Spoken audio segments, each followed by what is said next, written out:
All right. Welcome back, everyone. Anthony here, Puget Sound Stormwatch. Been about, 2 weeks since the last live stream that we've had? Pretty crazy. Wait for a few folks to hop in, and then we can begin our coverage for the day. For those who don't know me, my name's Anthony. I'm the host and founder here at Puget Sound Stormwatch. Actually, just celebrating my 13-year anniversary of doing this just a couple days ago. So, been a while. So, the purpose of today's stream is going to be talking about this. The Puget Sound Convergence Zone is currently going at full force now here around the North and Central Sound. We're getting some radar flare-ups down here over Kent right now. Strong showers over North Bend, moving off to the northeast. And then our main ordeal, Puget Sound Convergence Zone. We're pretty much just going to keep our eyes on this thing throughout this afternoon and really see what happens, because there's a chance of thunderstorms today, mainly around this convergence zone.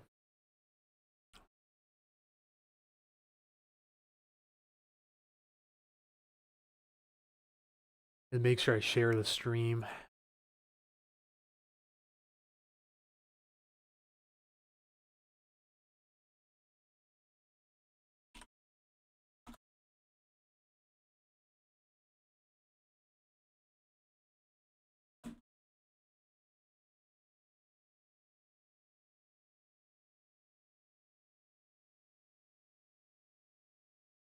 Some light precip in the Tri-Cities this morning. Hello there, Dawn Rumsey. Thank you for tuning in.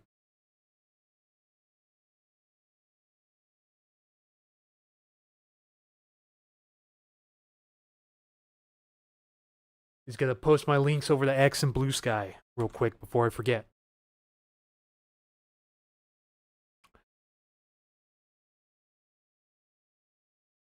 Yeah, so what about that meteor last night? Am I right? Stayed up practically the whole night covering it. A lot of you guys were sending in videos and photos, and it was really fascinating to see. Thank you guys that allowed me to share everything to the public. You know, especially Laura Reeves out here in Squim. You guys know you know. She posted a video out here at Squim looking north towards the lower mainland BC, and a spectacular video. Like, just absolutely spectacular video.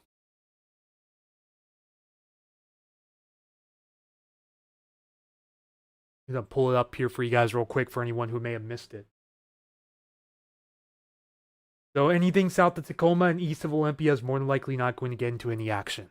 Currently what it looks like right now, I'd say that's a pretty good call to make.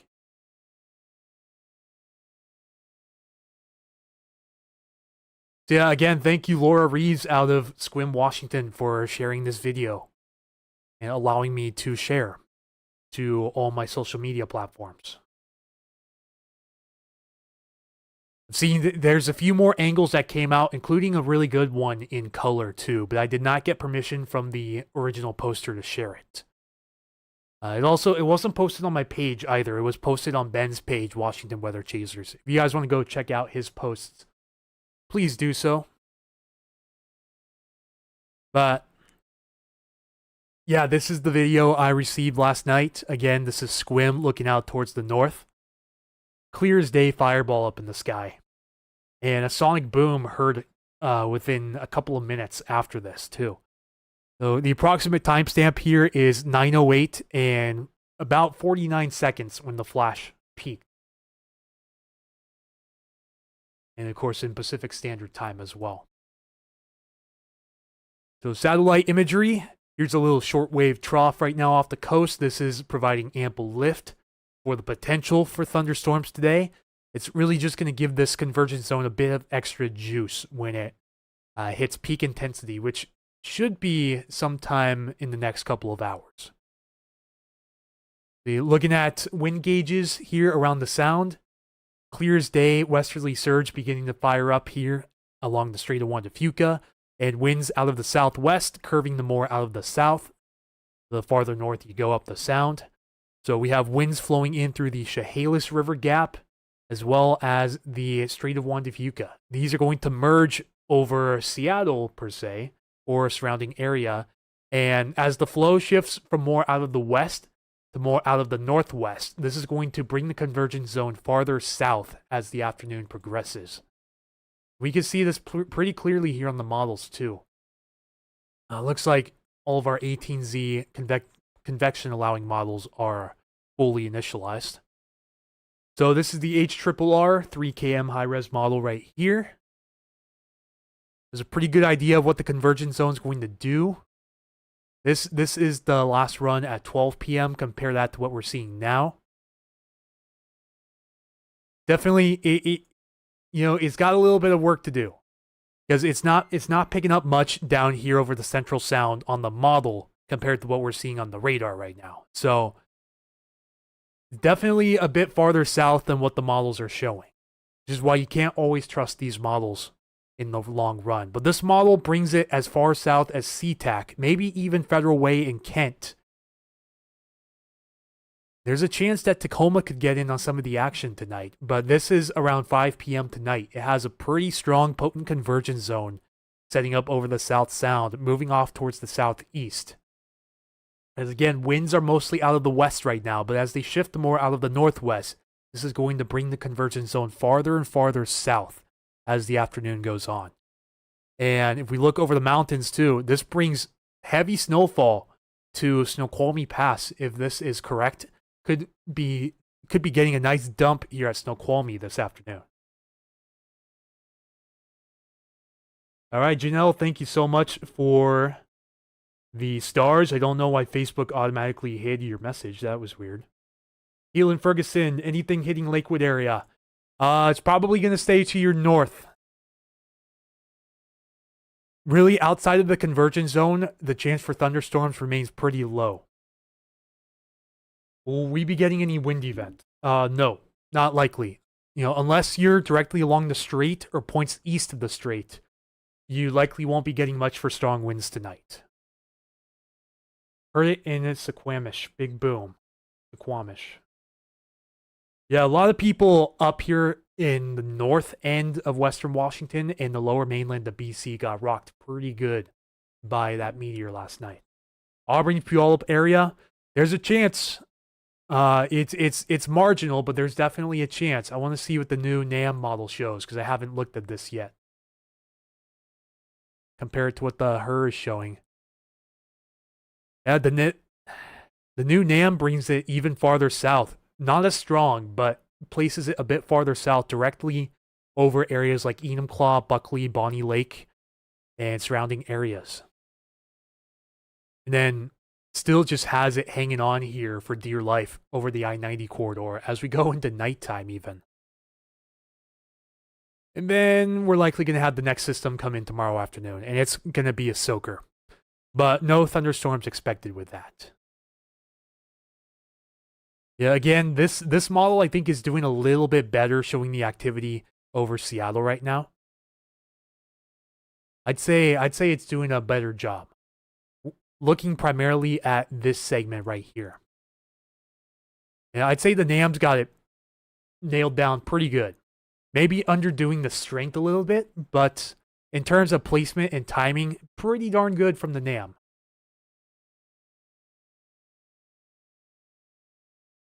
This would bring a strong Puget Sound convergence zone down in the portions of SeaTac, Federal Way, Des Moines, Redondo, etc. by 4 p.m. tonight. Again, if what the model's showing is correct, and see we strengthened again in the last scan right there. Convergence zone is really starting to get going here over the Central and North Sound at the moment. And it's likely only a matter of time before it starts to push south as the winds again switch from more out of the west to out of the northwest. Let me show you guys a visualization here.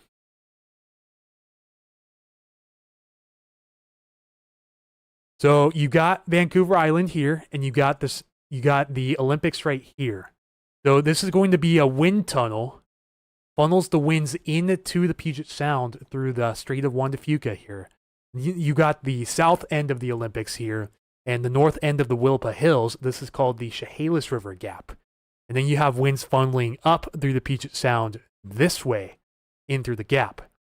The higher pressure off to the west, lower pressure to the east. This will allow winds to flow from west to east into the Puget Sound area.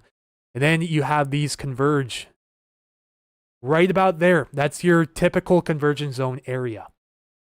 But then what's going to happen after that? As the winds flow a bit more out of the northwest, so out of this direction, and then down into the Puget Sound, this is going to start to push your convergence zone a bit farther south. And then very likely we'll have conditions suitable enough to set up this Puget Sound convergence zone as far south as Tacoma, possibly. So winds from the north here, north of Seattle, start coming out of the northwest. They shift a bit more westerly as you go farther south towards Olympia here. Then this will likely put your convergence zone somewhere around the King-Pierce County line, or maybe points north, potentially. So in reality, we're watching this convergence zone and watching as it pushes this direction. There's your initial. This is all approximate, by the way. See, these are the approximate winds right now, and then this is probably what we'll see later on this afternoon. See, they'll push towards the southeast here. That's what model guidance is showing right now. Enumclaw, you could get some of this convergence zone activity tonight. Again, if this pushes as far southeast as the models are showing, then Enumclaw could definitely get some heavier rain, maybe some hail, and can't rule out a clap of thunder, maybe some lightning tonight too. Just Vanessa says, hello neighbor. Hey there. Yeah, speaking of that, this will probably be my last live stream here on this setup. I'm going to be moving out of my apartment here in the next 2 weeks. I'm going to be heading over to Tacoma. So, yeah, it's going to be a change, but it's a change that I need to make, considering how things are going right now. Right now, I'm in this area. I'm going to be moving up to this area here. So, I'm going to be about 20 minutes or so west of where I am at right now.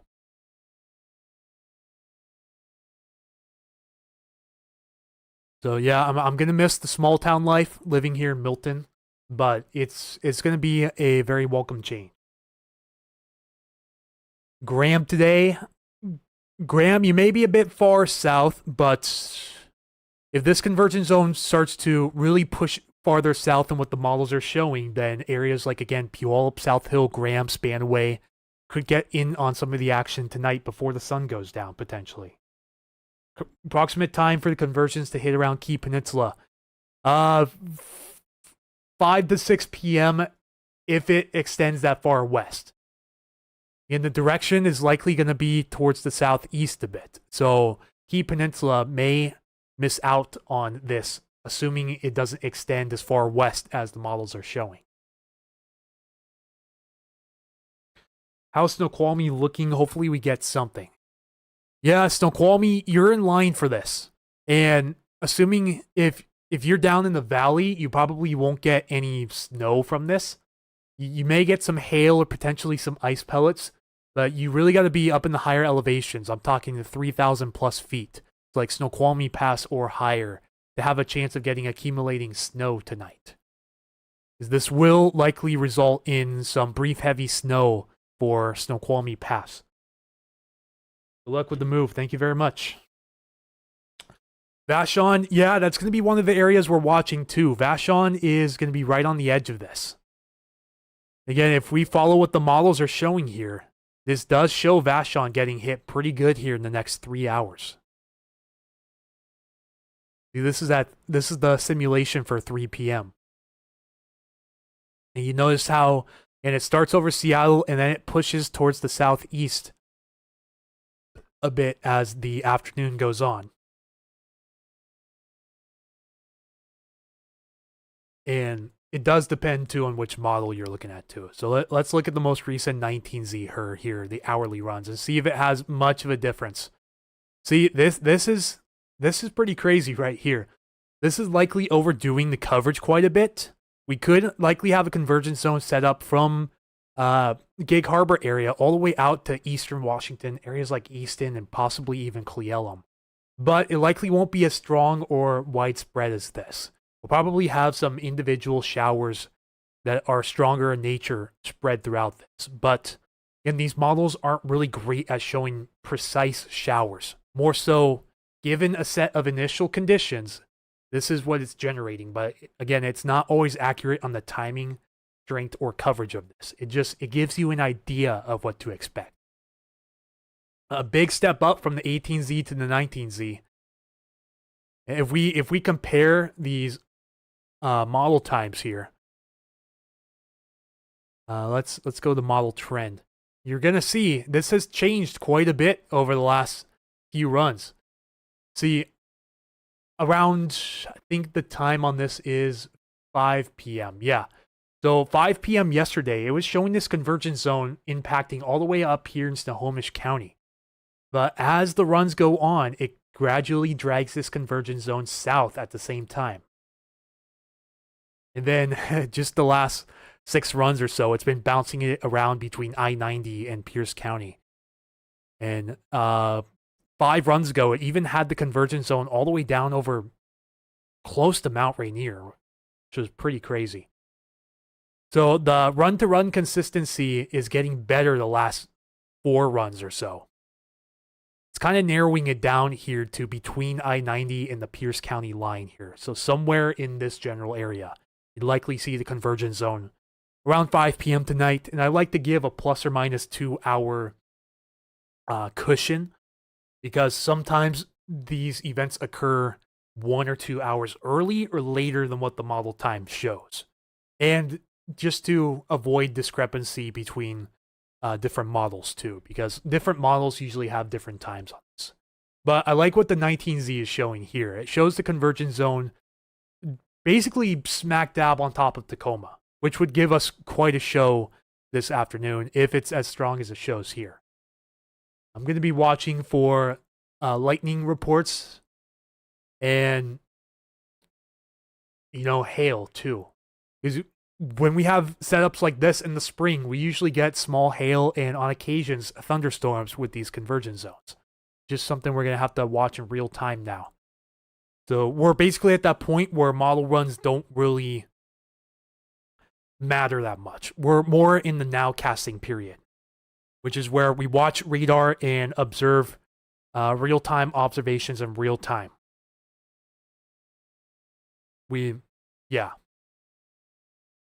That last part didn't really make much sense, but we're looking at real-time observations as the afternoon goes on, and then we're adjusting our forecast on the fly as that happens.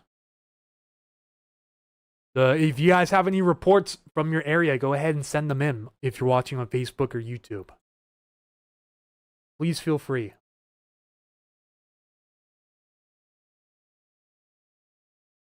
Hope we all get to still see you. It's like catching up with a good friend during your lives. I'm not sure exactly how the live stream format's going to be coming up. I'm very uncertain on exactly how that's going to pan out. Because right now, after I'm moved out of here, I'm not going to be able to have a full live stream setup anymore. The living situation's a little bit compact. And so my room that I'm going into is going to be probably a third of the size of this room right now. And so I'm just going to keep it very minimalistic. I'll try potentially a laptop streaming setup. I'm not sure if the Wi-Fi signal is going to be as consistent there as a wired signal is where I'm at right now. So I may have to do 1 or 2 test live streams to kind of break it in.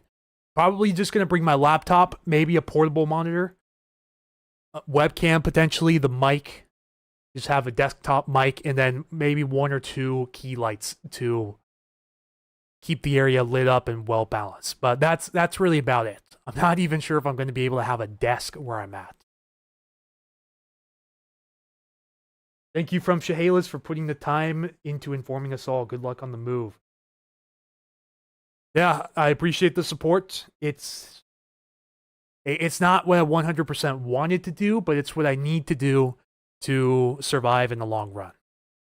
Because right now, times are extremely tough behind the scenes, and I need to make this change ASAP. So I've narrowed it down, and I want to be out of here by St. Patrick's Day. So that gives me about 13 days to make sure everything's packed up and gone. Just says, I love your lives. Hopefully you can figure it out at your new place. Yeah, again, I'm not sure if I'm going to do the portable laptop live streams or if I'm just going to live stream on my phone and just do it while I'm driving or something. You know, this could give me the opportunity to go out and do some local storm chasing if things permit. But in terms of the regular live stream discussions that I normally do once a week, but have not been consistent on this year at all, because of this behind the scenes stress, that again adds to the uncertainty of the near future. I'm not 100% sure exactly how I'm going to continue these live streams at a constant on a constant schedule. I'll definitely experiment with it, but there's going to be some growing pains without a doubt. Bicycle commute from Steilacoom to Parkland 2 to 3. Hopefully I make it before the crazy weather. It's going to be tight. I'm saying right now it's going to be real tight. You know, judging by the models I'm seeing right now, you may have about a half hour to an hour clearance. But watch out, because some areas south down here, the models have not been picking up on this development as well as they're picking up on the development over Seattle. So this could bring the convergence zone a bit farther south, way ahead of what the models are showing. And we're really watching the main band up here and then the secondary band right up here to see what happens tonight. Because again, the models have been dragging us farther and farther south with each run. You know, originally when I was checking out the models around this time yesterday, it had the convergence zone somewhere up here in the Snohomish County foothills. Again, it just keeps dragging it farther and farther south with each run, which is a good sign that we'll likely have a Central Sound or South Sound Puget Sound convergence zone this afternoon. Might have to give my dog a stress chewy for this one. Yeah, we'll see. I'm not seeing any signs of lightning yet. There could be some embedded small hail showers within this complex right now, but I haven't gotten any reports on it yet. Any live reports. How long will it last? It's going to be a slow-moving system. So depending on where it stalls up tonight, and let me show you what I mean by that. Depending on exactly where it decides to stall out, which right now this model is showing it stalling out somewhere over the foothills of King and Pierce County, then you may have a few hours of at least heavy rain before the convergence zone really begins to pitter-patter. The models are also picking up on a secondary convergence zone possibly forming over I-90 in the middle of the night, which you just don't see too often. And even continuing into tomorrow morning, this very strong convergence zone activity over the foothills of King County. Persistent, for sure.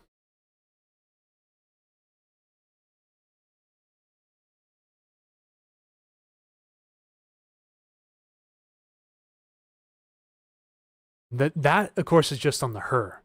The NAM, on the other hand, doesn't quite show that. The NAM, once more, shows the convergence zone stalling here over the South Sound, particularly in the foothills of King and Pierce counties.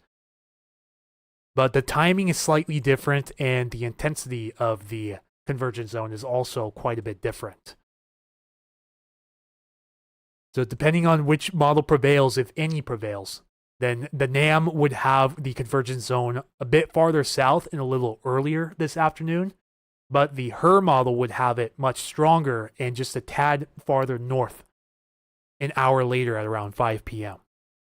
So this, again, we're looking at 4 p.m. here on the North American Mesoscale High Resolution model, aka the NAM 3KM. But just as a little asterisk, this one is set for decommissioning this year. Going to be replaced by the experimental RRFS model. And let me show you what this shows, because it decided to completely flip its solutions in the last run. This one now shows the convergence zone way up north. But as you can tell, this has not been showing this activity good whatsoever. Already has strong convergence zone banding directly over Seattle, but this new experimental model just completely whiffs it. And it keeps all the convergence zone activity over I-90 and not much farther west than I-405 this afternoon. So I do believe this one is an outlier. I highly believe that this is an outlier solution, because this model has just not picked up any of this precipitation so far.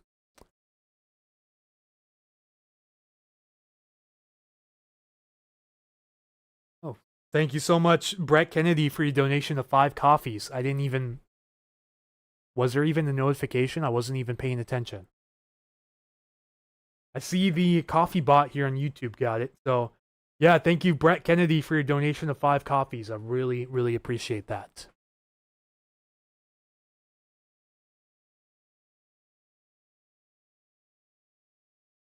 If you guys would like to send a generous donation, best way to do it would be through the coffee site, ko-fi/Puget Sound Stormwatch.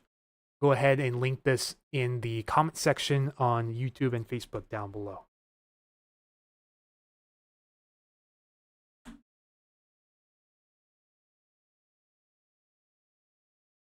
And you also have the option to send super chats on YouTube or stars here on Facebook if you want to help support the channel in the long run. I'm looking out my window right now. I can kind of see this area of clearing over the South Sound here. These taller clouds right here, this is the convergence zone picking up intensity here over the Central and North Sound. So again, we have these westerlies coming in through the strait, and we have these westerlies to southwesterlies coming in through the Chehalis River Gap. These are converging somewhere over the Seattle area right now, because the wind cannot escape to the west because of the Olympics, and it can't escape to the east because of the Cascade, so it's forced to go up. And when you move that moist air upwards, it condenses, forms clouds, and eventually forms precipitation. In this case, in the form of a convergence zone. You know, if you have ample moisture, enough of an unstable air mass, it's even better if you get these breaks in the clouds and get the daytime heating to warm the ground and induce even more lift. Then you can get these stronger convergence zones like the models are potentially showing. Will it be up to that par? Not too sure yet. So far, we're starting to see this convergence zone push a bit farther west too. See these cells beginning to flare up over Kitsap County right now. And intensifying a bit over downtown Redmond too. I wouldn't be surprised if we get a report of, at the very least, small hail, maybe a clap of thunder here in the next few minutes. Because this convergence zone over the Seattle area is really beginning to ramp up in the last couple of scans. So again, I would highly appreciate any real-time reports if you have them. You can send them in here on Facebook or YouTube, whichever platform you're watching from.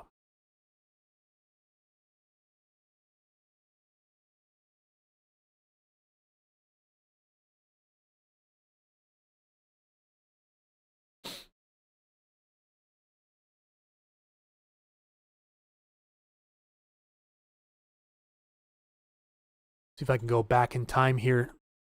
There we go.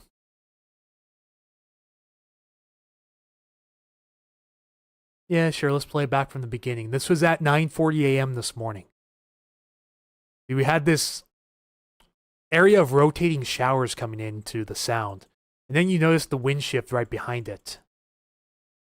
The winds were more out of the southwest down in this area, and then they shifted to out of the west. And then this convergence zone really began to flare up after that. And now as the winds are beginning to come out of the northwest here, this is going to gradually push the convergence zone a bit to the south, maybe the southeast. But for right now, we're going to say the movement's going to be towards the south-southeast as the winds begin to shift. Did you already say anything about Port Orchard just tuning in? Not necessarily. Port Orchard, you're on the west side of this convergence zone right now, and ooh, the last scan shows a shower flaring up just to your south. So this convergence zone is going to begin pushing out a bit west. It's expanding its horizons a bit. So Port Orchard, Manchester, Bremerton, to name a few areas, your precipitation will likely be picking up here anytime in the next 15 minutes to a half hour. And this cell is kind of just hanging out all by itself. So I wonder if we can get something going with this as it begins to cross Highway 16. This is right around the Burley-Olalla area. Maybe just a bit to your north. This is just east of the Bremerton National Airport. And looking like a pretty good distinct cell right now. It's capable of producing small hail and potentially a clap of thunder as we go in the next 15 to 30 minutes or so. Heavy shower directly over downtown Redmond, and heavy shower beginning to flare up east of Lake Rossiter right now with the convergence zone. Let me zoom in a tad bit, and I'm just going to leave it on this screen for now. Give your guys' eyes a little rest. Saw your post about the Meteor. Haven't really seen much else, though, and haven't had time to go look. Any more info? Yeah, so my recommendation is to have multiple sources of local weather information. Because as far as I can tell, all of the local weather pages have been on top of this. So myself, for one, Washington Weather Chasers is another great one. Ingalls Weather, INGALLS, another great source of local weather information.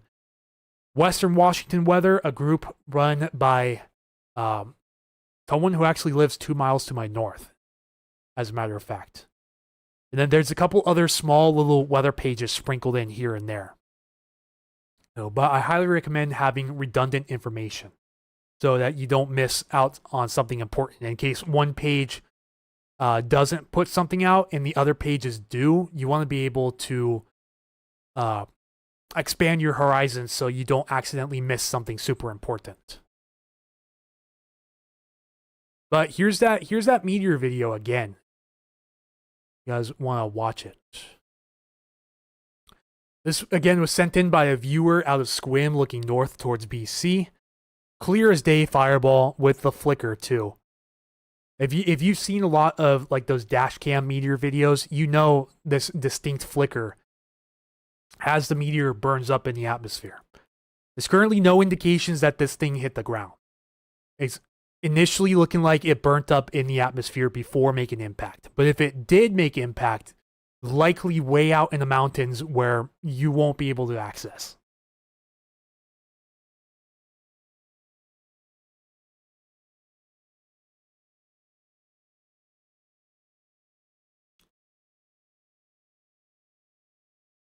All right, so current eyeballing targets are right up here, right over Redmond, and just east of the Bremerton Airport here. These are the areas I'm eyeballing for development over the next few radar scans. Just like that, the cloud cover is beginning to fill in again here in the South Puget Sound. See a couple of small little cloud breaks. Have a combination of high clouds, mid clouds, and low clouds, the whole 9 yards. The farther north you go over this convergence zone, the cloud cover is much more abundant. You don't really have those cloud breaks getting through. But this area of clouds will begin to push south and east as the afternoon goes on.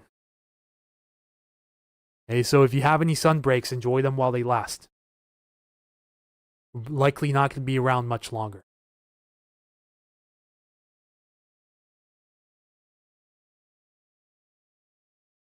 Tim says, thank you for all you do for us. Yeah, gladly. Thanks for sharing. Yeah, absolutely. All credit goes to the original poster, though.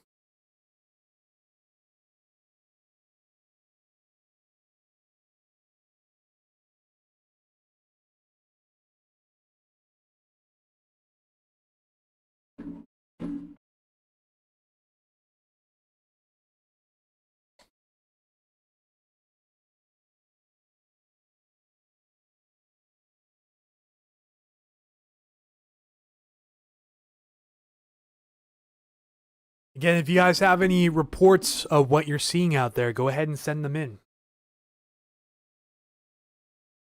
Especially if you have any hail, lightning, or anything crazy.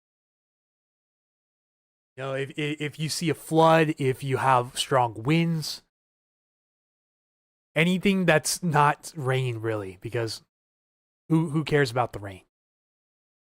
You know, just being realistic here. Who cares about the rain?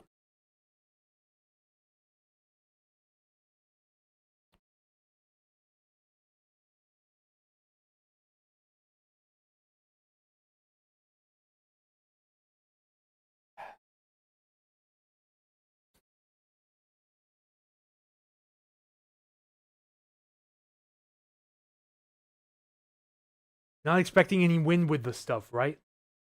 If you're anywhere outside of the westerly surge zone, which is along the Strait of Juan de Fuca, the south side of Vancouver Island, Whidbey Island, or really any areas between Everett and Burlington, then we're not expecting anything outside of noticeable winds.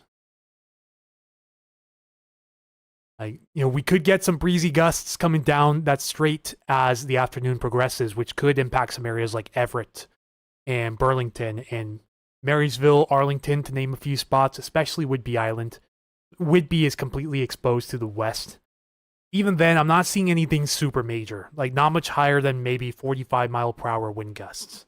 That would be equivalent to sustained winds about 15 to 25 miles per hour, respectively.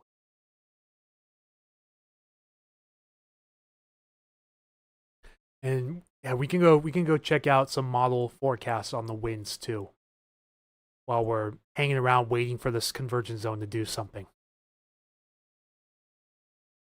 See, not too much to start out, but as the afternoon progresses, there's our westerly surge beginning to fire up.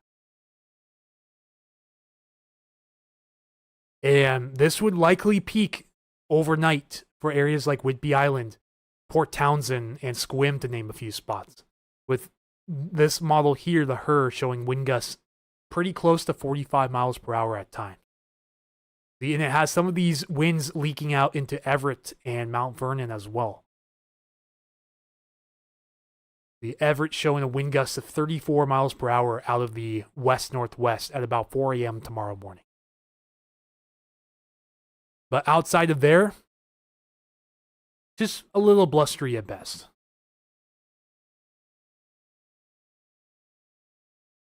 As you know, Common Milton. Yes. A clear view of the trees out towards the northwest. And I don't see them moving a feather right now. I wonder if this model is going to come to fruition or not. This again shows a pretty spicy convergence zone practically right on top of Tacoma and points east at 5 p.m. tonight.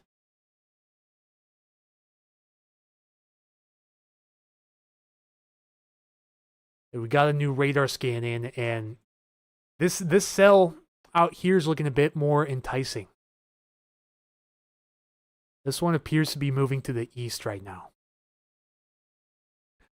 I think if you're near the Sedgwick Road exit along Highway 16, really if you're anywhere near East Port Orchard or Manchester, you need to be on the lookout for this strong shower about to cross Highway 16.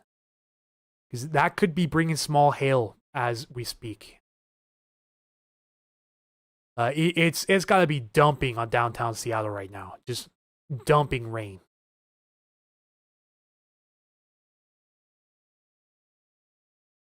And we had a little bit more development here about 15 minutes ago, but this seems to be pitter-pattering out a little bit. But this area will likely recycle and probably form in a one big band in the next couple of hours here. Somewhere right around there.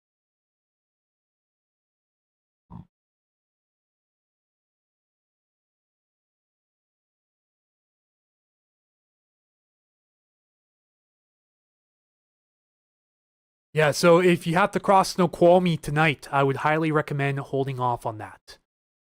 I'd say if you have to get over the pass as soon as possible. Before sunset, preferably. By the time the sun sets, this convergence zone is likely going to be right on top of the pass.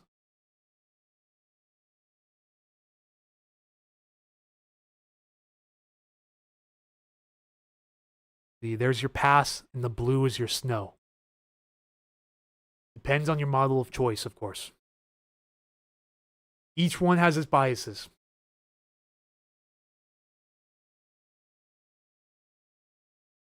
Any convective energy in the next day or 3, not that I can see right now. We might be able to look on the European and see if we can get any ideas of what's going on.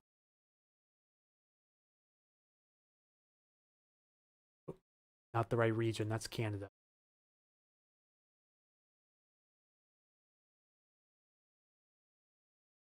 So here's that little shortwave trough coming through that's given us this energy for potential thunderstorms today. That passes through, we get a bit of a break from the stronger systems.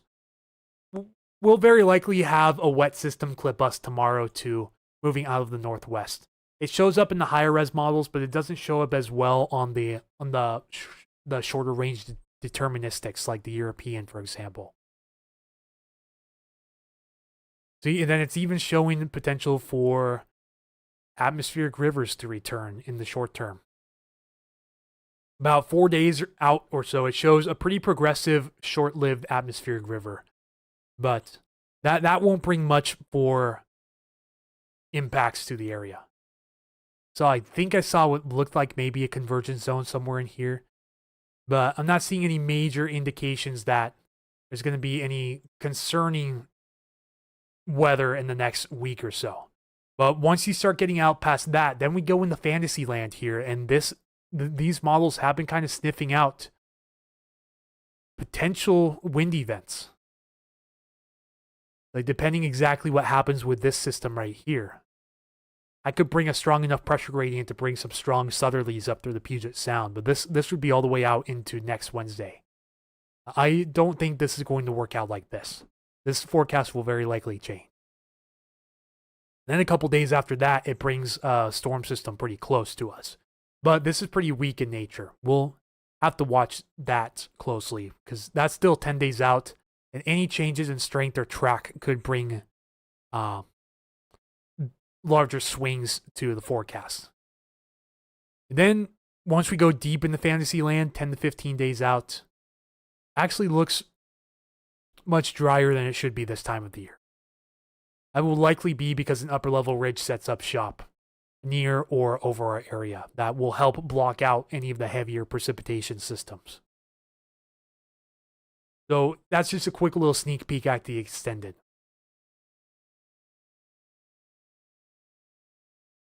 Let's see, where was I?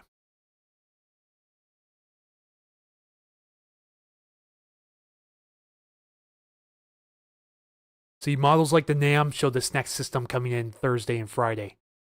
So it would be a Thursday night, Friday morning, and this would be a pretty good snowmaker for the mountains.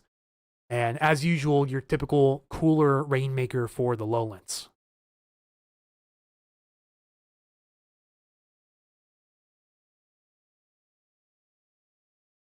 Then that system starts to dry out as we go into Friday night, Saturday afternoon. It's coming out of the northwest, so this will usher in some cooler air for some potential mountain snow. You notice too is as you go into Friday afternoon, it looks like the snow level rises quite a bit. And it turns back to rain for areas like the Olympics and Snoqualmie Pass, just to name a few examples. If we can get these systems to keep coming out of the northwest, then we can bring in enough cooler air to at least temporarily repair our damaged mountain snowpack. It's these systems that come out of the west or the southwest that are too warm and are raising the snow levels way above pass levels and really, really hurting our snowpack in the long run. Always be checking up in here and there. Please keep it up. I'll try my best. Again, amidst some uncertainties coming up in the next couple of weeks. I'm not sure what I'm going to do for my long-term streaming schedule. It'll likely be a bit more sporadic than it is now. Still have a lot of things I need to figure out. But I'm just playing this as it's happening right now. My concern really is what's happening right now or what's going to happen in the very near future. Liz says, just tuning in, Shelton, Washington, how are we looking for softball practice? The strongest of precipitation tonight should stay off to your east, because this area of convergence will likely start sliding off towards the southeast as the afternoon goes on. And it should, at worst, bring some scattered shower activity to Shelton. But I think for the most part, at least what I'm seeing on here, you should be relatively dry. See, Shelton's right about here. Yeah, it likely keeps you dry through tomorrow afternoon or tomorrow night. The convergence zone goes out to the Hood Canal, but not much farther west than that. I think your softball practice should be okay. That's my current hunch that I have on that.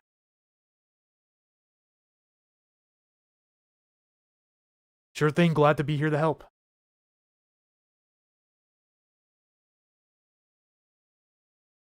Getting a little bit darker out to my west now, so something's on the way down here in Pierce County.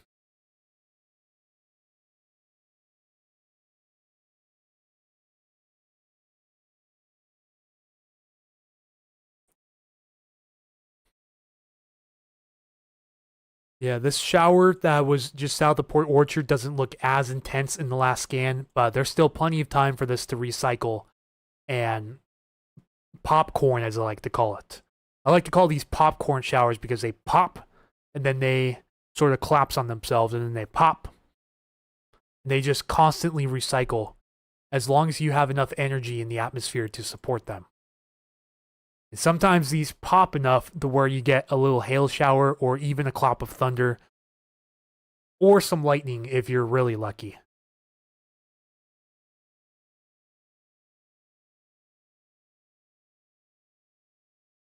That's what we saw a couple of weeks ago when we were doing our live stream on the snow, and we had some lightning up north over UW and Linwood, to name a few areas. Those were those little popcorn showers where they just intensify for a few minutes and then they die out like nothing even happened, but just enough to give you some lightning and thunder. It poured in Graham not long ago, figured something would come with it, but nope. No, just a typical shower. It's a typical stronger shower. We've been having those all day down here, just to your north in Milton. And nothing came with it other than your traditional mild rain that we usually get. Husband will be traveling up the I-5. Hope it's not too terrible. Yeah, right now, if you're driving on the I-5 through downtown Seattle, you're probably not looking too hot. It's raining pretty good from Northgate down to about Boeing Field. And as you go up to Shoreline and all the way through Everett here, moderate to heavy rain also exists within that convergence boundary too. Just going to keep our eyes peeled on this as the afternoon goes on and see if we get any thunder and lightning reports. You know, haven't gotten the... Someone said, wow, now that's a loud rumble. I wonder where that's at.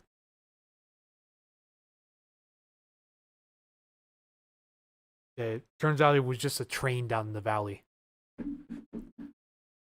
I saw a lot more posts on a transformer explosion in Twin Lakes, the Twin Lakes area of Federal Way yesterday than I saw on the Meteor. But, man, pages like Reddit, X, Blue Sky, etc., they were going absolutely bonkers with those Meteor reports last night. I stayed up until almost 1 a.m. going through you guys' reports on the meteors. They just kept coming in.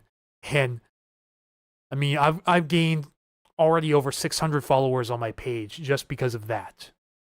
And I am one follower away from being 100 away from 40,000 here on Facebook. We're at 39,899 Facebook followers. That is something else.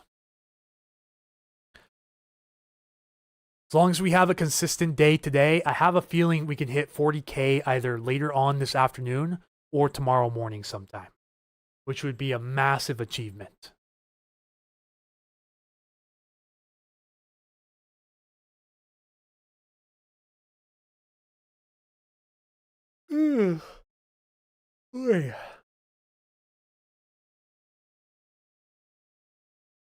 Much darker outside now, looking to the northwest.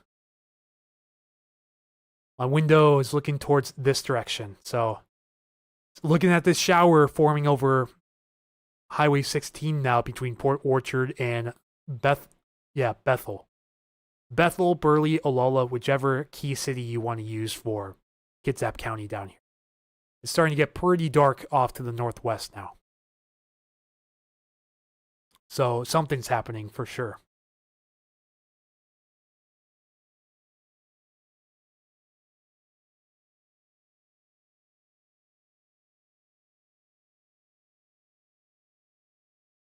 Ugh.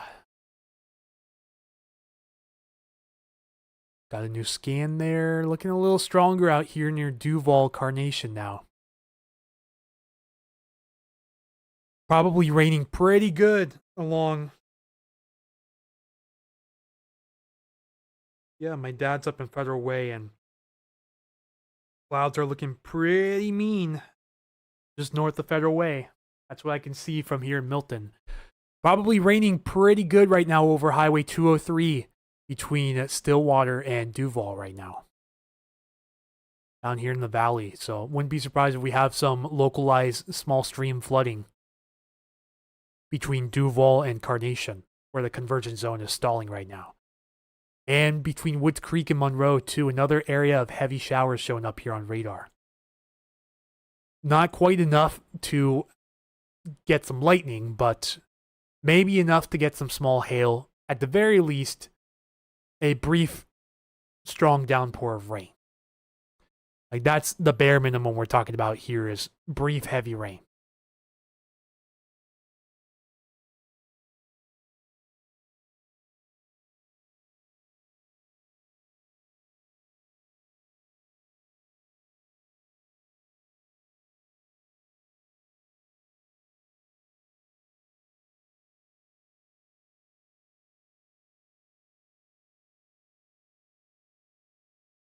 And see some clouds breaking up a little bit ahead of that convergence zone too in Federal Way. That's going to help destabilize the atmosphere a bit more. For stronger convergence zones, you want more destabilization, which means you want warmer low levels and cooler upper levels. So the cheat code to get stronger storms is to have the sun heat the ground and create a bit of differential heating between the upper levels of the atmosphere and the lower levels of the atmosphere. So you want warmer air to rise in the cooler air to condense and create these showers and intensify them into potential thunderstorm.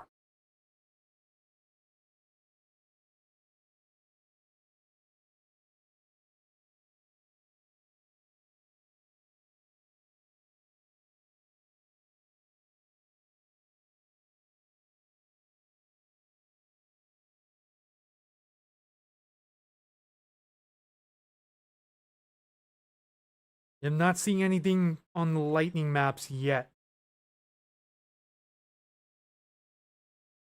Okay, we're now 100 followers away from 40K here on Facebook. Confirmed. Pretty crazy, not gonna lie. But guys, here on YouTube, I'm gonna get up, take a stretch break, so I'm gonna roll some ads real quick. Get some water, quick stretch, and then we'll be back in service here momentarily. So appreciate your guys' patience.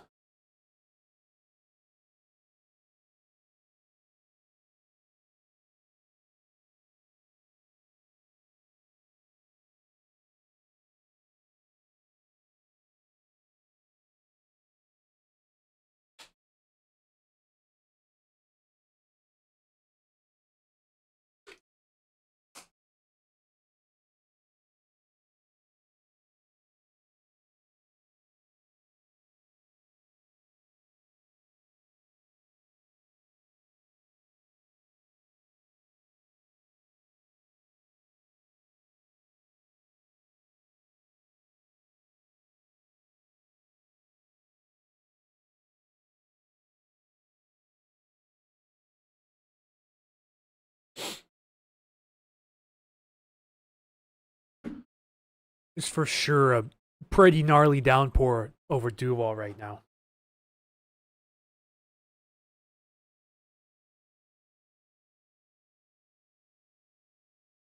Winds are starting to pick up down here as well, gusting to 20 at Tacoma Narrows, 24 at SeaTac out of the southwest.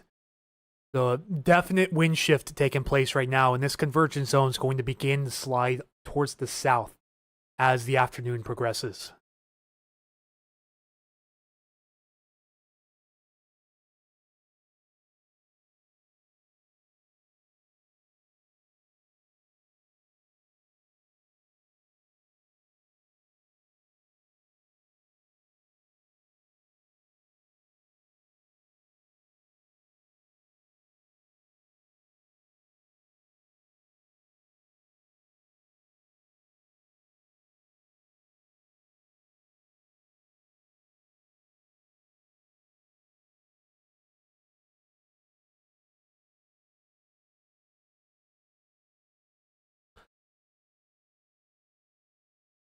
Wait for these stations to update because these stations on the PC do not update nearly as fast as the iOS app for radar scope.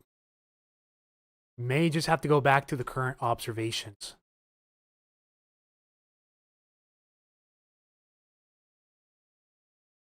The little red numbers, I'll increase this a little bit. Little red numbers are wind gusts, and these little lines here, these are called wind barbs. So these are showing the direction that the wind is coming from. So from where the little flag is to the dot. That means like this one at the airport, for example, this is showing winds coming out of the southwest from where the flag is towards the dot. You see 24 out of the southwest here at SeaTac. Gusting to 20 out of due west here at Everett. So the westerly wind shift has taken hold here by the looks of it, and we're gusting out of the northwest most of these spots. So the wind shift out of the northwest is currently taking place.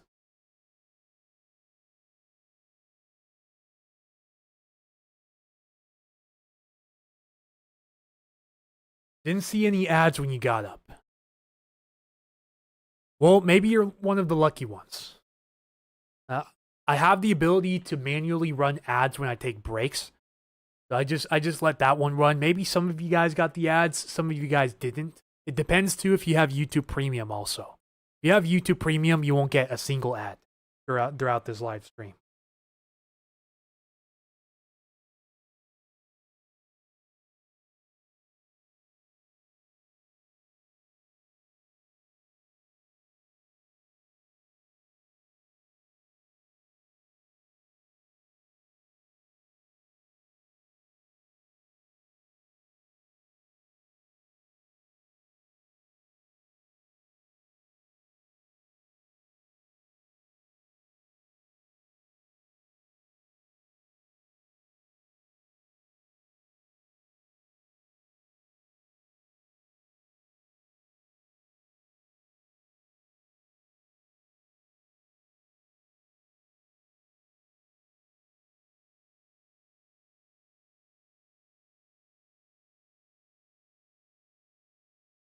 All right. Yeah, if you guys want to put this on in the background, feel free. We're not doing too much right now. We're just looking frame by frame to see what happens with this convergence zone as the afternoon goes on. We're likely not near peak intensity yet. You know, I'm not getting any reports of hail or especially not thunder and lightning. We haven't had a single lightning strike detected yet, knock on wood. But that could change as the afternoon progresses. But it looks like the peak intensity of this will likely be somewhere between 3 and 5 p.m. this afternoon.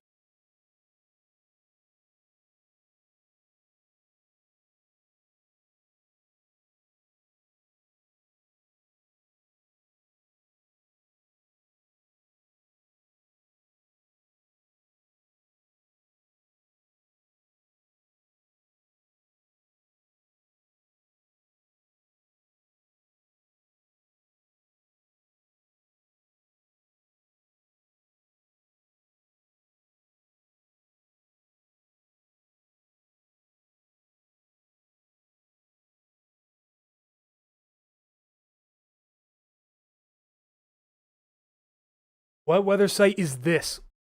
This particular site is called a Radar Scope. Specifically Radar Scope Pro here on the Windows Store. It is pretty pricey though, just a heads up. But there's other free options you can use as well. Windy is one of my go-tos for free or cost-effective options, with an optional subscription too if you want additional features. See, you can overlay the radar here or just go pure weather radar. We have a conglomerate of weather radars here. And then you can overlay it with satellite or see just the satellite imagery. You can also choose between visible satellite or infrared satellite too. I prefer visible though. So you can see where the cloud breaks are right now, where some of the lower clouds, higher clouds are, and combine it with radar to avoid a lot of confusion on where exactly the stronger showers are right now. But if you want a free option, then the Windy app on iOS or Android is a really great go-to, in my opinion.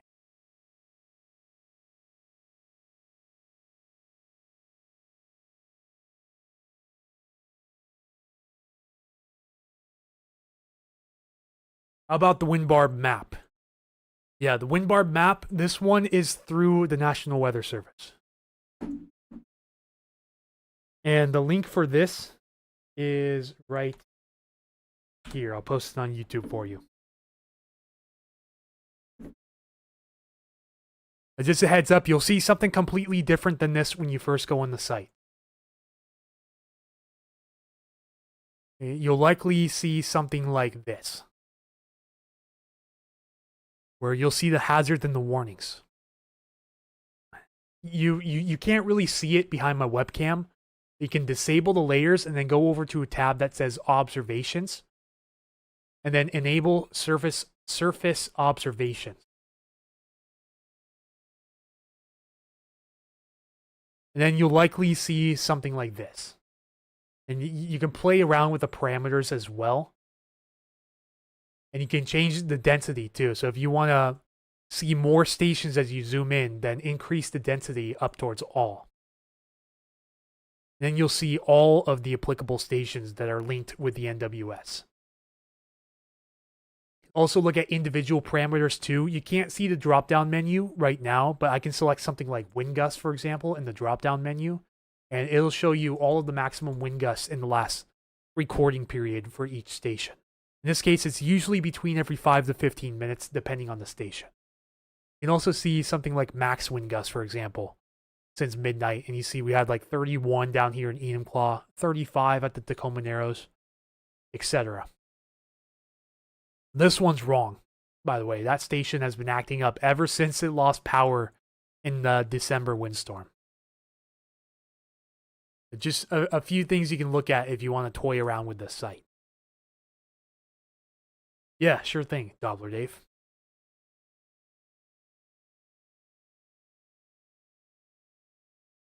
See, the showers are beginning to push east a bit. This convergence zone is beginning to expand and start to push south. You notice it's starting to flare up a bit over Manchester and Vashon Island. Eventually, it's looking like this is all going to congeal into one very long line segment across the central Puget Sound here. Most likely, these showers you see here are probably going to combine with the showers you see here, and then it turn into one large combined convergence zone like the models are showing. That's what it's looking like right now.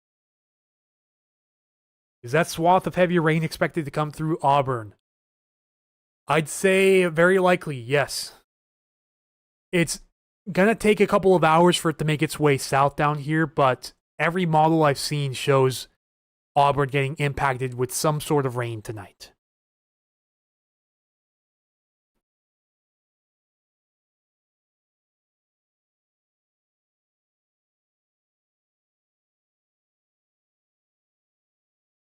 Yeah, it's just stalled out east of Duval right now and just getting ridiculous amounts of rain up on the hilltop overlooking the Snoqualmie River Valley. See, this area was looking pretty interesting earlier. It popped up a bit there for a couple of scans, and then it kind of dissipated as soon as it crossed Highway 16. Now it's starting to push a bit further out west, and this is likely, again, forming into one longer line segment that'll move across the Puget Sound. What about wind? We're not talking big wind today. The only area that will likely get impactful wind will be along the Strait of Juan de Fuca and Whidbey Island. The farther east, north, and south you go from the Strait of Juan de Fuca, then the less your winds will be tonight. But some areas could get wind gusts 40 plus miles per hour, especially if you're in areas like Oak Harbor, Port Townsend, and Sequim, to name a few areas. It could get some breezy to blustery wind gusts as the night goes on. But they probably won't peak till after dark. So right now, the wind gusts, the winds and the gusts up there are manageable. They're okay. It's not impactful. But it'll likely start to increase in intensity after the sun goes down.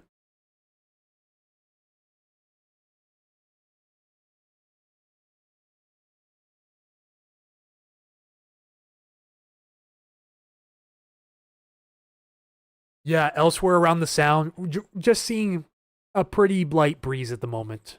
Maybe a moderate breeze at times, but anything more than that is unlikely. Not impossible, but just unlikely. I was trying to brighten up a bit to the northwest now. That's a little fascinating.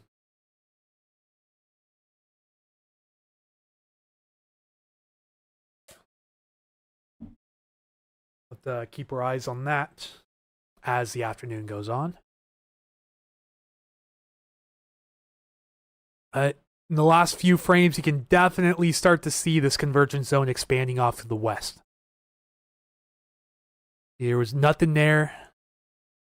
This part of the convergence zone is dying off, and then this part's starting to recycle. We're starting to get this expansion off to the west. See, looks like a couple of new cells trying to fire up in here too, like this one in Mason County, for example. We'll have to watch these individual cells within the convergence zone for the potential for some lightning flashes later on. And I think the lightning flashes, if we do get any, are probably going to be isolated in nature.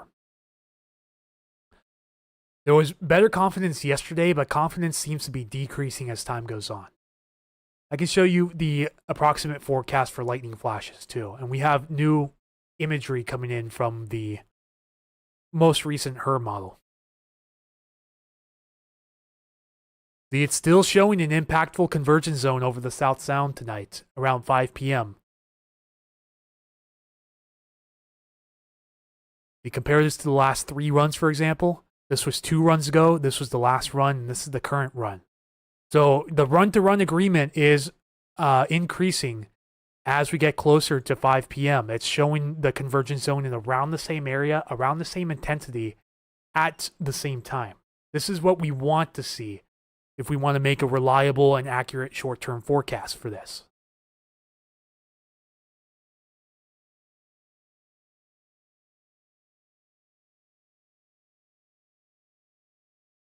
But once more, it's doing kind of a poor job picking up these cells over Kitsap County right now, like the radar currently shows.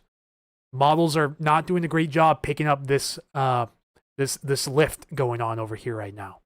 It's picking up okay over the mainland, like over King County and Snohomish County right now, but anywhere west of the Puget Sound right now, the model's just kind of dogging at the moment. Even the ones that are just running off the press right now.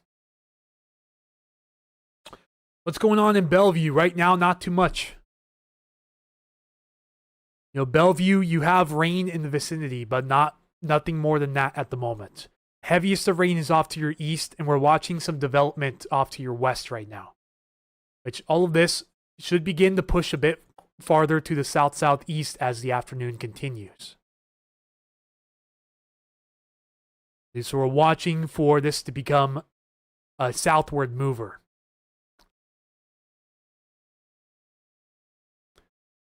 Now, the next area I want to eyeball for sure is this area, the west side of the convergence zone that's firing up.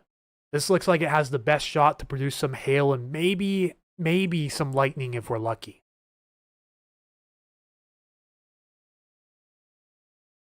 All of this going on up here is just kind of a sloppy, rainy mess at the moment.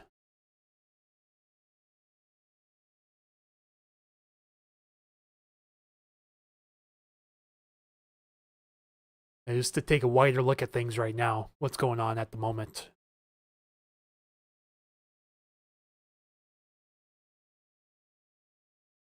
Yeah, Bellevue, your rain will likely begin picking up in the next hour. Your thunderstorm chances are pretty marginal at best. This applies to the whole area too. We go to lightning flash density.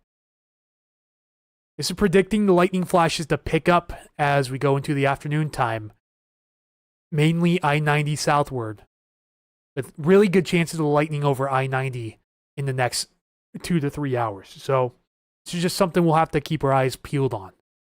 But this model sometimes overdoes it.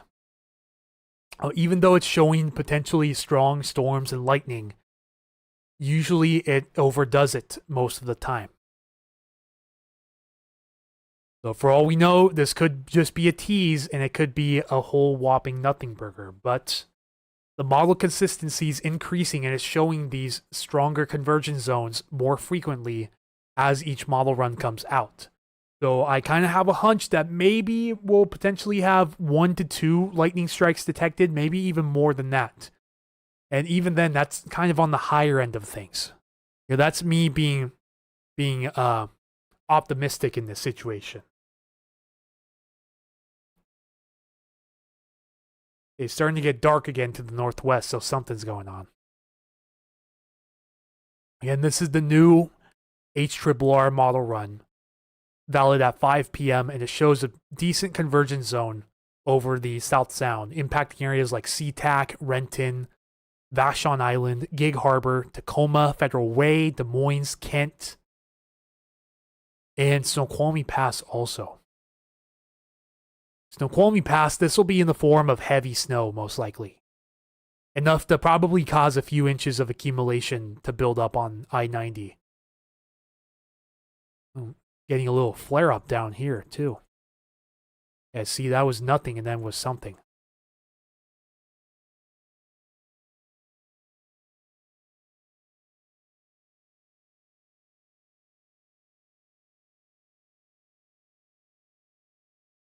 And you can see these little pop-ups here. This convergence zone is starting to get its act together over Kitsap and Mason counties.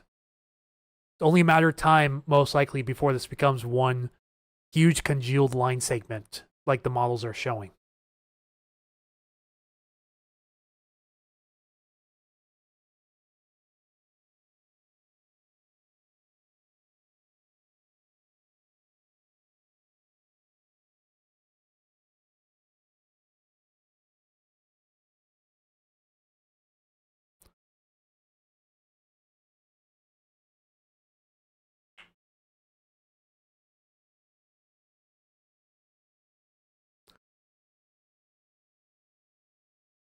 Ooh, boy.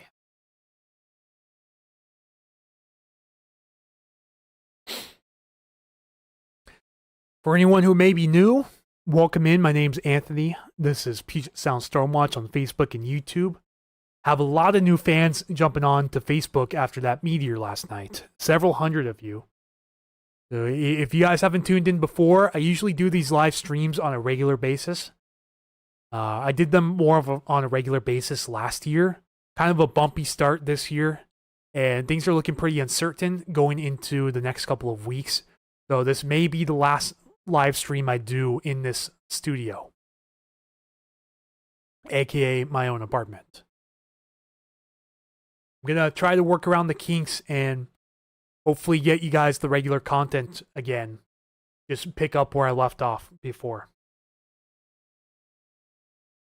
Yeah, today we're doing live convergence zone coverage over the Puget Sound area. Models show a pretty decent convergence zone making its way all the way down towards Tacoma as the afternoon progresses.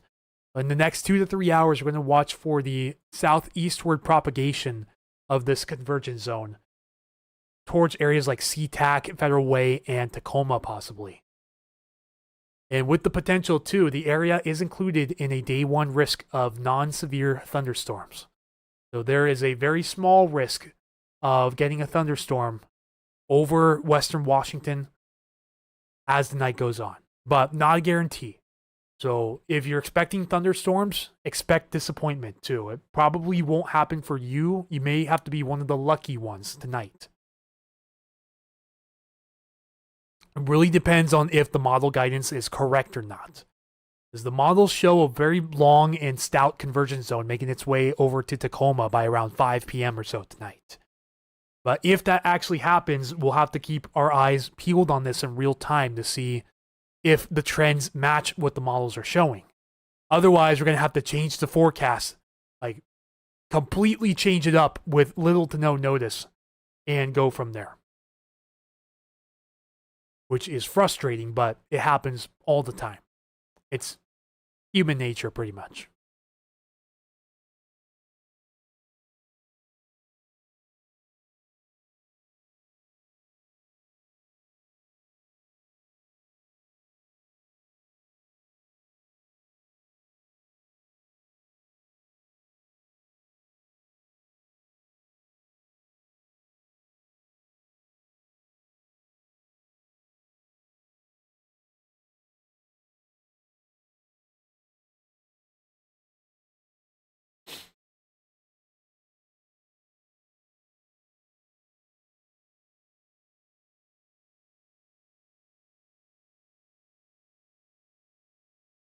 In the last hour, you can really see the west part of this convergence zone starting to get its act together, just north of the SeaTac airport here. So from about Belfair out towards White Center and Beacon Hill, this area of the convergence zone is going to be the part to watch tonight if you're down south, because the west end of this could clip Tacoma tonight if all goes as planned.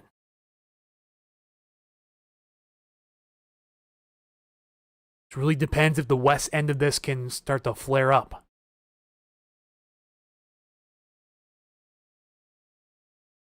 Because if it turns into slop, then all the thunderstorm bets are over. But we're still pretty early in the game right now, so there's a lot of time for things to change. We just have to be patient and watch as the frames come in.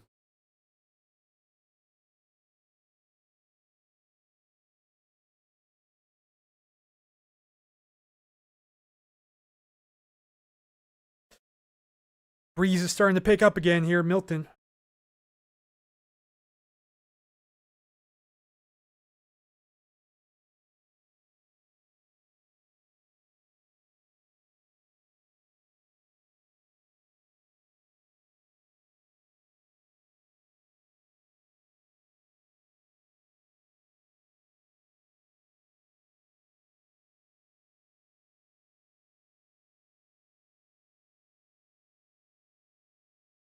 Almost your birthday. Happy early birthday to you. Just for reference, I'm right here. And there's a little shower flaring up just to my east that I cannot see. If only this was a few miles. Oh, that was sloppy. If only this was a few miles farther west, I'd at least have a pretty decent downpour right now, but that is not the case. Yeah, the convergence zone is well underway now across the Puget Sound. So how strong will it get and how far south will it move? Those are the main questions that we need to have answered. Yeah, this shower is flaring up pretty quick in the last few frames. I wonder if it'll start to do anything. See a little orange pixel right there. It's starting to flare up a little bit. Just northeast of Sumner, just north of Bonnie Lake as it moves off to the east. But luckily, most of this area is rural, from what I can tell.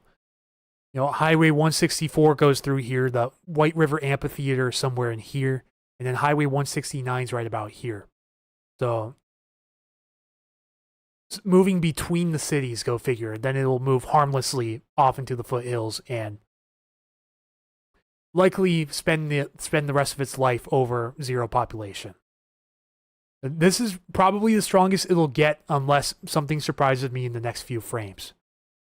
I see we're starting to get some impulsive activity here across Highway 3, just outside of the Bremerton National Airport. So this, again, is the area of interest we're watching right now. The rest of the convergence zone over here is starting to get a bit sloppy. I think this will start to transition to this portion of the convergence zone in the next couple of hours, and then this will likely be the area to watch. Right down here.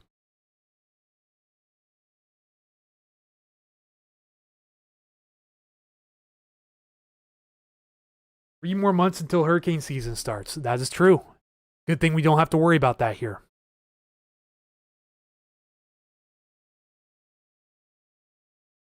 Yeah, you notice the convergence zone was going pretty okay there earlier. It's starting to expand west. And it looks like a new portion of the convergence zone starting up here. So most likely this will be the area of interest in the next hour or so. Just over the SeaTac airport. I don't think any delays are going to be expected. Unless there's lightning in the area, I highly doubt that we'll have any delays at SeaTac tonight.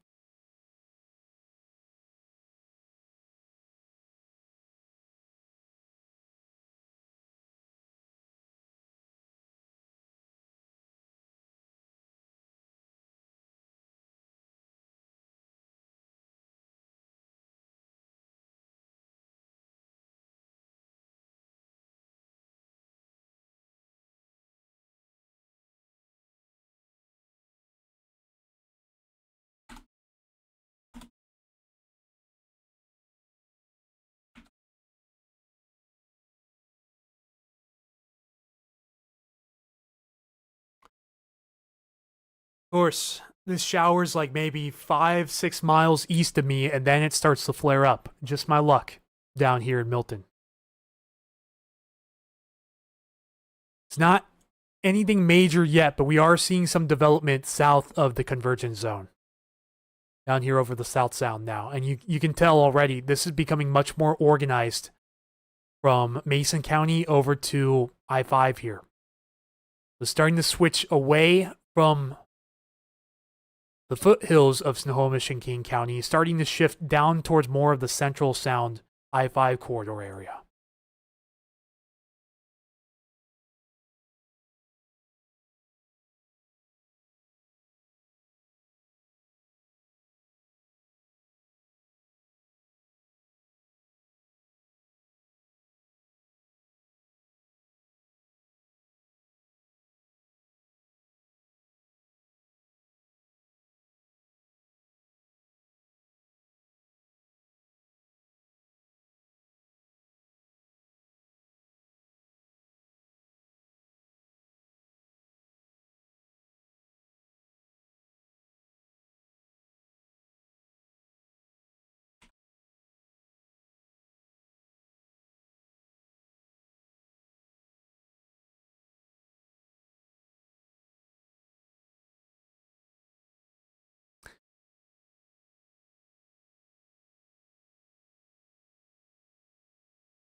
Okay.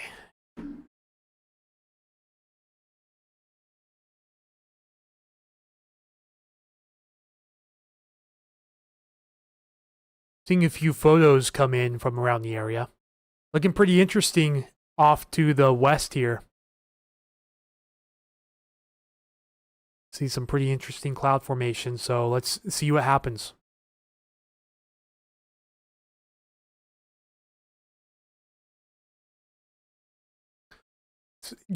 At this point, we're kind of just playing the waiting game, seeing what pops up here on radar.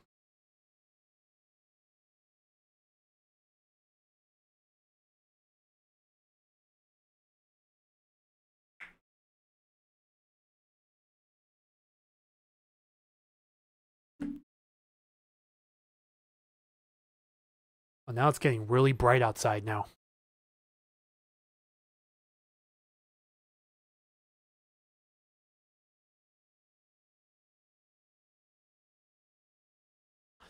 Yeah, cloud cover's trying to break up over my house, but it's only going to do so much before this convergence comes in.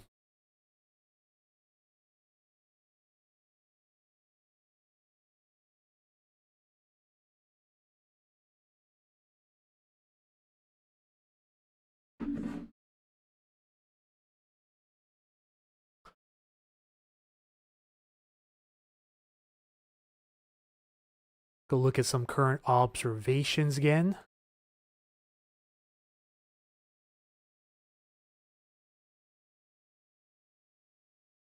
Yeah, winds mainly out of the southwest across the South Sound and more so out of the west or northwest across the north. So pretty easy to tell where the convergence is setting up.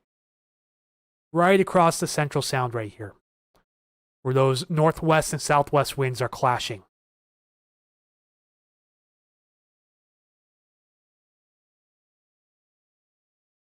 Yeah, these lighter clouds you see here, that's the convergence zone taking its shape. Right in here.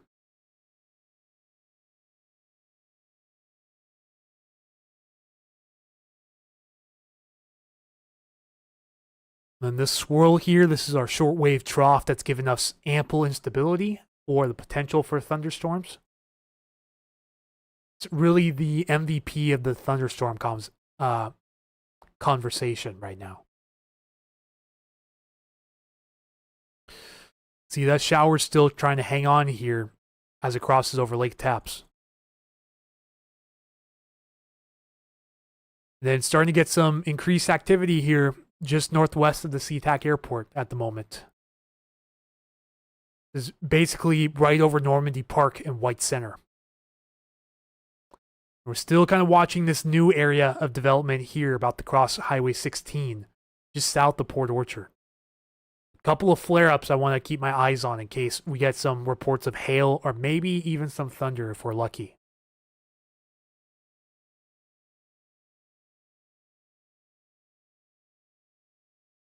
Again, guys, anyone watching right now, if you have any reports, if you have any hail, wind, you know what, I'll even accept heavy rain reports too, since we really haven't had any crazy weather action yet this year. Knock on wood for that. I think really any reports will come in handy right now. If you or anyone else in this area are experiencing any crazy weather, go ahead and send in your reports here on Facebook or YouTube. I'll gladly share them to the rest of the public.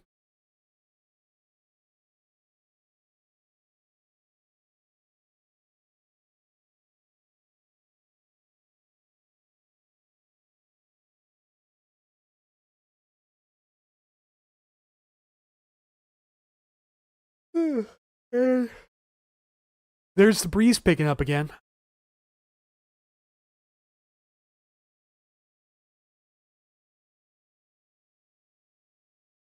An area of interest, blue circle. It seems to be becoming a bit more organized as time goes on. And eventually it should start to begin pushing south towards the airport and eventually down towards areas like Tacoma and Federal Way even, if we're lucky. It's very heavy rain in Gold Bar. Thank you for the report, Dave. And Scott Jones says it just rained really hard near Port Orchard. Good. All right. Thank you guys for the reports. Appreciate that. Makes this real-time forecasting a lot easier. Trust me on that.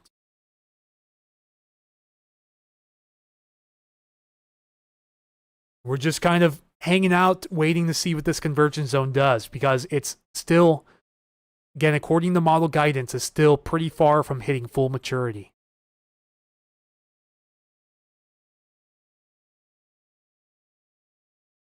even though all the models are doing a crud job showing the Kitsap area showers.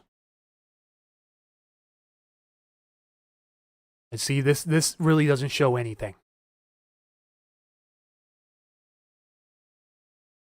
I think the NAM is doing the best so far. So far, I'd have to say the NAM is the closest. It picks up on this Kitsap County precipitation pretty good, but it does show it occurring a little bit earlier than forecast.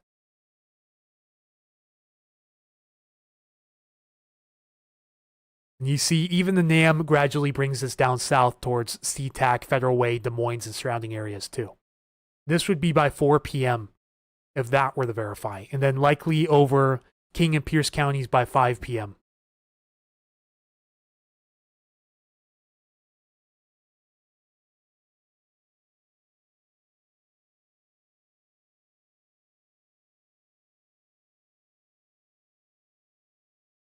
What is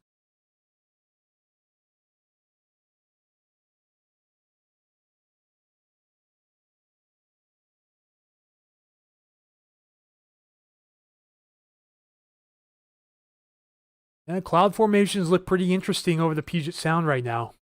I unfortunately don't have permission to share the live cam with you, but in one of my weather groups with local weather enthusiasts, one of the local ones, you guys know Michael Snyder with Pacific Northwest Weather Watch. He has a webcam aimed out towards the northwest right now, and cloud formations look pretty enticing at the moment. Really interesting.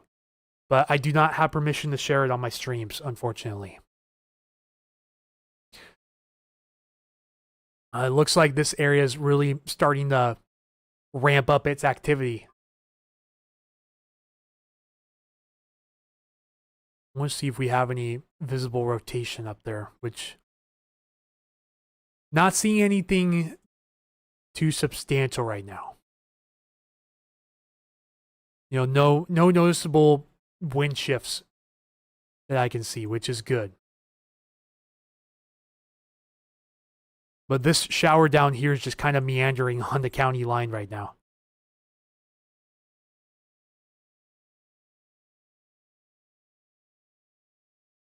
I took video. Can we post it on here? Yeah, feel free. I'm not sure if it'll allow you to comment it on Facebook. You might be able to. Maybe if you can, possibly try posting it to your Facebook page and then tag Puget Sound Stormwatch in it.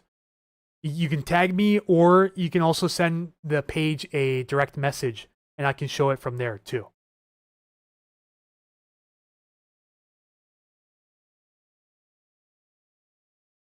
And then, of course, I'll give full credit to you too if you want to share your video with the public.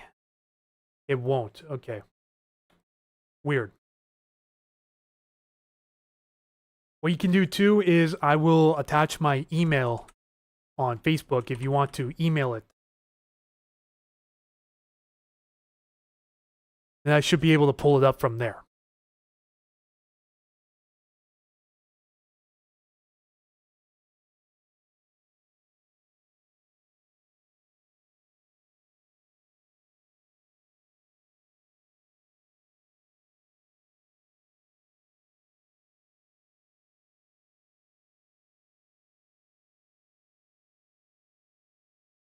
So we got some new development up near Maple Valley and Hobart too.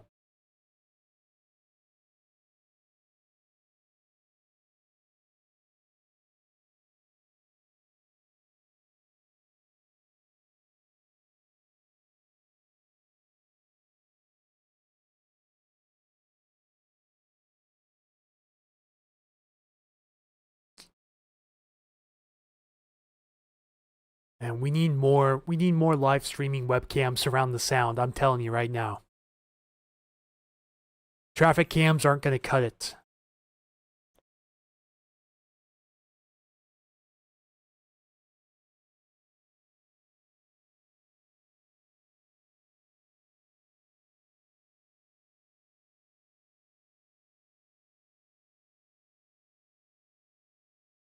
Yeah, from what I can see from submissions that viewers are sending in right now.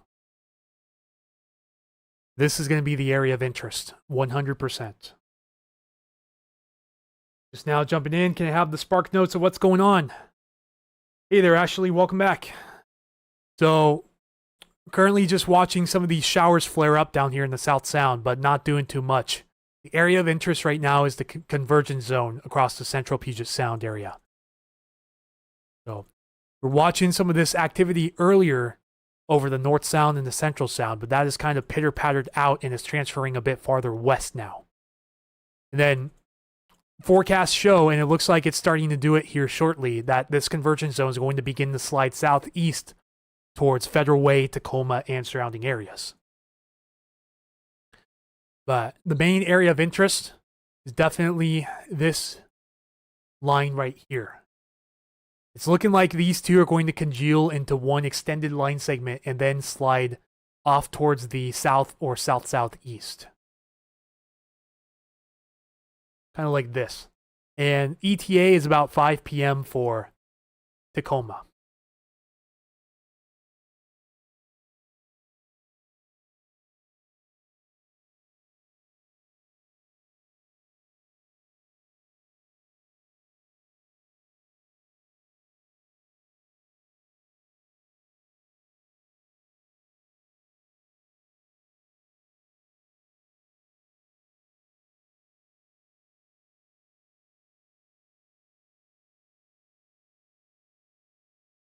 Breeze is picking up again here in Milton.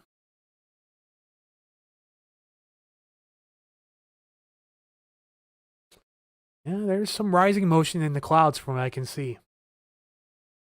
Again, I'm not able to publicly share the live stream I'm looking at, but some of my weather buddies up north have access to a live stream camera system off of Normandy Park that's looking directly at this convergence zone, and it looks pretty gnarly. Anything impactful wind-wise today expected? No. You may have some brief gusty winds if you're along Whidbey Island, Camino Island, points east or points west along the Strait of Juan de Fuca tonight with that westerly surge, but that's really about it. Elsewhere, we're not expecting anything.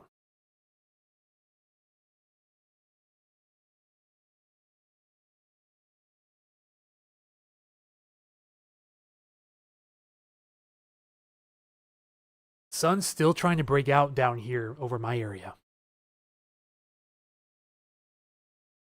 Which we look at satellite and you can see these thinner clouds passing over us. But the much thicker lower clouds are just to our north here over SeaTac. You can tell the convergence zone's right in this area here.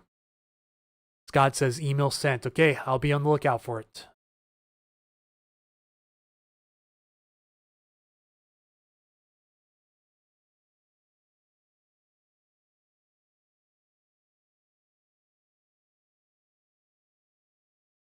Okay, yep, I got it.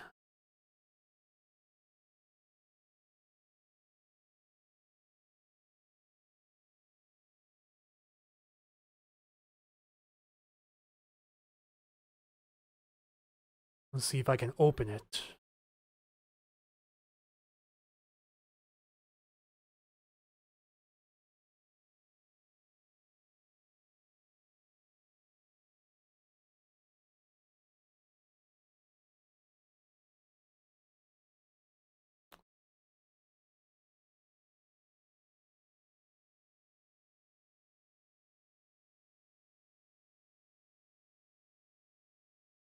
Okay, there we go. Hang on, let me show this real quick.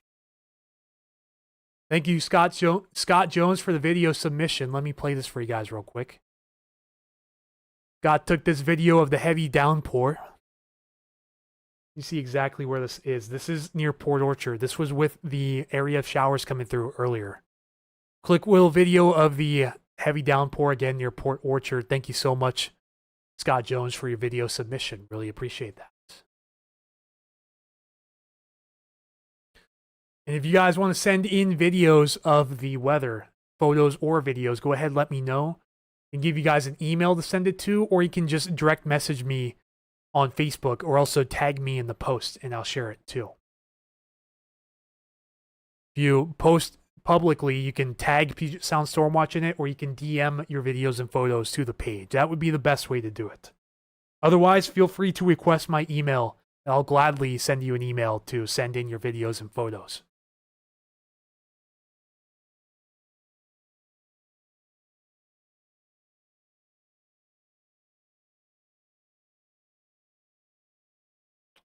Photos sent in from...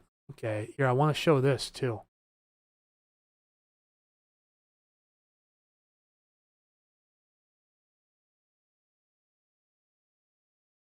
Ooh, this looks crazy from the airport. This was sent in to one of my friends from a viewer of his. You can see a plane taking off here. And so you can see a nice low and dark cloud deck looking northwest from SeaTac right now. And that convergence zone is really starting to ramp up. Looking pretty gnarly there. That's quite the view of the ongoing Puget Sound Convergence Zone band from Fly C as of 1:40 p.m. Photo sent in by someone at the airport currently.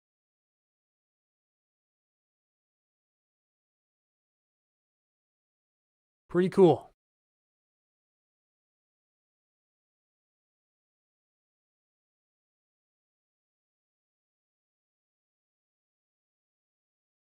And that again is this convergence band right there.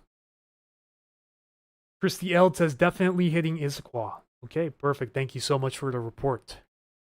Yeah, you're basically right under this part of the convergence zone at the moment. This is all one band that's eventually going to congeal. It's a little bit sloppy, but the west side of it's really beginning to come together and organize.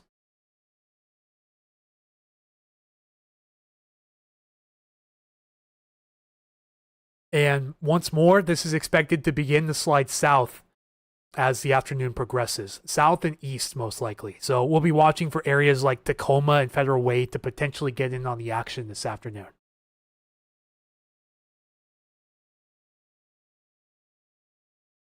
Yeah, I wasn't sure. Seemed pretty breezy down in Roy, but my weather station got knocked off my house. Really? Dang, I am very sorry to hear that. It's one of those expensive ones too, isn't it? I'm gonna guess it wasn't knocked off by the weather.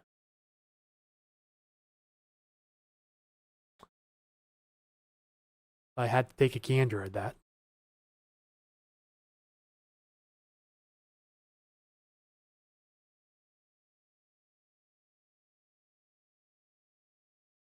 Oh, it looks like Michael actually has his drone launched right now. That's pretty cool.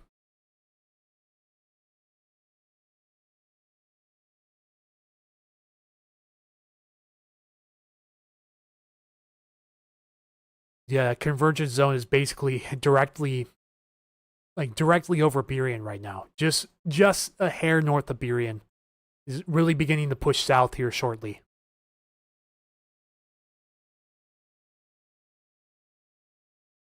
Asplin, when they took a tree down, their line smacked it. It was oh no, it was a tempest too. I remember now. Yeah, that is not cheap. Ashley, hopefully you've contacted them about it. See if there's any way they can reimburse you if there were technically any damages. Hopefully the station itself wasn't damaged. Okay, it's not broken. That's good. Just haven't had a chance to put it back up. All right, perfect. Very dark clouds over Port Orchard. Yeah, this convergence band is sliding just south of you now. It was on top of you earlier, but now it's starting to push a little bit more to the south as time goes on. So this is our new and reformed convergence zone that we're watching currently.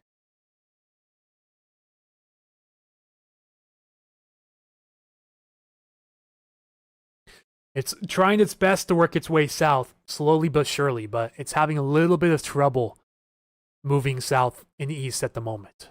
Just kind of hung up directly over the Central Sound at this time. Models show it'll eventually begin to push farther south. We'll just have to see if they're right or not. As previously, models were showing it hanging up over here, and this is where its final resting spot was. So maybe yesterday's models were onto something and today's are wrong. Always a chance of that too. We'll just have to keep our eyes peeled and watch this in real time. If it begins to slide south, could bring convergence zone showers and potential thunderstorms to areas like, again, Des Moines, Kent, Auburn, Federal Way, Tacoma even.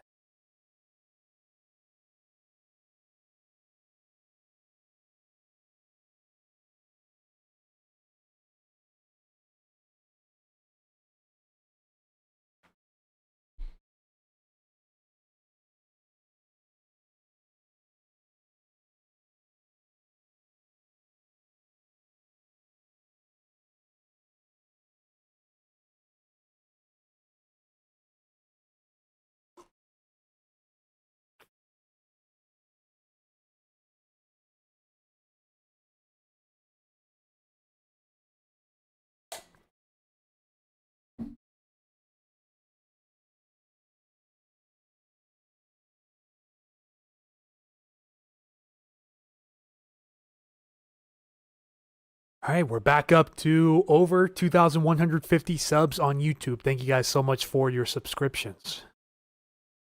Due to the lack of content recently, the subscriber count has been bouncing up and down quite sporadically. We're back over 2,150. Thank you guys so much. See, on Facebook, we need 90 more followers on Facebook to get the 40K. I believe if things keep up, we have a pretty good shot at hitting that today. That would be the best case scenario.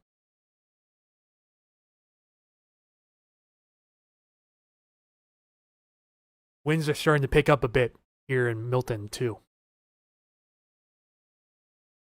It should help and aid this convergence zone and intensify it a little bit more before it starts to hopefully trek south, like models are showing.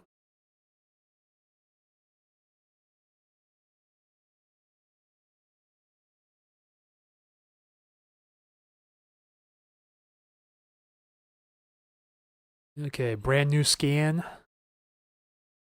Seeing a bit more activity over the water now.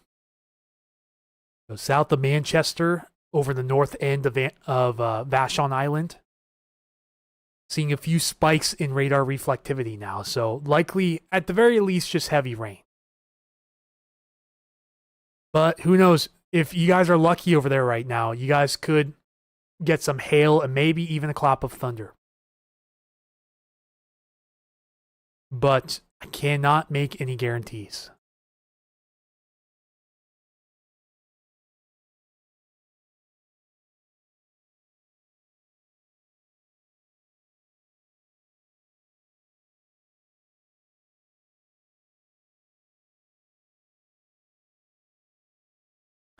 And see a few of these showers forming over the South Sound out ahead of the convergence too.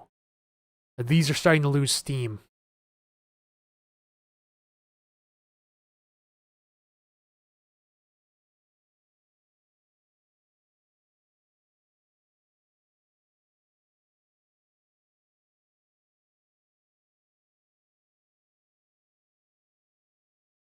One of the strongest breezes of the day so far here in Milton just hit. I'd estimate that wind gust was 25 to 30 miles per hour coming out of the southwest. So winds are starting to ramp up, which should really help escalate this convergence zone activity. Let's go check wind gusts again. Hang on just a second. My windows are all kind of out of whack at the moment.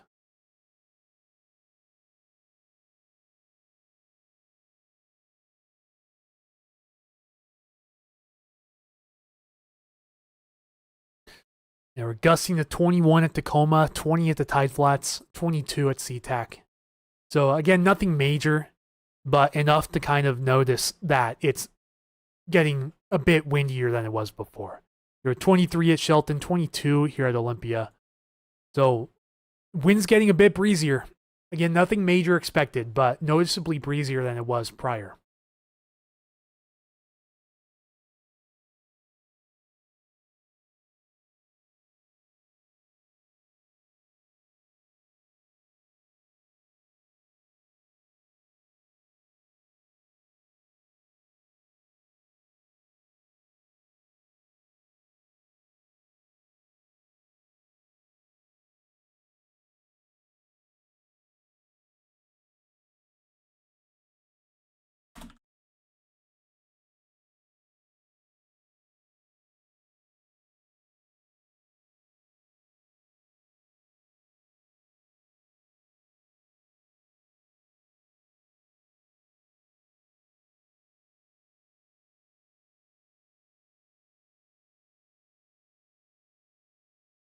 All right, guys, I need to take another little stretch break real quick.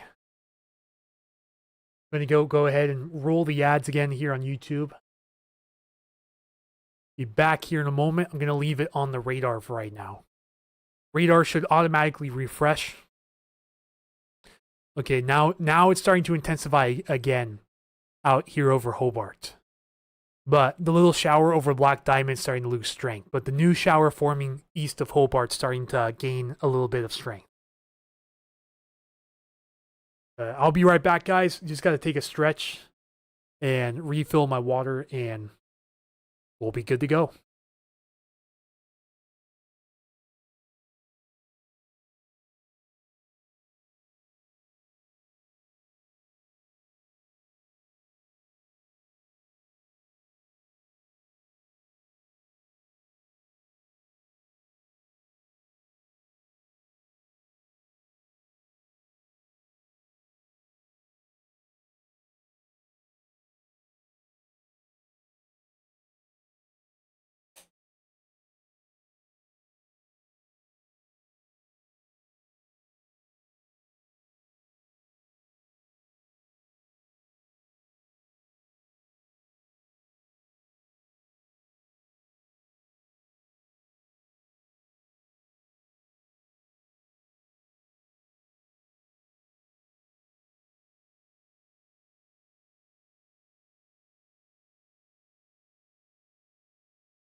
Okay, back in action.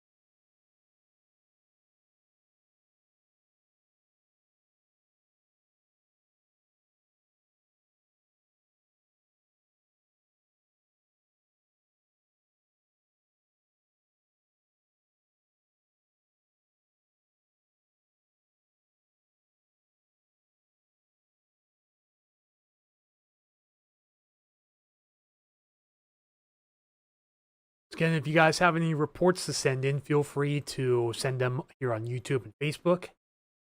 And if you guys want to send in any photos or videos that you guys take, best way to do it would be to either DM the page on Facebook or tag me in a Facebook post at Puget Sound Storm Watch.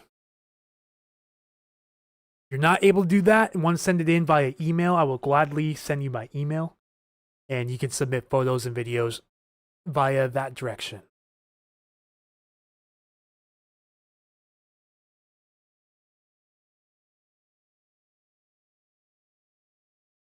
It's kind of hard to tell right now if the convergence zone's trying to push a bit more south right there. At the very least, we can tell that the current convergence zone of interest is right in here right now. It's just north of the SeaTac airport, and it's kind of hung up directly over the Central Sound right now. All the way out towards Snoqualmie, North Bend, as far west as Bremerton Airport. Yeah, all of the activity up here earlier, outside of some heavy rain, is gone. It's dissipated and has shifted much farther south.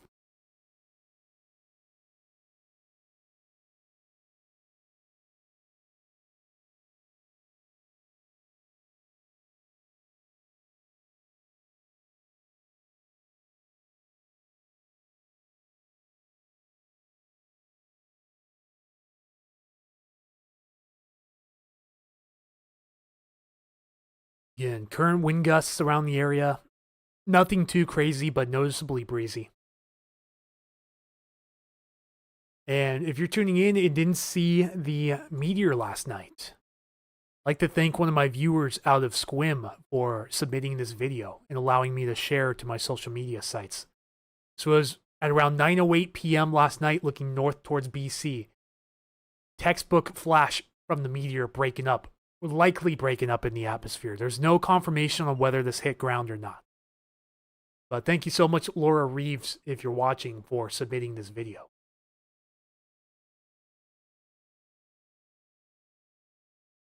We have new data. The HER model here keeps bringing us farther south with each run right now.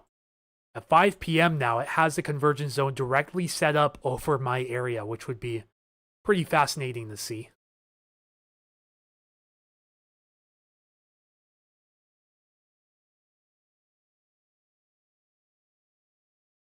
That would be pretty interesting. This would be at 5 p.m. Just to show you guys the trend on this model for 5 p.m. The last 5 or 6 runs or so have been pretty consistent on the placement of this. Plus or minus a few miles, nudging it north or south. We'll just see if the models hang on to this guidance or not. Again, this is the HRRR, and it's slightly different from what the NAM and the experimental RRFS are showing.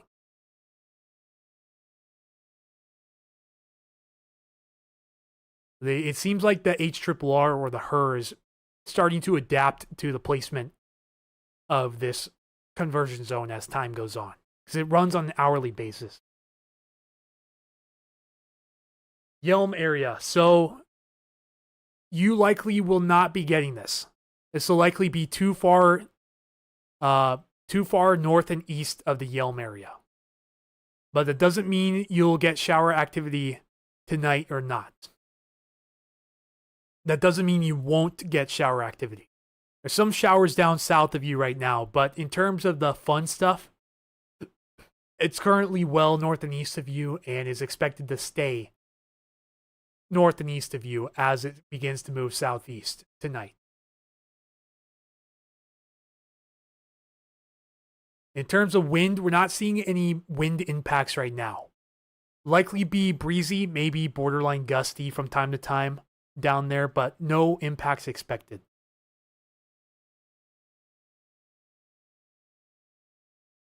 The breeze is still pretty consistent over my parts right now. I am in the city of Milton, so right down here by Edgewood. I'm in this immediate area here, between Milton, Lakewood South, and Edgewood. And I'm just kind of anticipating the arrival of this convergence zone in the next few hours or so. Again, expected to impact parts of the South Sound by 5 p.m. if models are correct. Trying my best not to crash radar scope on accident, which seems to happen pretty much every stream. See, earlier on in the afternoon, the convergence zone was mainly over its traditional area, the North or Central Sound. And then you notice as we go forward in time, the convergence zone begins to push a bit farther west, and it sort of recycles itself. It starts developing over the SeaTac area. So it has since shifted all of its momentum from up here down to about right there. And then this will be the main area of interest as we go into the afternoon time. Because how far south and east it'll move is currently unknown. But the models want to set it up somewhere around this area of the South Sound by 5 p.m. I'm going to say plus or minus 1 hour realistically for any forecast deviations. So just kind of watch this area in a couple of hours and see where exactly this convergence zone is positioned.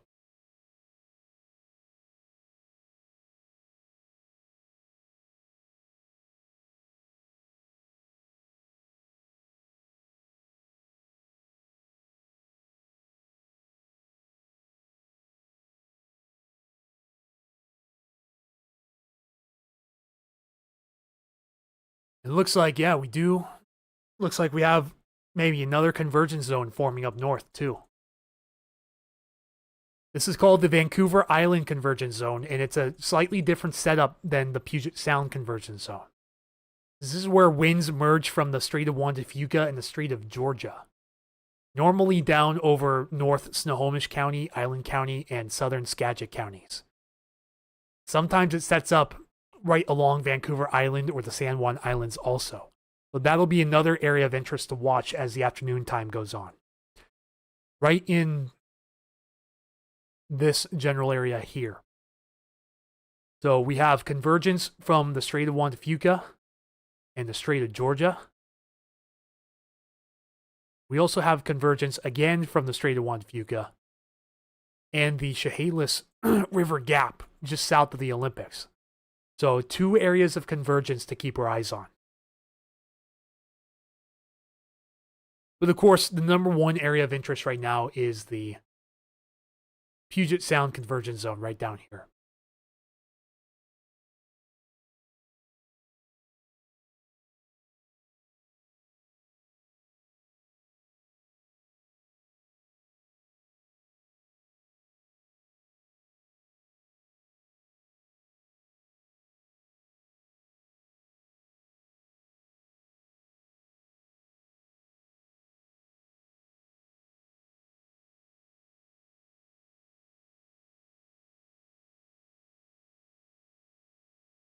I just saw we are now 4 followers shy of 500 on X/Twitter also. 496.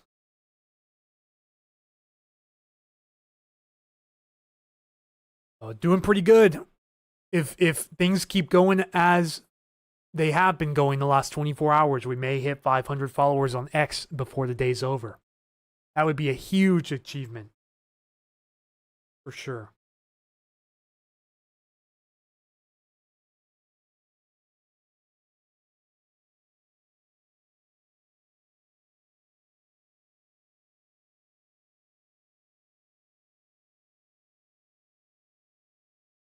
One thing I noticed too on this HER model here is it has what looks like kind of a secondary area of convergence that impacts the South Sound right behind this one. This would be around 7 p.m. tonight or so.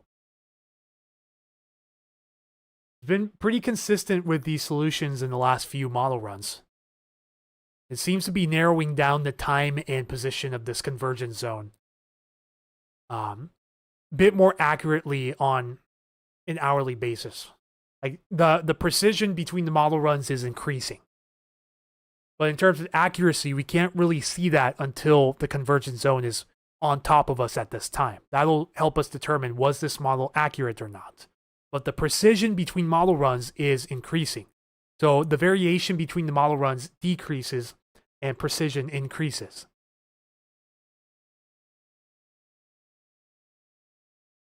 Let's see what the current model to model agreement is right now. Pretty consistent for the most part at 5 p.m. Have the HER, the NAM, the RRFS is kind of in a land of its own. It was agreeing before, and then the last model run, it just switched up and decided it's going to do its own thing and not follow the rules. There's a reason why it's in its experimental phase still. It's not slated for activation quite yet. Like, it's activated, but it's still, again, says it clearly right here. Experimental NOAA product, not for decision making. That's probably why right there. It's a completely different outlier solution.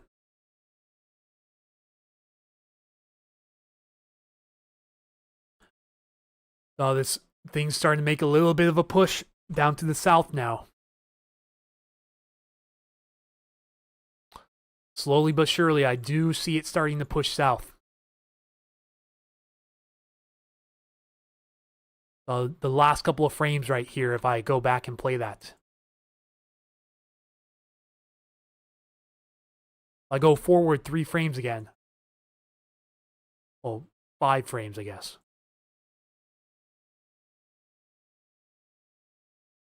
You can see it's moved from right here to about Normandy Park and SeaTac already. Already covered this much distance in the last 15 minutes or so. So it's beginning its process of moving towards the southeast. Which means so far it looks like we're on track, according to model guidance, to have a PSCZ or Puget Sound Convergence Zone move southeast towards the South Sound by this afternoon in about the next 3 hours or so.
Yeah, sorry, folks. Not too much going on right now. We're just waiting for this convergence zone to really fire up and see if it holds up to what the model's showing.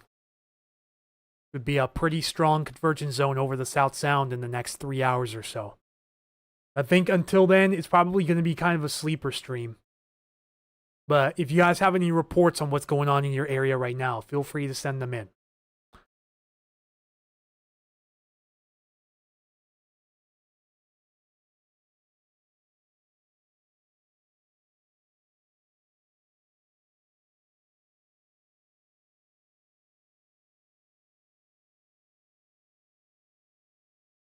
Whoops, that was not the right button.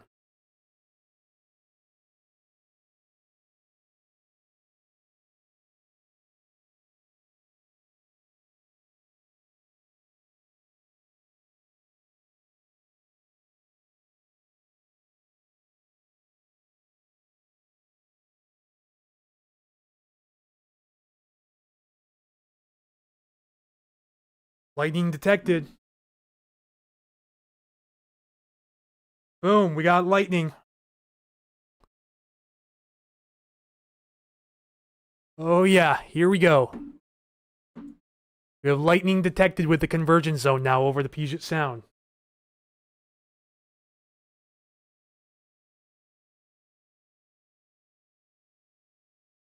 See, can we see it on windy?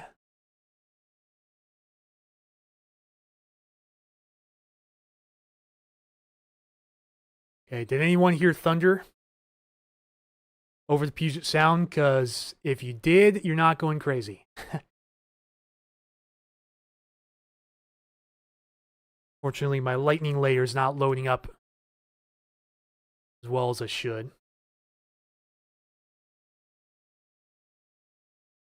Let me see if we can pull it up on WeatherBug instead. Usually WeatherBug has the better lightning detection.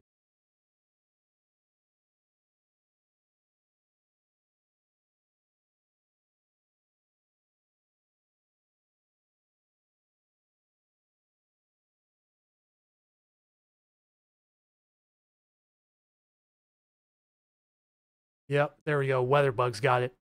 Boom. Several lightning strikes detected. Oh yeah, you're right, Chris. As soon as I got that notification, I was like, all right, we're on. Begin to ramp things up.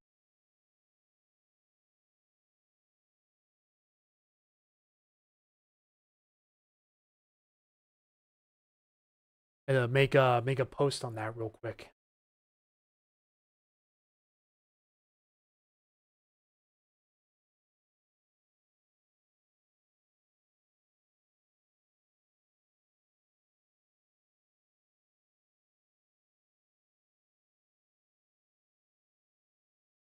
Now, unfortunately, radar scope's not showing it, but we do have lightning now over the water.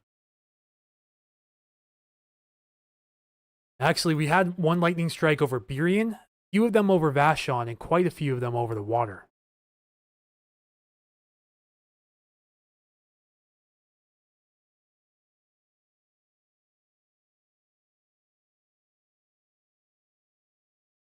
Sound effects are really loud. All right, posting to Facebook. Here we go.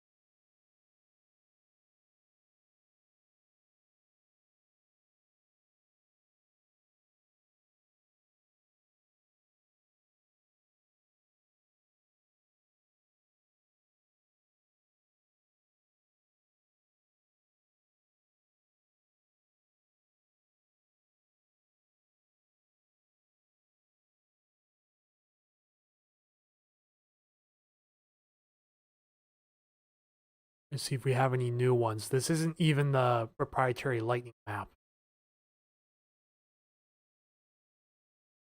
I'm going to try and switch to a different map here real quick. Hang on.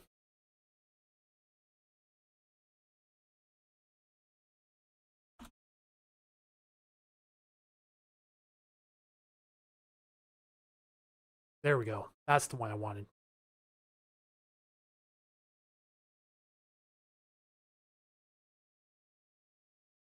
Yeah, for some reason, this WeatherBug app, this lightning map doesn't show the lightning strikes over Burien, but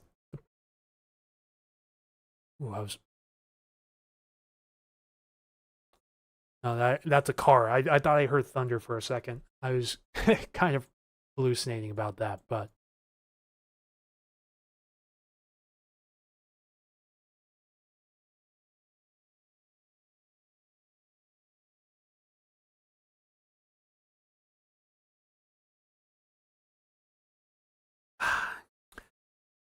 hate when people ring the doorbell at my mom's house. They're dropping off packages. Like, come on, seriously?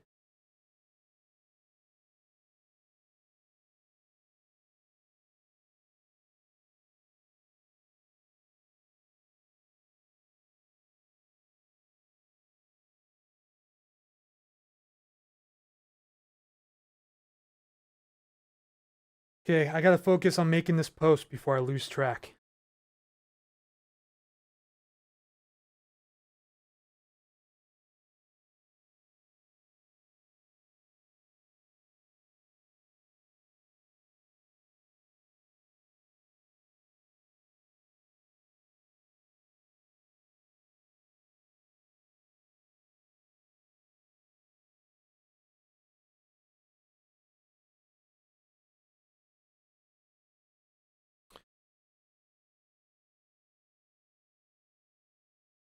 All right, post has been made.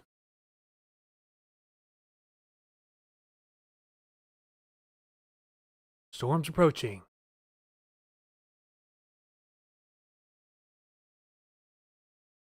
Yep, it's intensifying and it's beginning to push towards the southeast. Just in time. Here we go, folks. Hold on to your horses because it's coming.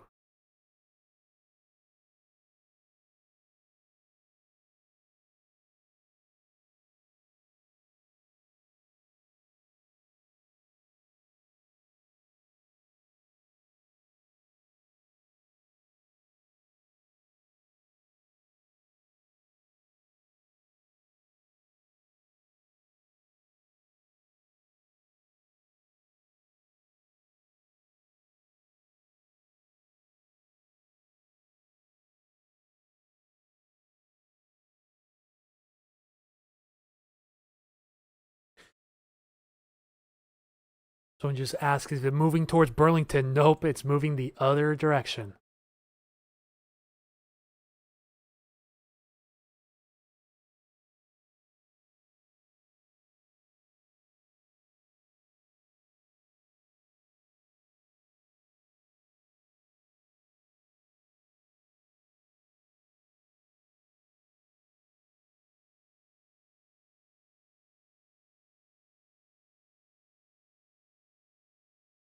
All right, perfect. Let's just keep going and checking in with the lightning map, see if anything changes. Most recent lightning was detected directly over the north end of Vashon Island. Supposedly, there were 5 strikes detected, and one of them over the water. The other WeatherBug map I looked at had lightning over the East Puget Sound and directly just north of Burien as well. So, just a little bit of disagreement between the maps, which is a little bit odd.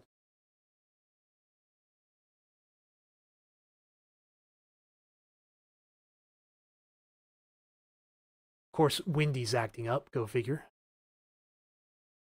PC app always has a little bit of trouble.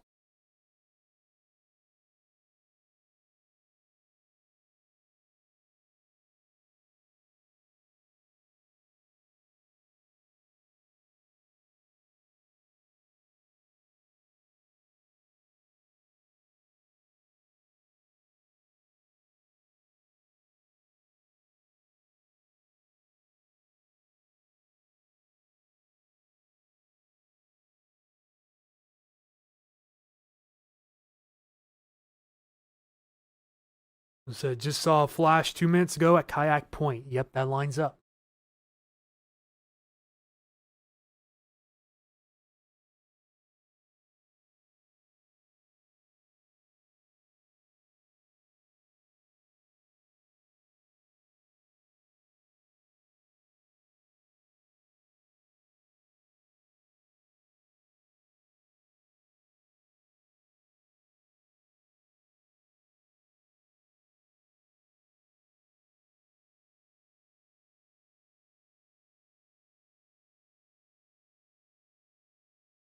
Now you can really tell in the last few scans it's beginning to push farther south and east.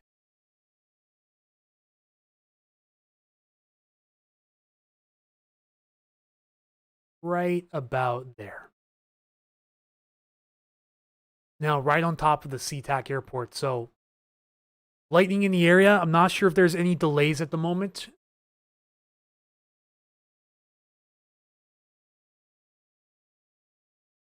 But there is lightning within, I believe this is within 10 miles of SeaTac airport. So, possible. Maybe there are some lightning delays.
Okay, still not seeing any new lightning strikes. It must have just been a little brief episode, but certainly more than I thought we were going to get at this time today, for sure. And who knows what that means for later on down here in the South Sound. Could get pretty fun if it holds up. Because again, models only show this convergence zone getting stronger as it moves south.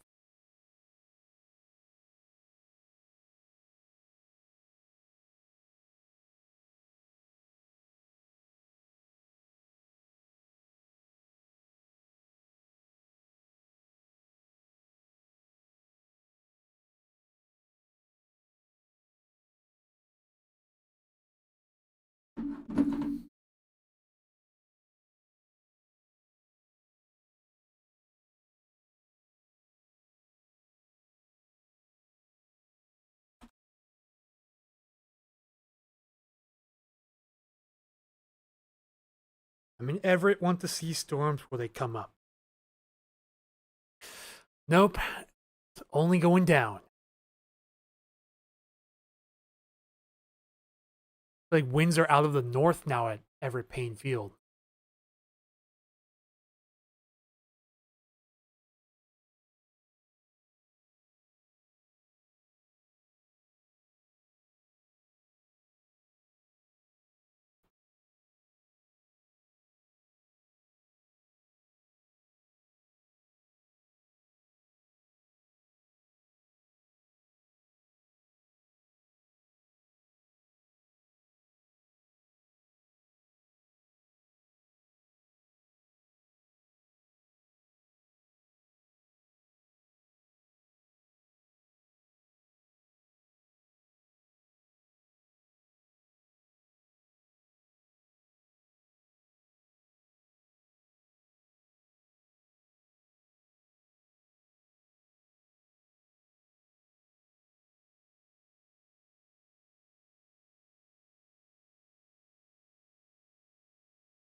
All right. Oh, hey, Keith Capillero. Hello there. Welcome in.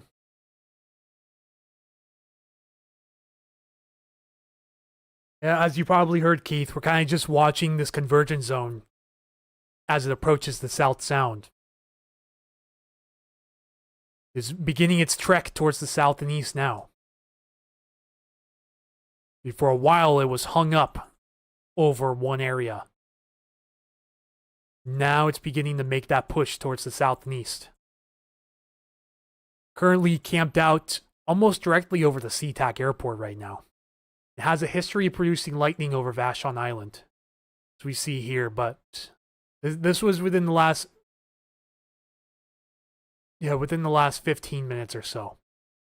About 12 minutes ago, we had a number of lightning strikes, one of which was over the Puget Sound. But depending on which app you used,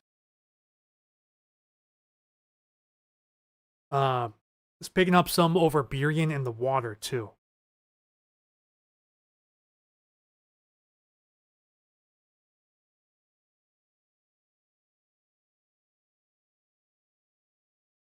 So maybe the lightning app isn't super accurate.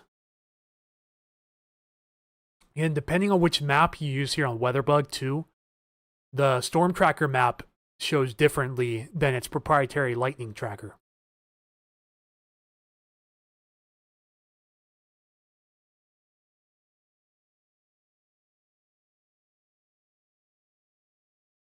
Animation does not work very well, does it?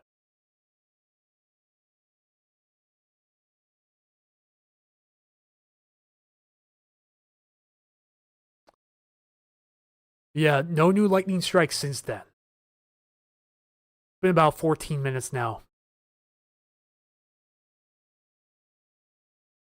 Going on, I see it. Yes.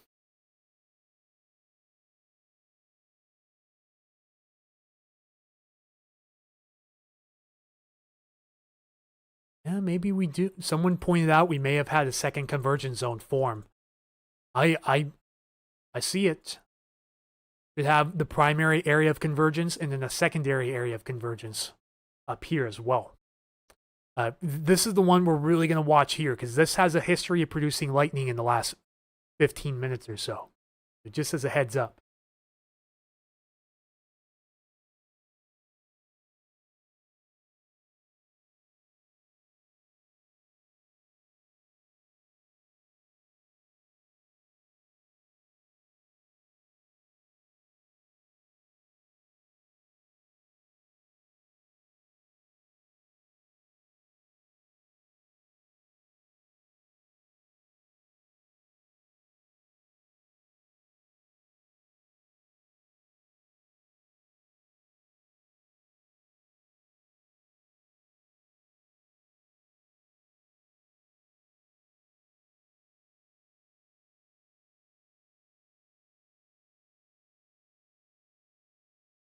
Going to be moving Monday. Oh, already. Now you just moved into Ferndale, Keith. I'm actually going to be moving myself here in a little under 2 weeks, moving over to Tacoma. So I'll be moving out of the Federal Way Milton area for the first time ever. Definitely going to be new to me.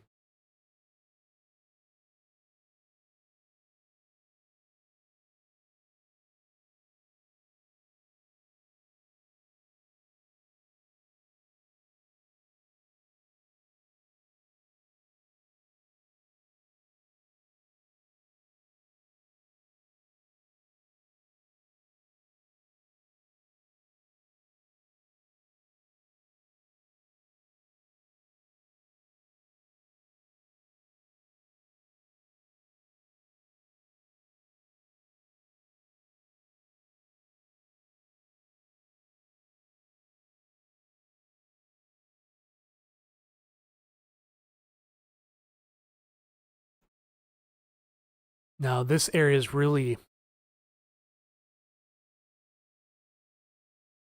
starting to flare up out near Hobart too. Could have some small hail over Tiger Summit. I see the last couple frames it went through a development cycle.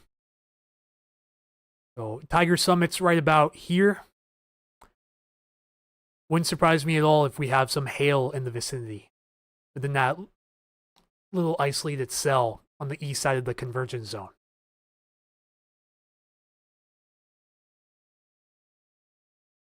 Moving to another location, nothing up here right now. Thank you, Cindy, for 200 stars. Appreciate that. I don't know why my notifications aren't sounding on Facebook. That's a little bit odd. Might be a glitch of some sorts. But luckily, I just looked over. Oh, I just looked over and I saw the notification popped up. So thank you so much, Cindy, for that donation. Yeah, Keith, up in Bellingham, they're going to miss out on a lot of the action today. This is mainly going to be a Central to South Sound event. If this convergence zone can stay together as soon as it moves over Tacoma, it could be a pretty fun night down here.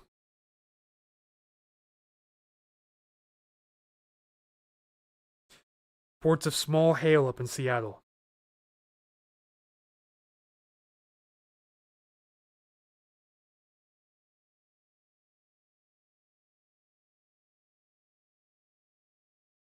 Yeah, so again, 6 lightning strikes detected here on the WeatherBug lightning detector at 224. These will expire off the map at 254, unless any new strikes occur, which has not been the case so far.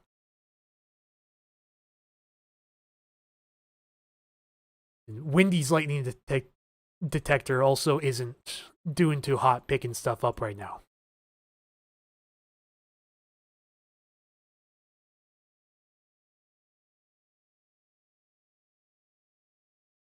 But so far, WeatherBug's winning out.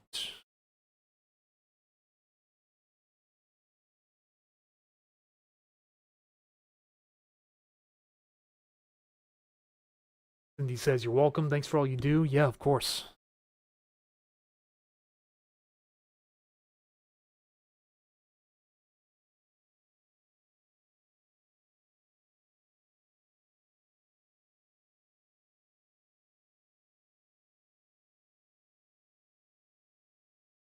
Yeah, this convergence zone is going to start making its trek south and east. Already begun. It's only a matter of time.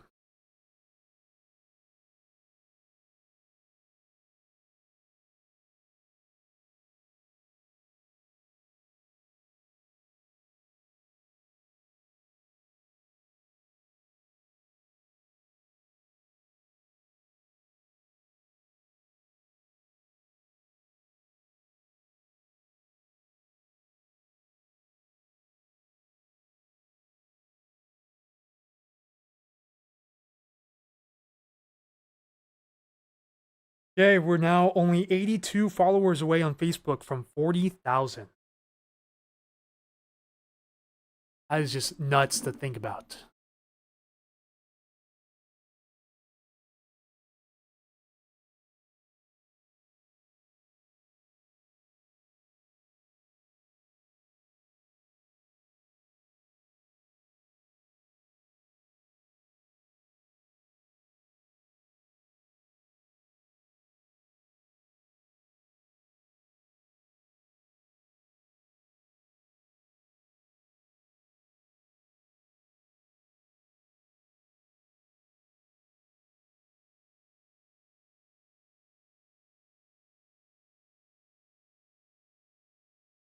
Darker clouds coming in from north here in Auburn. Yep, that's the convergence zone. It's moving towards you.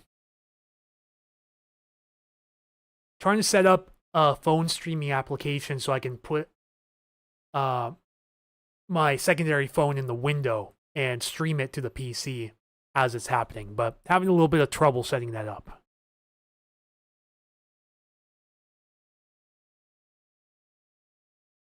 A lot of the third-party apps I'm finding on the Windows Store are pretty sketch or have 3-star or lower reviews, so I'm trying to play my cards carefully.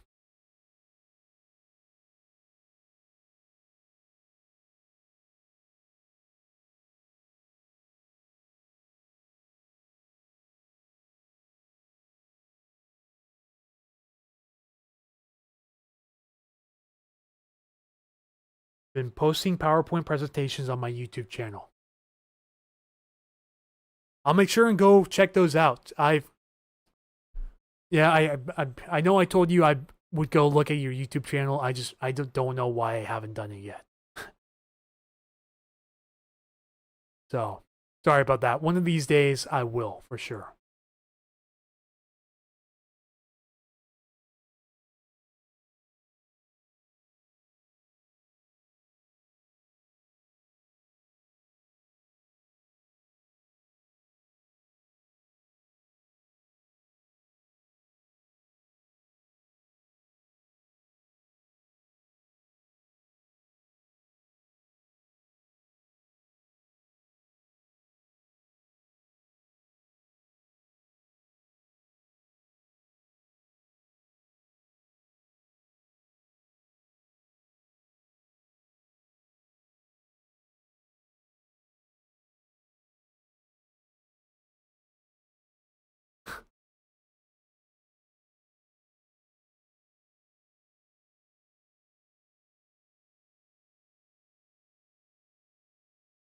And it's starting to get darker to my northwest too. It's coming.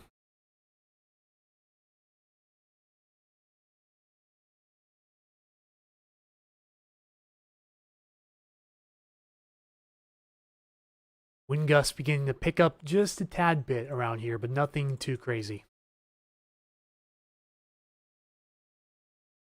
Yeah, the convergence zone's moving south into Des Moines right now, and it's moving south and east. Areas like Auburn, for example, are going to be next in line. Kent, it's almost on top of you. Covington, Maple Valley, Federal Way, Milton, Edgewood, Ruston, Gig Harbor, surrounding areas. This convergence zone is coming towards you very shortly.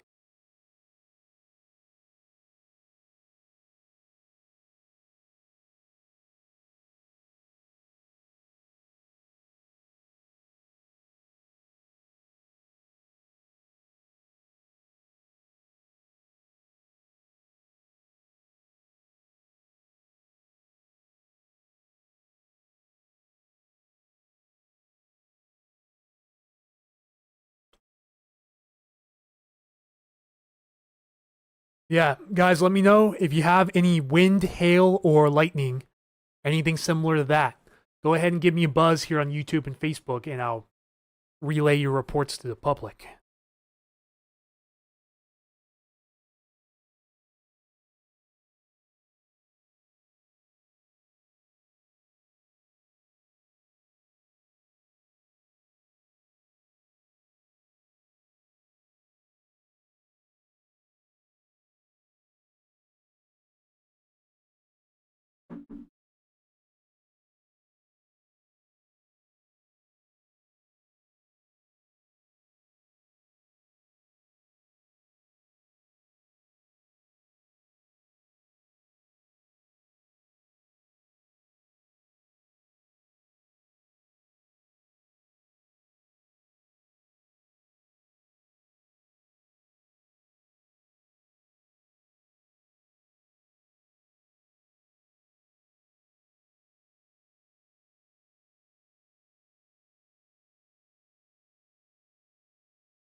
Trying to synchronize my secondary phone right now. I think I got an app that may work to screen share. Maybe.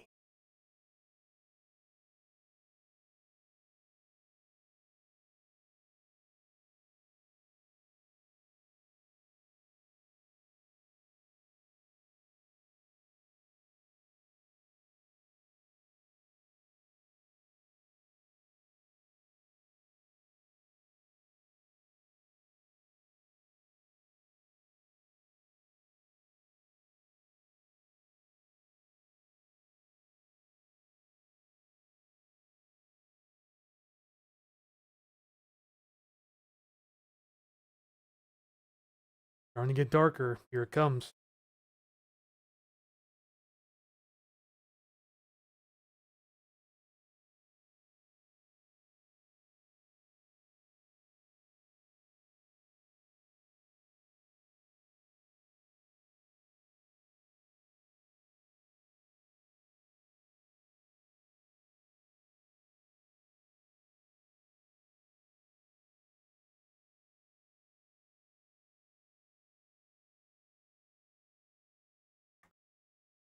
Of course, I don't remember the iCloud sign in. Go figure.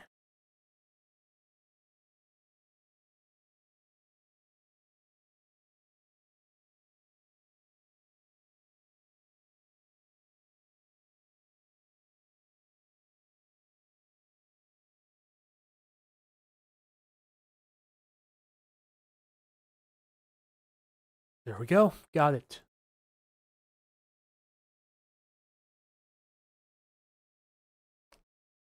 Third time's the charm.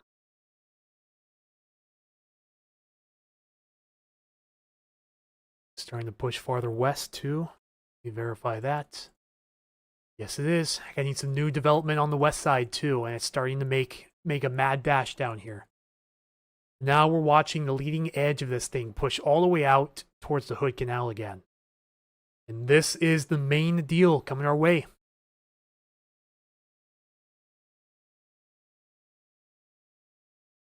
The lightning strikes were allowed to expire, so no new lightning strikes in the last 30 or so minutes.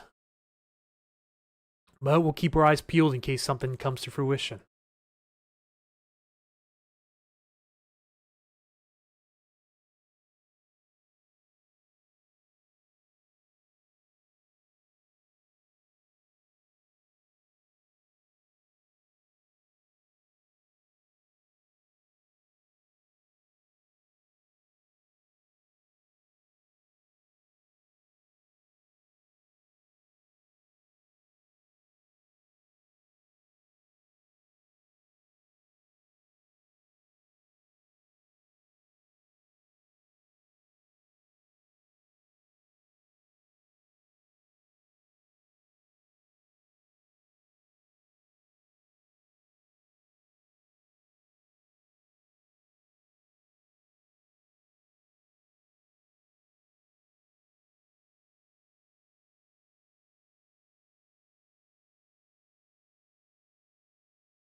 Maybe it's not going to connect.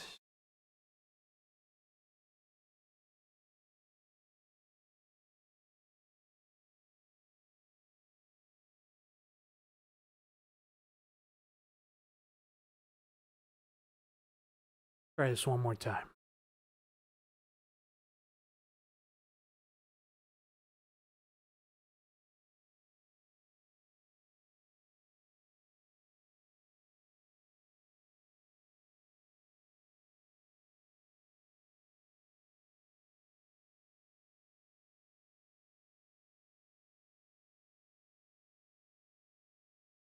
Yeah, we do have some areas where the winds might be shifting in here. Have to watch those for rotation, potentially.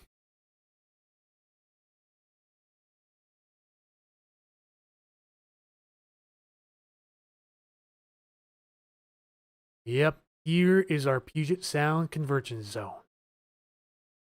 It's full glory, moving south and east.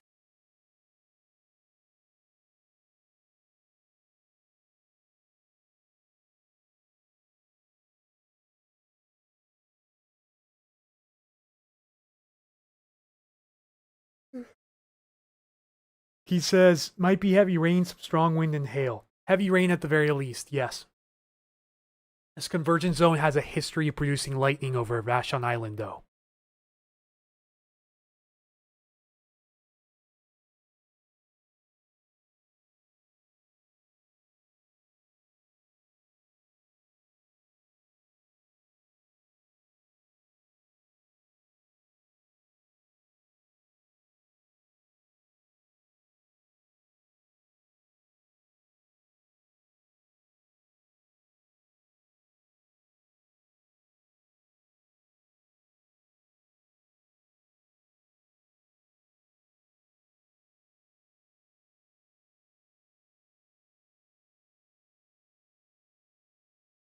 No, my phone refuses to connect, so that's not going to be an option.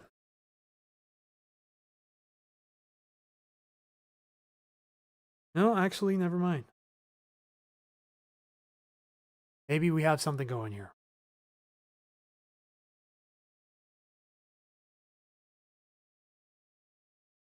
potentially.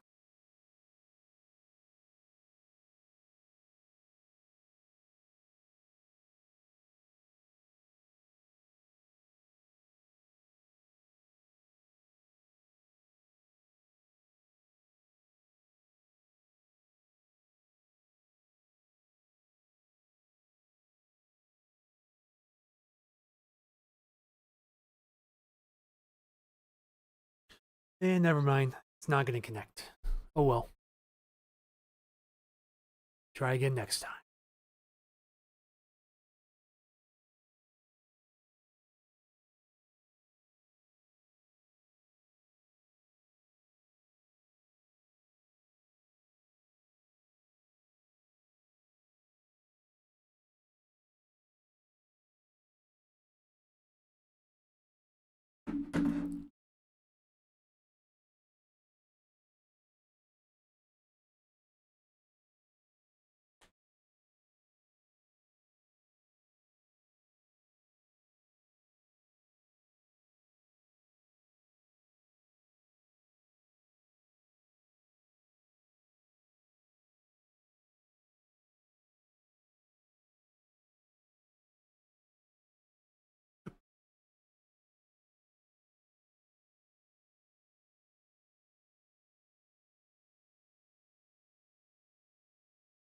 "22Z her new data still agrees. We're still on track. Our South Sound Convergence Zone on its way shortly. Now entering areas like Des Moines, Kent, Gig Harbor, Maple Valley, and Hobart. Moving towards the south and east. Slowly but surely.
Think it might have landed in Canada somewhere in the mountains.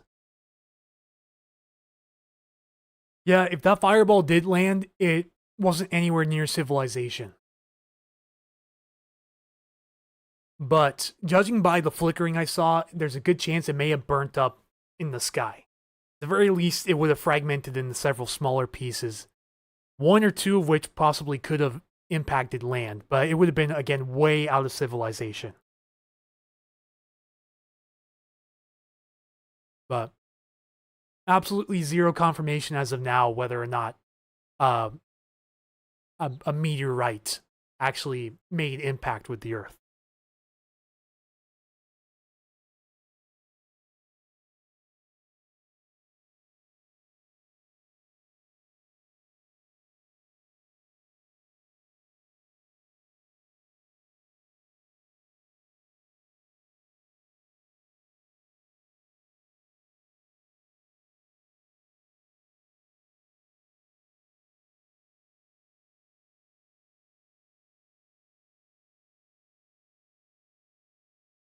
All I'm saying is, it feels good to see Reed Timmer live streaming again. Reed Timmer, the Storm Chaser.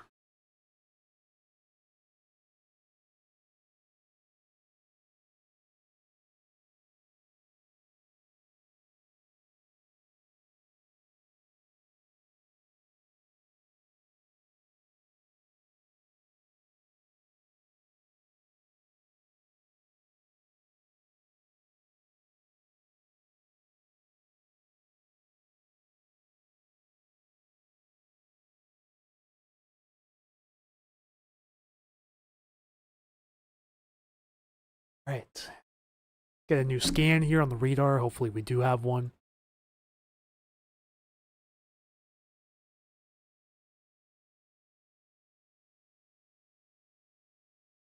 Okay, this is 2:59. Okay, so we need a new scan here in the next couple of minutes.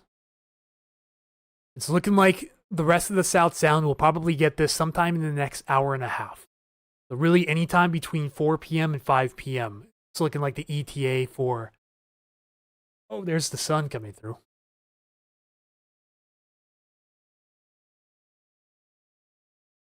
Nearest lightning strikes now 174 miles. Ooh, Eastern Washington.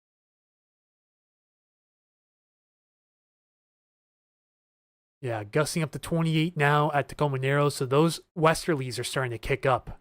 The southwesterlies in the South Sound are starting to pick up. That's going to help amplify the convergence zone later on. Some fresh southwesterly flow coming in around the south side of the Olympics. Yeah, that should allow this to intensify in a little bit if it hasn't already begun.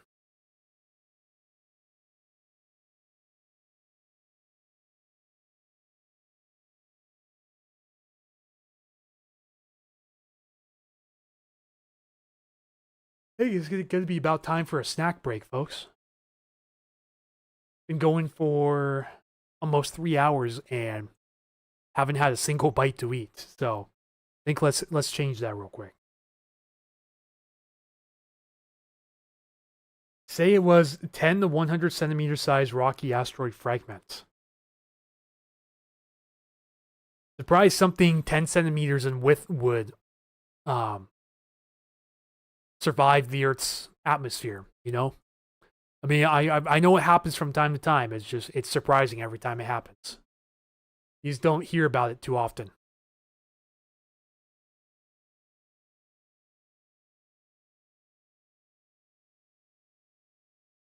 Huh.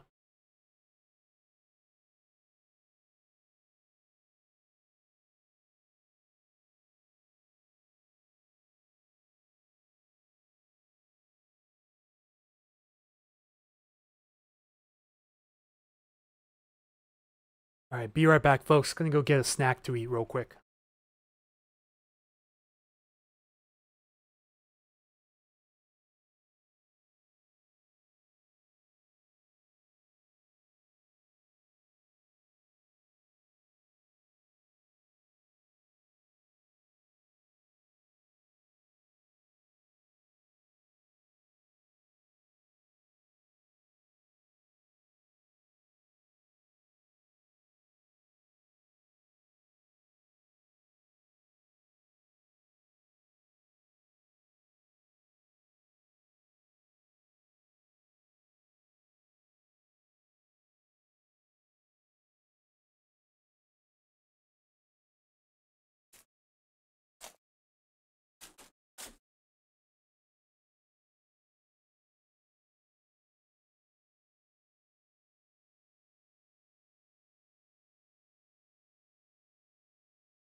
Wendy's asking weather for Lacey this evening. I have to be out and hate storms. Lucky for you, this activity should stay just east of you. Yeah, I'm not seeing any indications that this convergence zone activity will reach west of Lacey. This is the current approximate motion of the west side of this convergence zone right now. It should stay well east of you. Depending on if there's thunder when it gets down to the Tacoma area, you might be close enough to hear it. But shouldn't have the lightning directly over you.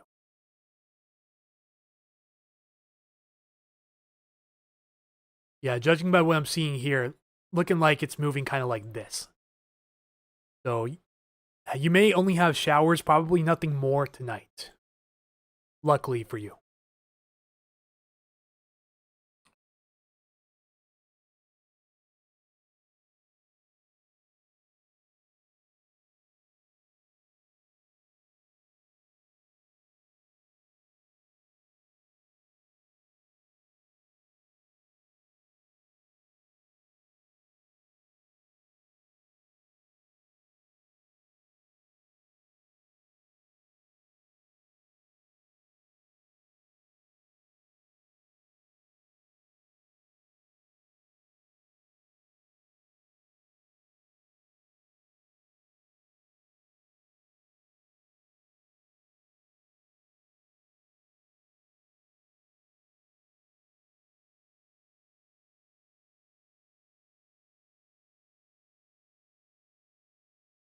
Send a picture of Bellevue in the message of my neighborhood. Okay, did he send it to my email? Or did he send me a direct message over on Facebook?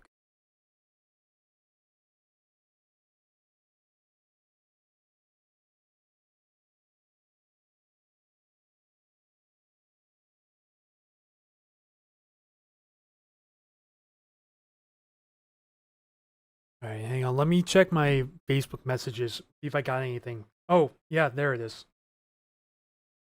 It's in Bellevue. Okay. Let me go check that out real fast. Hang tight.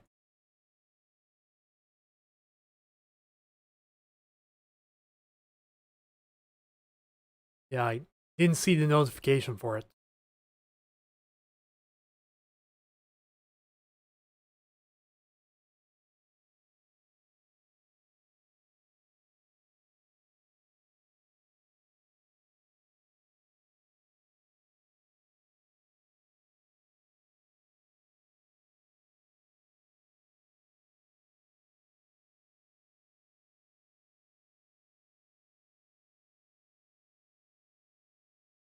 Okay, this is a submission from Mai here on Facebook. Thank you for your submission. Looks like a pine tree being weighed down by the rain.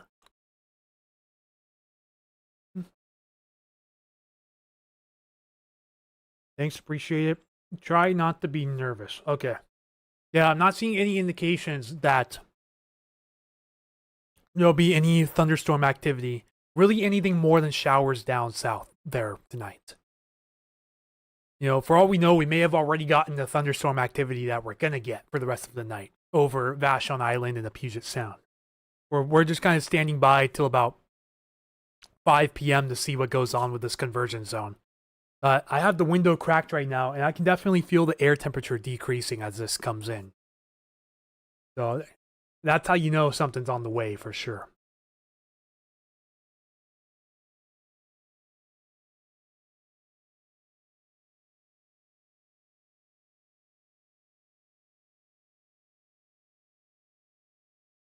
Yeah, convergence band is holding steady. It's on the way. It's on the northern fringe of Federal Way right now, moving towards the southeast.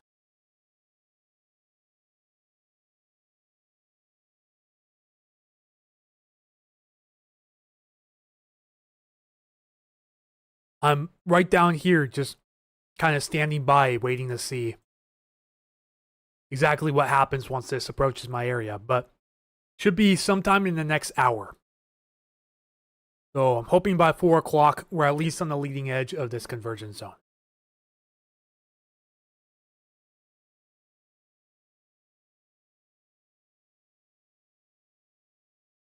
But it's getting noticeably darker, cooler, and the wind's picking up, so it's pretty close.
Like, we got a photo from Catherine Dale. Gonna go check that out real fast.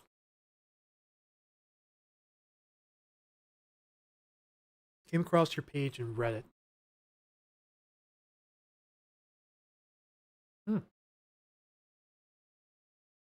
Meteor fire. Interesting.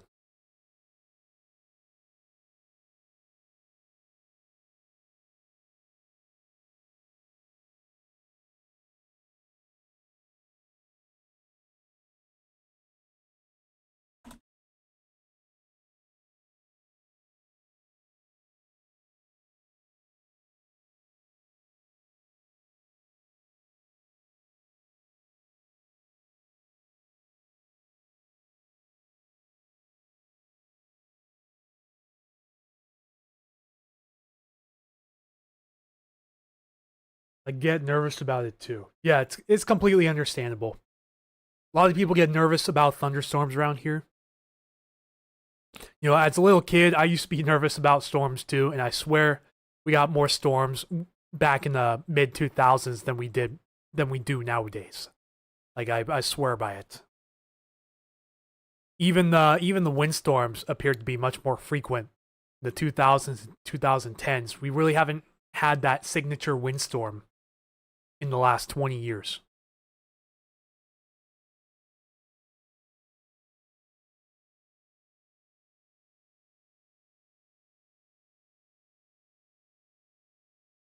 Had notable windstorms, but not signature, like top of the line windstorms. We're pretty overdue for one of those.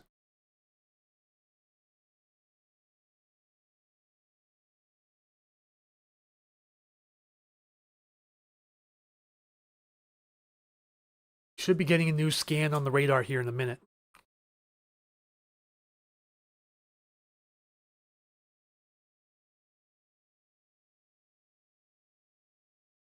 If anyone's watching in this general area right now, go ahead and let me know when the rain starts. Just so I can kind of prepare myself to, stand in the window and watch when the rain starts falling. Because I haven't gotten any reports of rain yet from anyone in this area, but it's definitely raining 100% by now.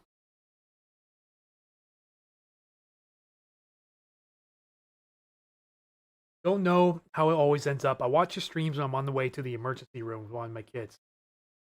Very sorry to hear that, but best of luck to you tonight. Hopefully all turns out well. Yeah. You just can never catch a break. My sincerest apologies to you, Ashley.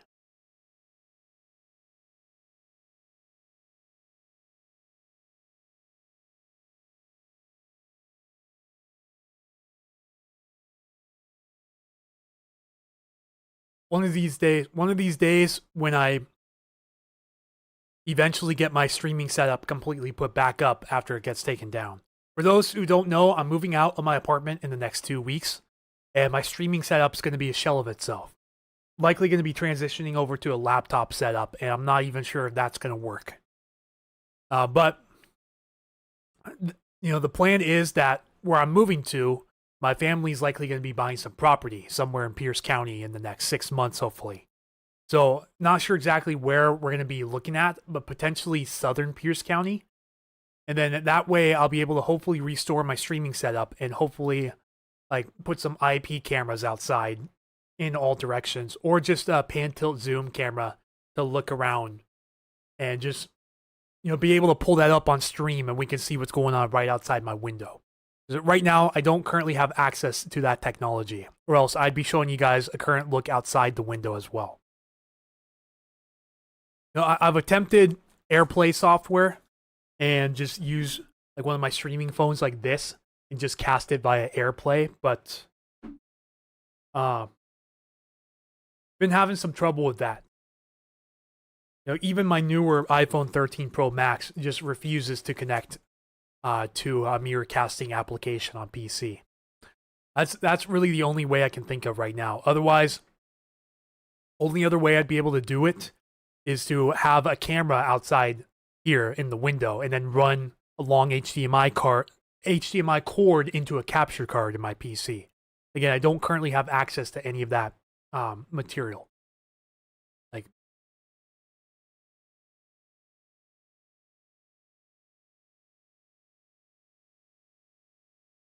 he says he uses a laptop for his streaming. Yeah, and I have a really nice laptop. It's where I write all of my forecasts on outside of my phone. I have a really nice 2023 Lenovo Fusion, I believe. It does everything I need it to do and more. So I have a feeling it won't bog down too much. It's just, it's going to be the space I'm going to be in is really tight and compact. I'm not sure if I'm going to be able to make it work for my needs. You know, I could go very minimalistic if I wanted to. Realistically, I only need one monitor.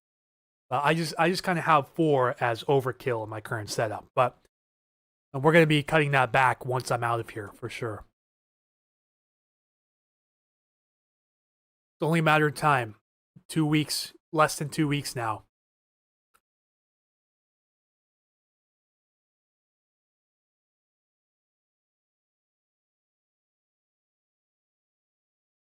But I know as soon as tomorrow, I'm going to start ripping stuff down in my apartment and packing things up. You know, I've already accepted my fate.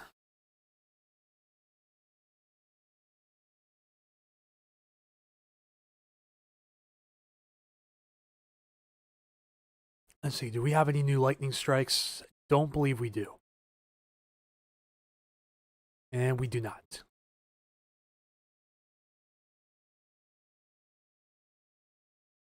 The satellite. Oh yeah, you can see the convection now over Kitsap County.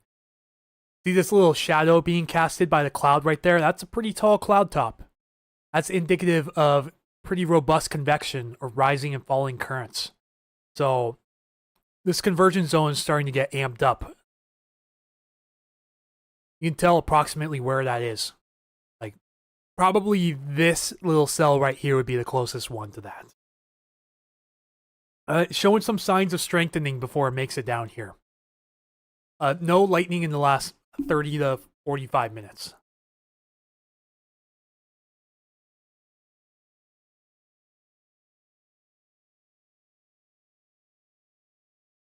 I have a feeling this might have been one of those one-hit wonder storms that we usually get around here.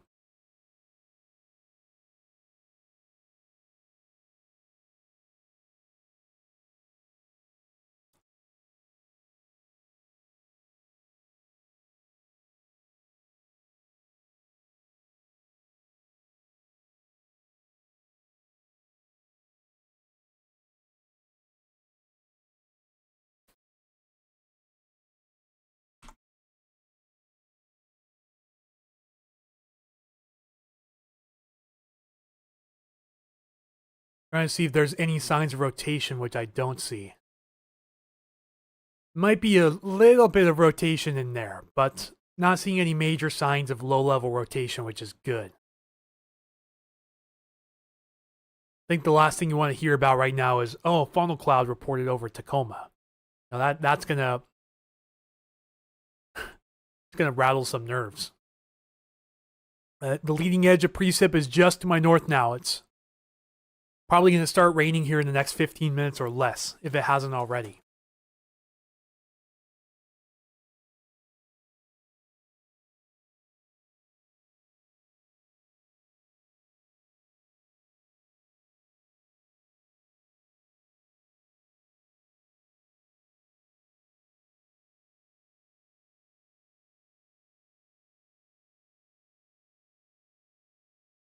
Yeah, not quite yet. We still got a few minutes.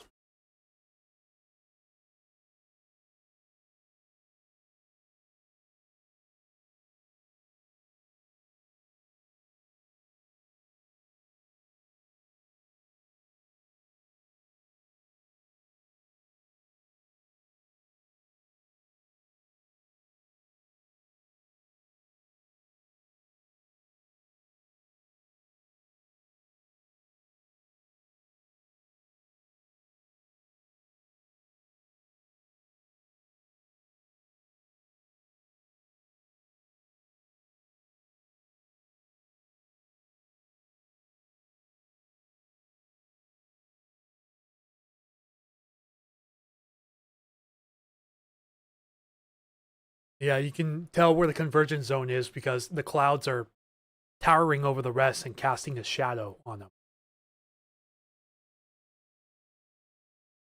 Right in here.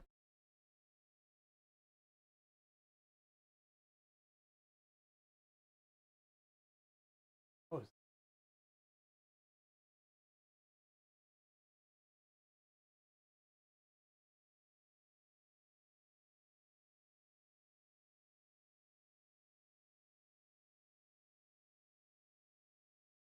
heard someone yelp outside. That was kind of weird.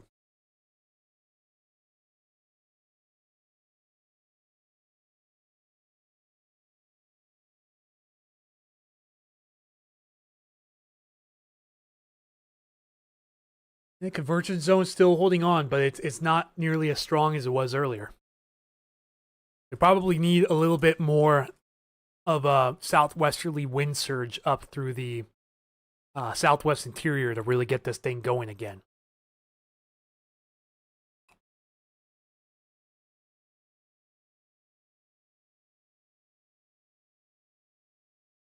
But at the very least, heavy rain is a guarantee. Like, we know that for sure. Heavy rain's a guarantee. Hail, thunder, lightning, that'll be a bonus. There's a chance we could see some brief ice pellets within this, aka sleet. Or, again, if you're one of the luckier ones, some very small hail, like less than pea size. And while we're not technically out of the threat of thunder lightning yet, it's looking less and less as time goes on. At least initially.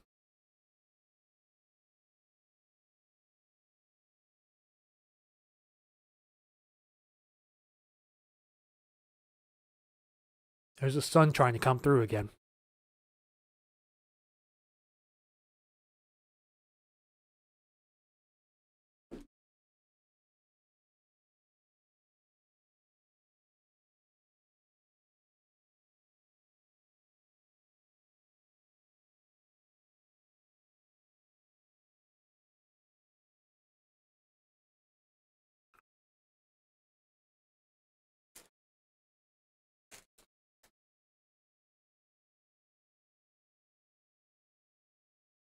All right, most recent update shows we only need 73 followers here on Facebook to get to 40,000.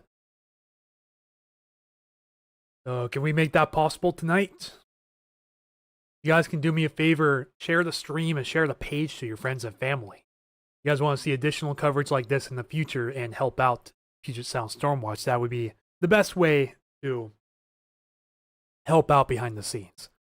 Philip Jesse says, nothing exciting going on in Tacoma. Yeah, it's still north of Tacoma, and even then, it's not looking super eventful. Just we don't get these convergence zones that extend all the way down to Tacoma that often.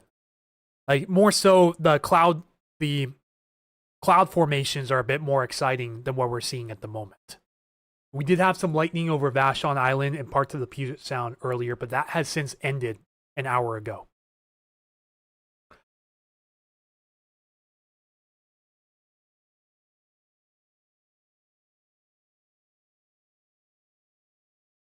But the leading edge of this convergence zone is right on the tail of Tacoma.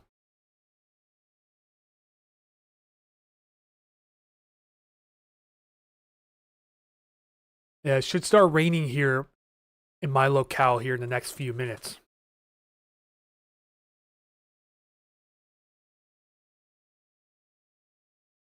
And it looks pretty dark to my north, so I know something's coming for sure.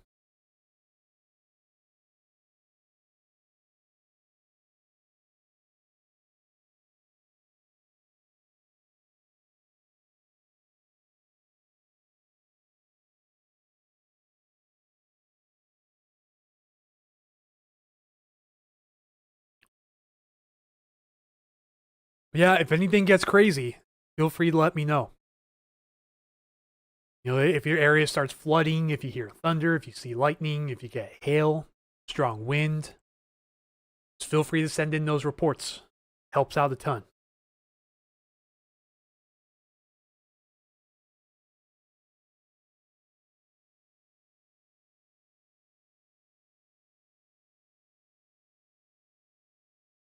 Casey Brock's asking, thunderstorm for Maple Valley. Well, if you get a thunderstorm, it would be on top of you right now. But we haven't seen any lightning strikes since this convergence zone was over northern Vashon Island. So while the chance is non-zero, the chance appears to be going down as time goes on. Because the convergence zone is pretty much almost directly on top of Maple Valley and the surrounding areas at the moment. So again, if there would be any thunder and lightning, it would be right now. But the zone itself isn't looking overly strong anymore.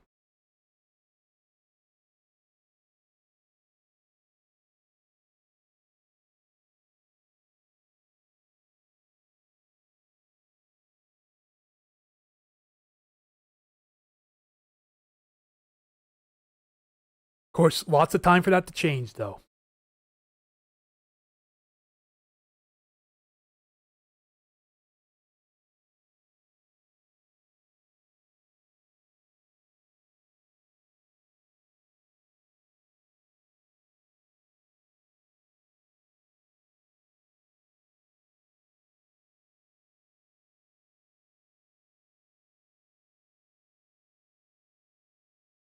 Yeah, no new lightning strikes anywhere close to us.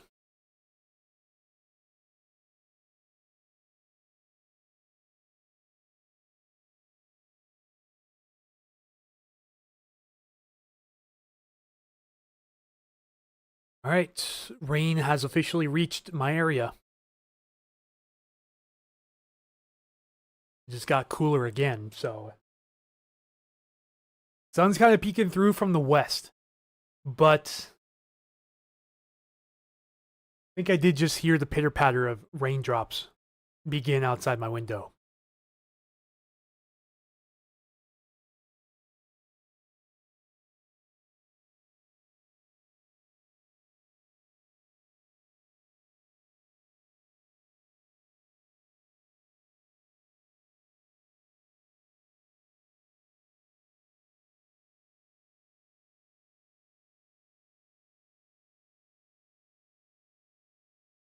I miss a good thunderstorm from Ohio, so definitely something I miss. Yeah, if you want a good thunderstorm around here, you just have to cross your fingers and pray every spring and summer. Because we do get thunderstorms on occasion, but they're a microcosm compared to what you see out east. Just the Pacific Ocean gives us way too much mild air. Nowhere near what you need to support long-lived, strong thunderstorms. We have had events in the past where we've had pretty noticeable thunderstorms, like September 2019 and May 2017, to name a couple examples. You know, it does happen. It's not unheard of, but it is rare. Just have to have things line up almost perfectly.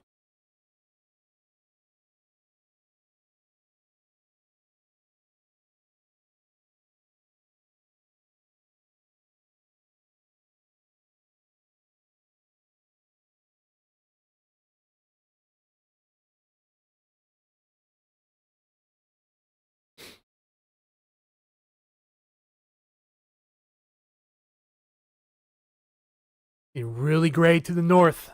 It's almost here.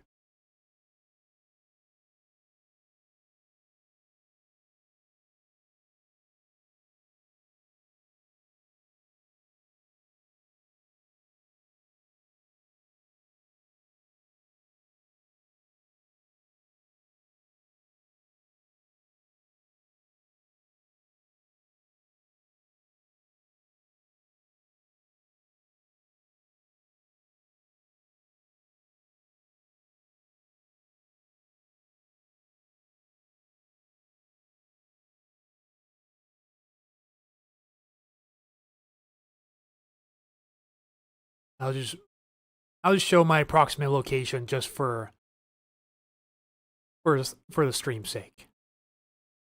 And right around where this blue contraption is here. So it's almost here. It's probably within about 15 minutes away from getting heavy rain in my immediate area.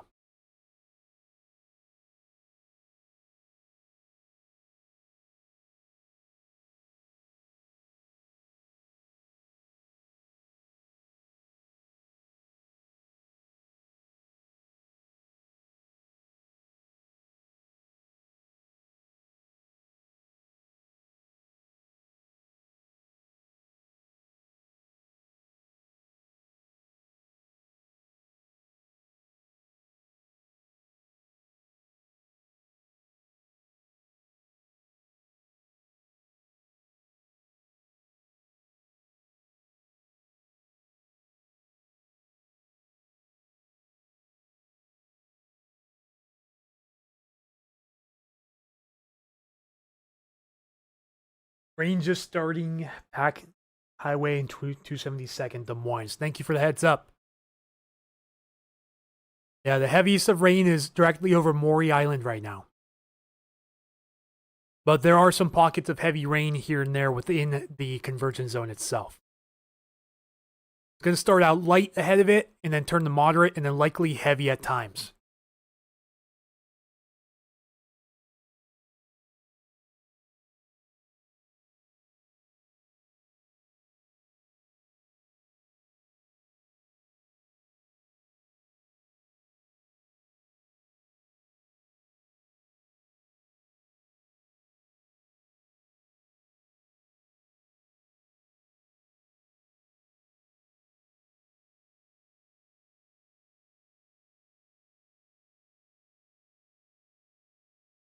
Just kind of waiting my turn here. Rain hasn't started yet, but it's a little breezy and there's still some sun peeking through from the west. That'll come to an end here again in the next 15 minutes or so. And then we'll just see what happens from that point on.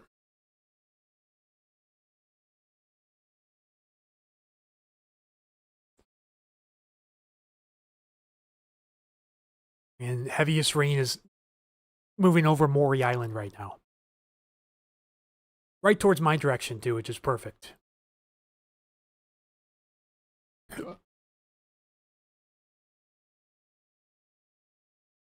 No nearby lightning strikes in the last half hour. Last one recorded was 2:24 p.m. over north of Vashon Island. But since then, zilch.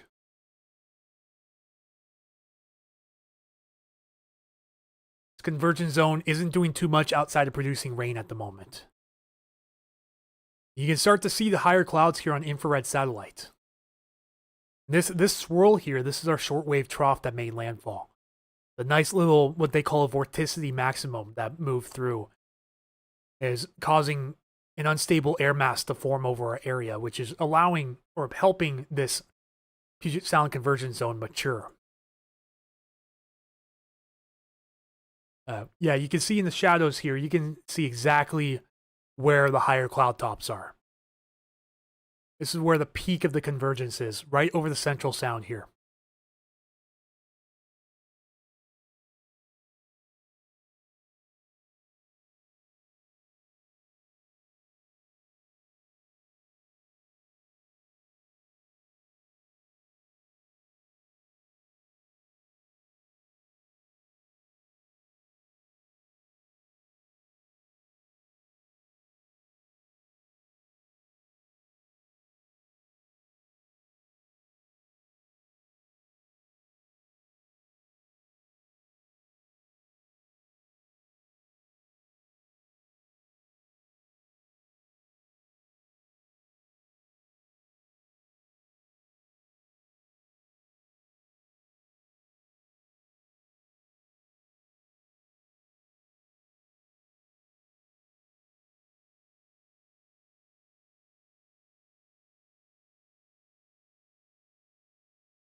And it might be a little bit of low-level rotation on this side here.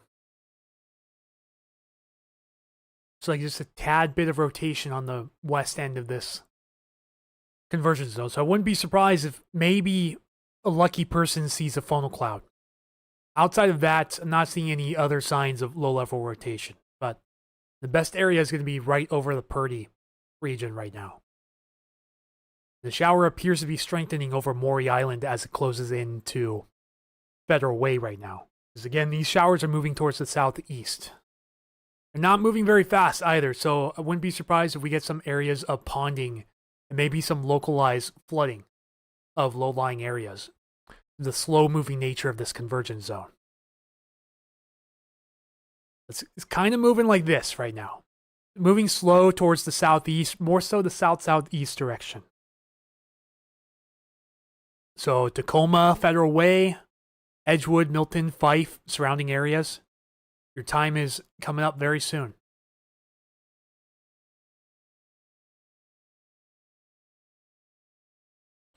With heavy rain, breezy winds, hail and lightning, all possibilities.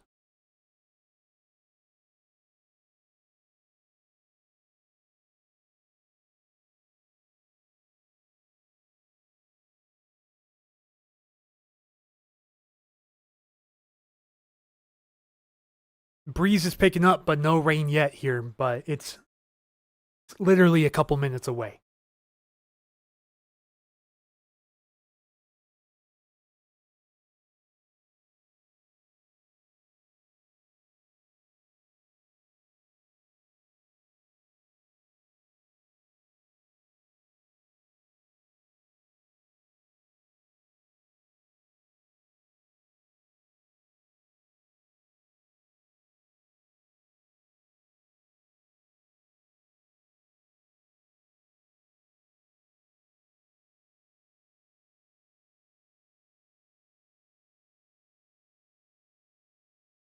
And the last of the sunlight starting to vanish, finally.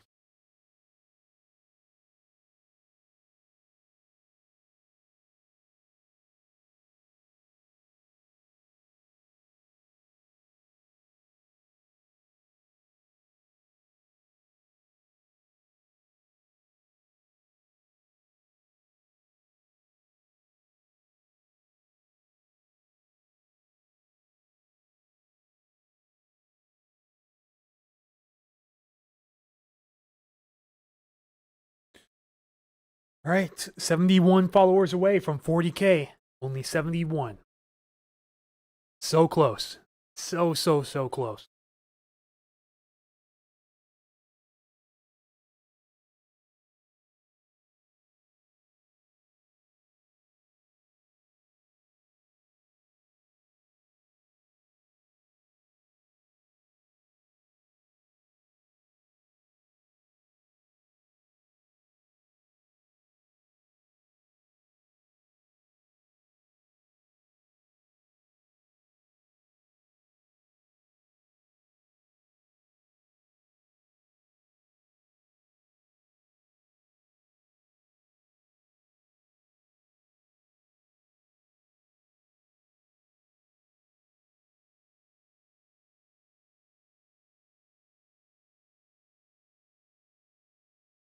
I think the rain's starting up here finally.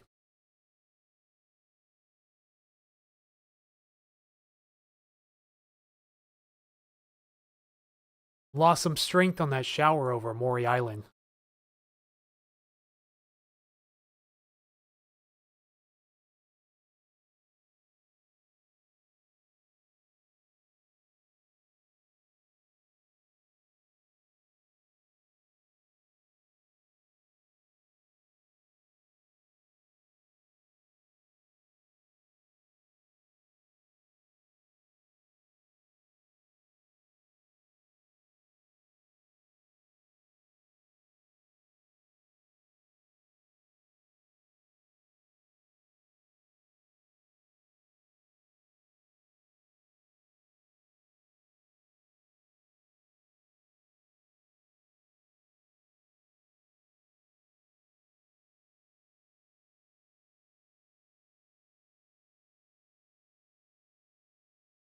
Anytime now, folks. Anytime now.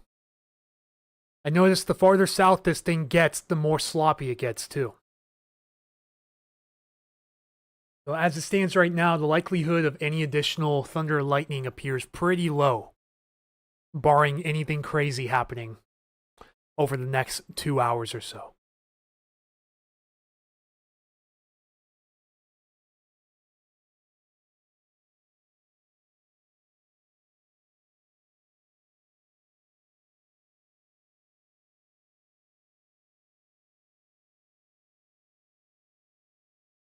Wind's picking up quite a bit more here from the southwest.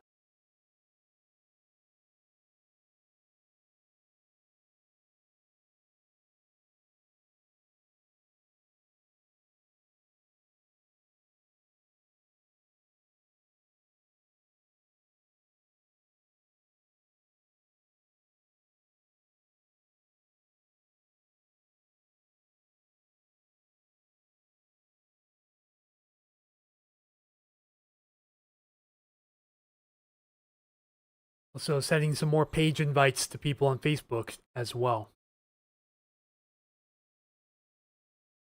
Think we're within 70 followers now of. Oh yeah, we are.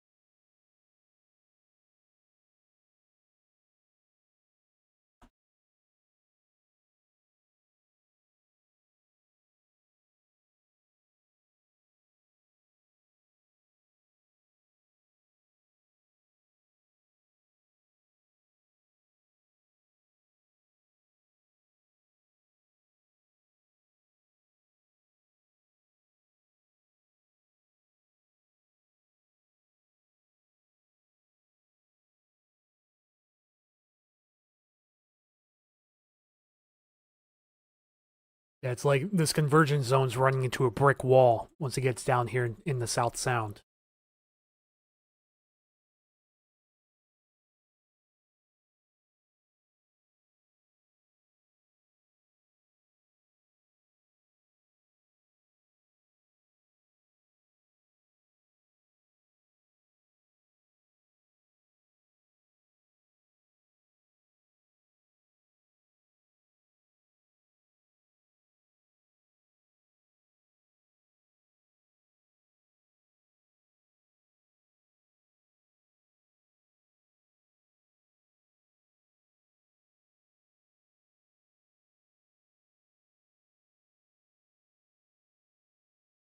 All right, anytime now, anytime, anytime.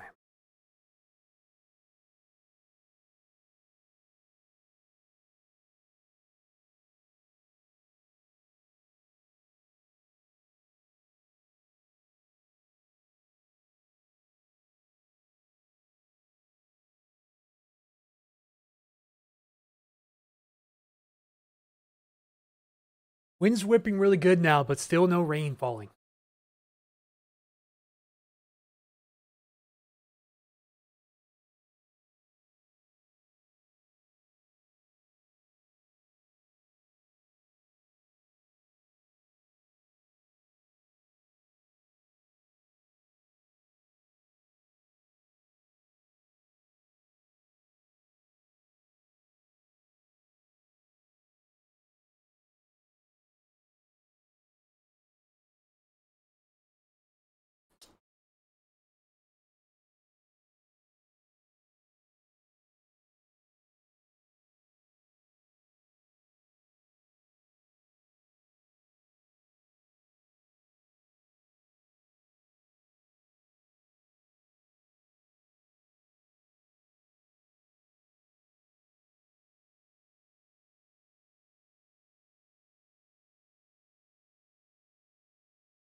Still no rain. Amazing. Taking a sweet time.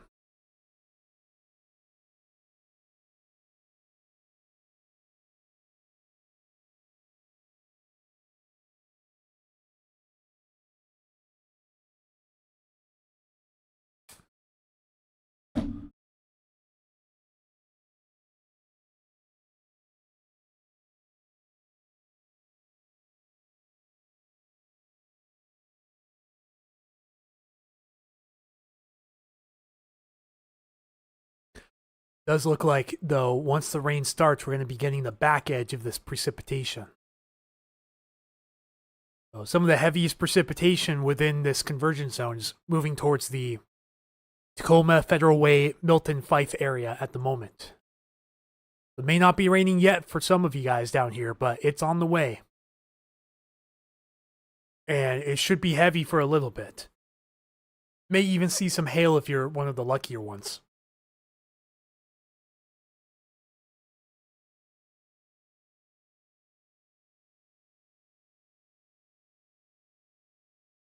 I think the rain may have finally started.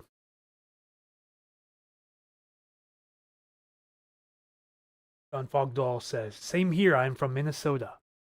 Yeah, any thunderstorms we get today, if we get any more, are not going to be exciting whatsoever. Trust me on that.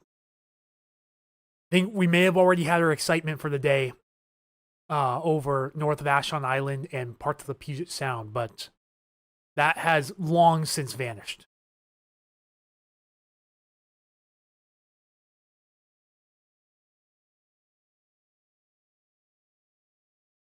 Ugh.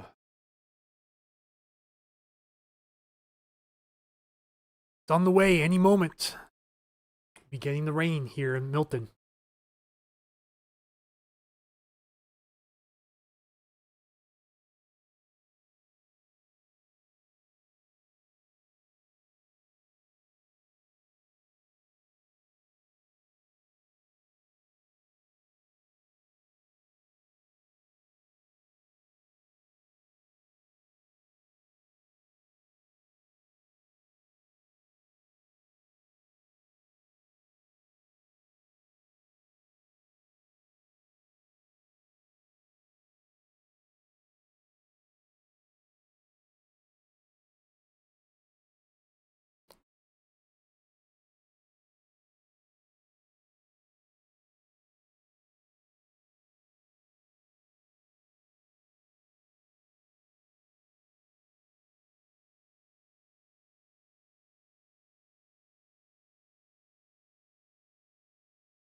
Wind's picking up quite a bit more now.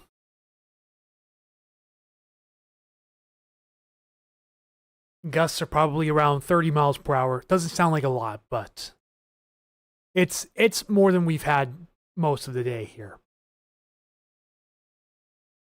I see that shower activity is starting to pick up again as it crosses towards Federal Way, so this one's going to be close.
I swear the rain's just avoiding me at this point.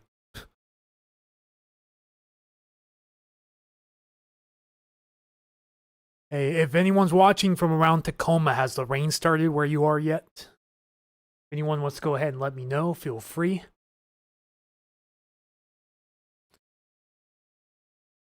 I think if this convergence zone doesn't pick up in the next 15 minutes, then we'll probably start to wind down the live stream for the day.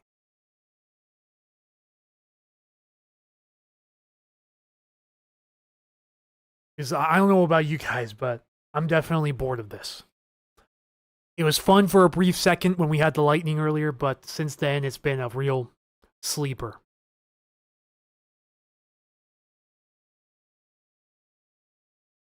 Pretty much just staying live at this point to answer any weather questions you may have, or take any reports if you have them. But other than that, not too much going on the stream, so I totally understand if anyone wants to tune out for the day. It's really not that eventful at the moment. Just waiting for the rain myself, and it's an agonizing wait. Does the wind's going right now, but Haven't seen a single raindrop yet.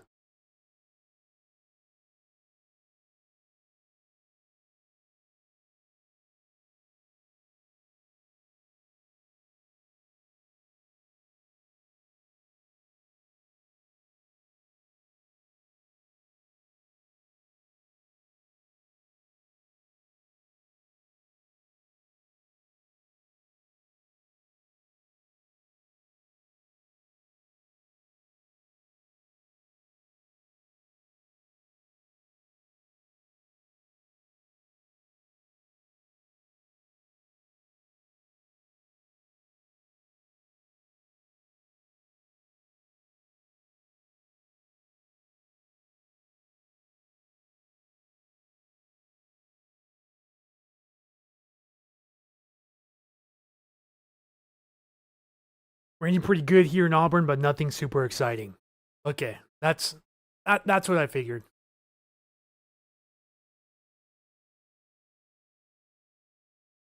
Yeah, it's moderate rain for the moment around most of the area. The heaviest rain is currently over areas like Gig Harbor out towards Des Moines right now. But the heaviest rain is currently over the water. And it's only a matter of time before it starts to make its way inland. As again, it's moving towards the southeast a bit. Approximately this bearing right here.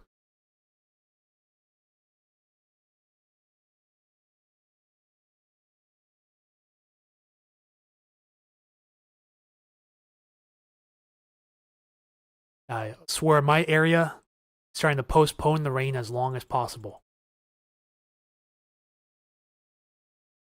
That's what it's looking like right now.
Anytime could zone anytime. Whenever you're ready.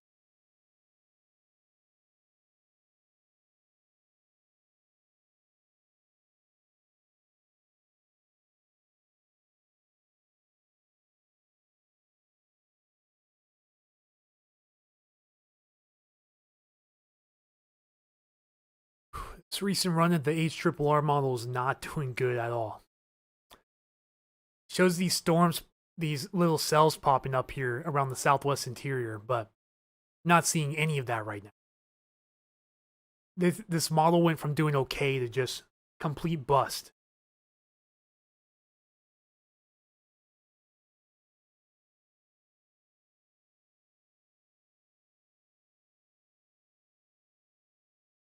Okay, I think this time it's going to stop faking me out and it's actually going to start raining. Is the heavier precip's moving right towards me.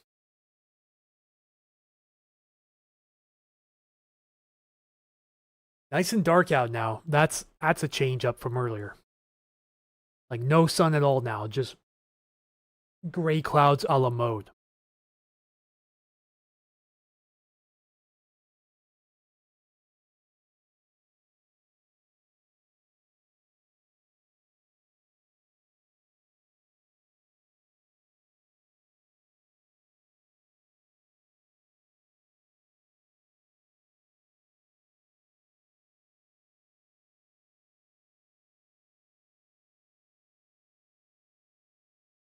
Dumping down snow at Snoqualmie. That's a report I just got in. Convergence zone's doing its thing over the pass right now. Kind of missed out on everything. Is there going to be any thunderstorms? Well, hello, cloud that are in the PNW. If we had any thunderstorms, we most likely had them earlier. At around 2:24 p.m., we had several lightning strikes over northern Vashon Island with this convergence zone, and since then, we haven't had any lightning, thunder, hail, anything. It's really just been heavy rain and some breezy winds.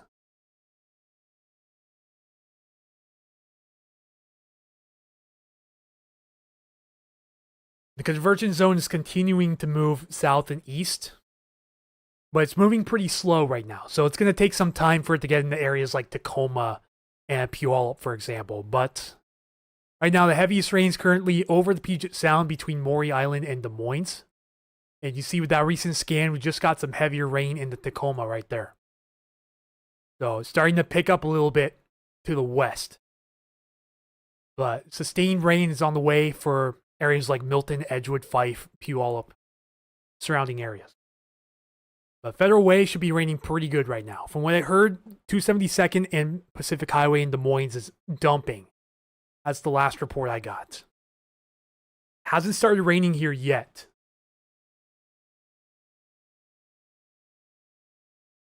Still pretty breezy, and yeah, haven't had any rain yet.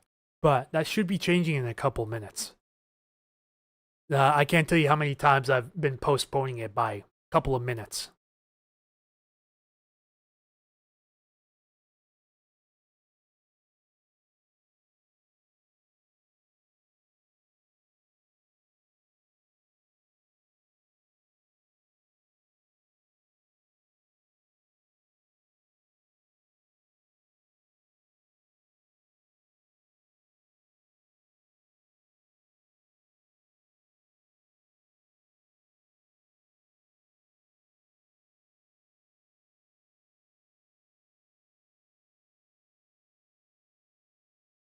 Yeah, so if we have any thunderstorms, it's going to be in the next hour or so. I'd say that's our best window of getting any thunderstorms down here.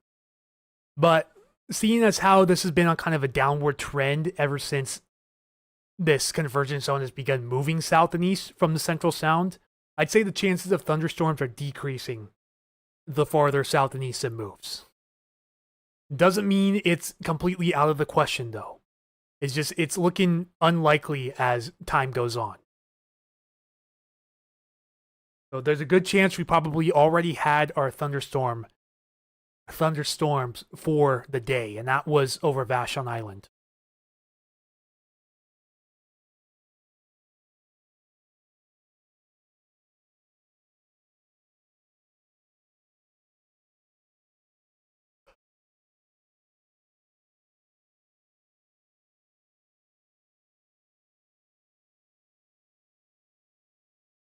We can go, while we're waiting, check out some Snoqualmie Pass cameras.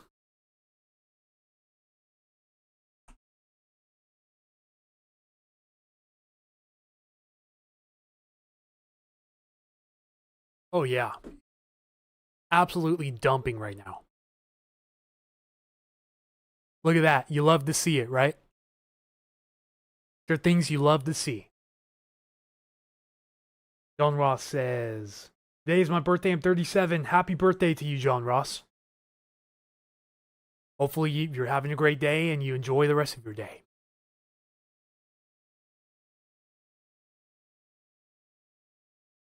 Yeah, look at everyone at the pass enjoying that fresh, wet snow right now.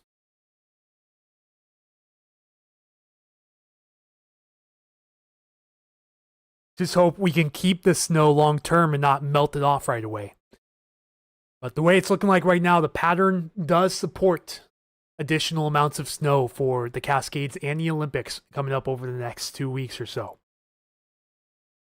Really just kind of keeping our eye on if there's any high pressure that moves back into the area. But right now, it's looking like these systems will, like the high pressure will be weak enough and in a favorable position to allow weather systems over it and into our area. And usually when we get these weather systems out of the northwest, like today, it'll bring the snow levels down like we're seeing right now. Much cooler air coming in from Canada and the Gulf of Alaska, which helps lower these snow levels down towards the passes, and maybe even a little lower at times. But when it comes to things like lowland snow, for example, I think you can say it's safe to say we've already shut the door on that.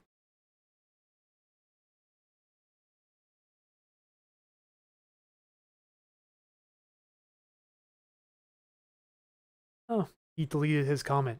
Unfortunate.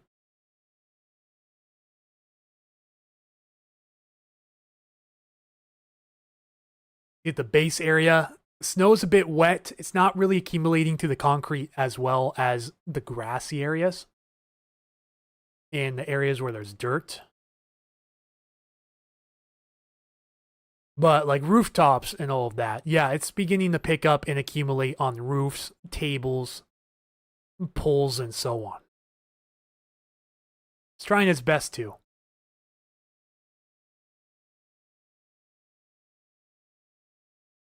Yeah, this is Alpental Summit, doing really well up there.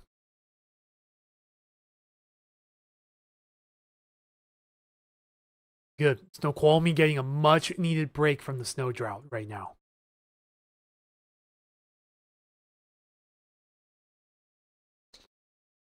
Again, in case you missed the Meteor video I posted last night, this is what it looks like from Squim looking north. And this was at 9:08 p.m. last night. Confirmed meteor over BC, British Columbia.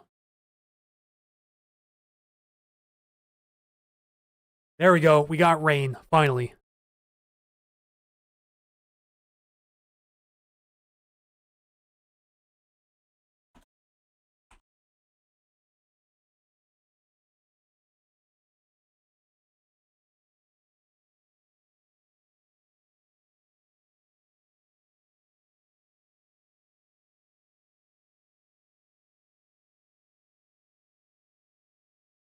Long last. It took long enough.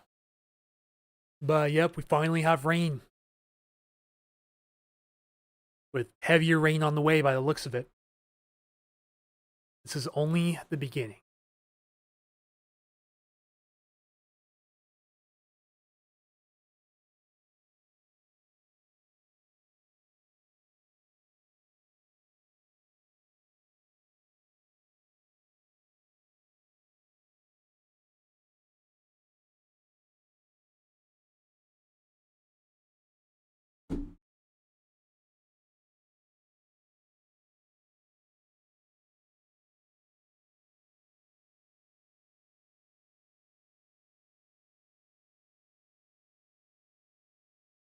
I just heard a plane that tripped me out. I thought I heard thunder.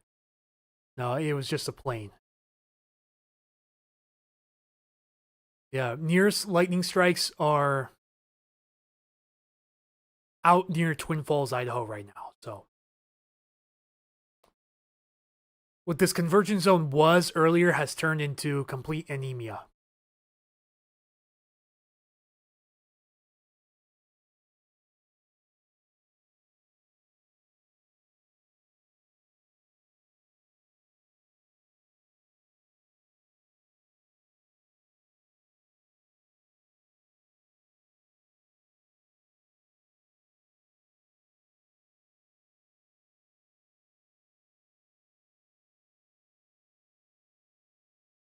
Scott Home and Graham, is this going to dip that far south? Likely yes. So the convergence zone is still moving south, and it's holding up together for the most part. But a complete shell of itself from earlier. You know, we had, I believe we had 6 confirmed lightning strikes over Vashon Island. But since then, nothing.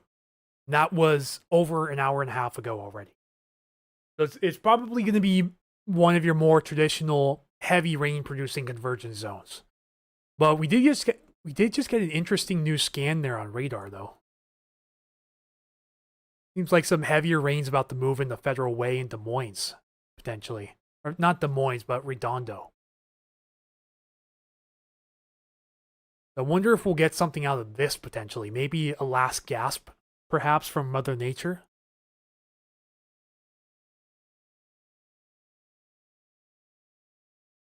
I wonder. Wonder if this is going to produce any hail or lightning in the next few minutes.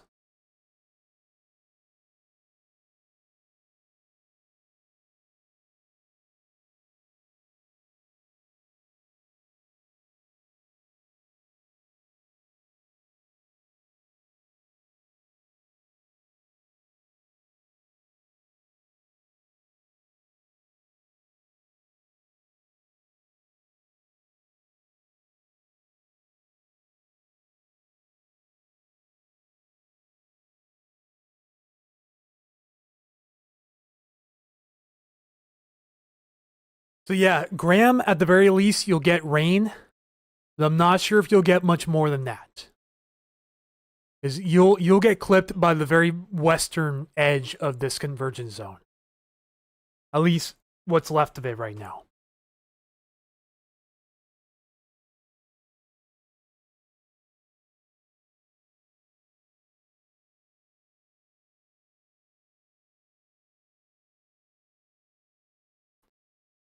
Just want to see if this area holds together as it moves into my region.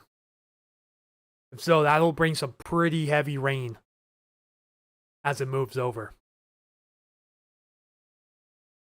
Yeah, the rain's really picking up outside the office right now.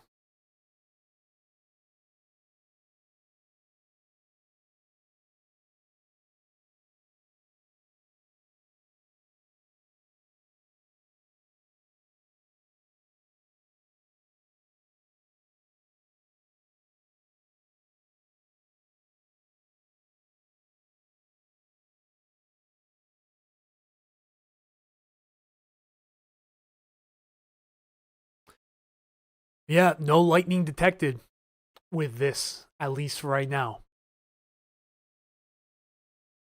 High cloud top seen here on satellite over the South Sound now. Just showing you that there is convection going on. It's just not super crazy. You know, just your typical higher base, low top cells that you usually get around here because of that darn Pacific.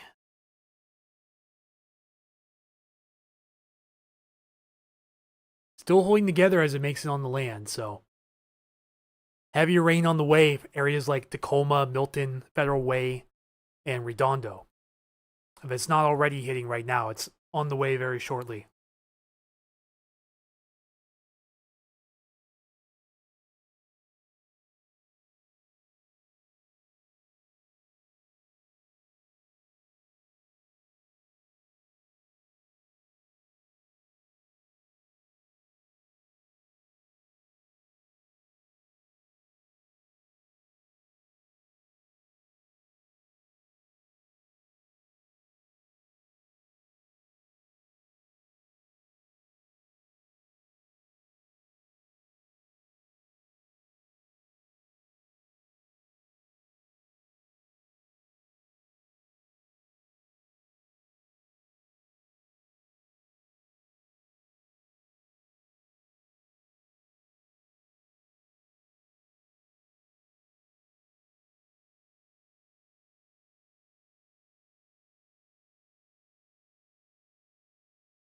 Hear the rain picking up a bit more now.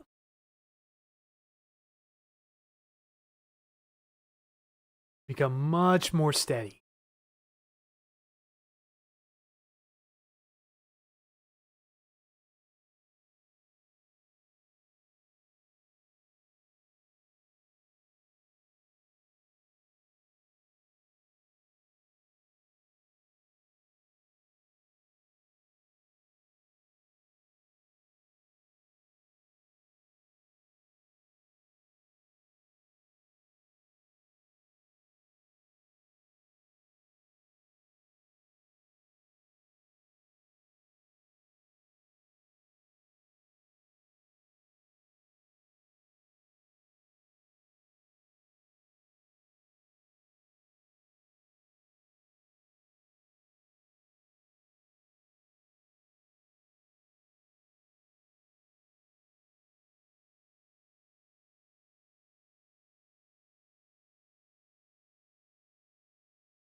Oh, there we go. We got something developing on the west side now. Started getting a flare up over Artendale.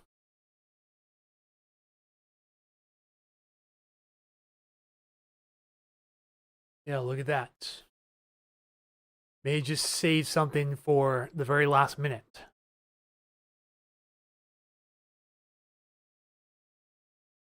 Heavier rain beginning to move in the Federal Way right now, and the downpour is hopefully no more than a half hour away from my area. Yeah, it's way darker outside now. Really, really dark.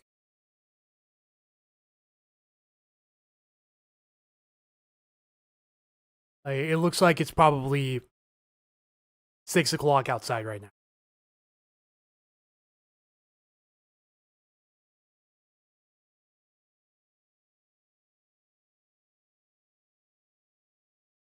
If the rain really just picked up.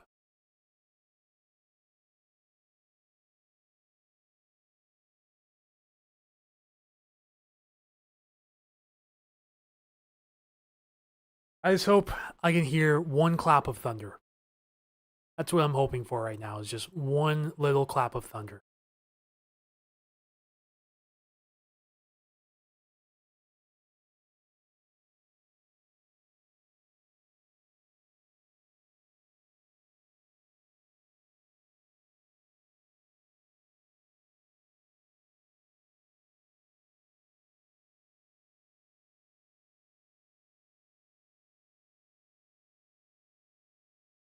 Heaviest rain of the day so far here in Milton.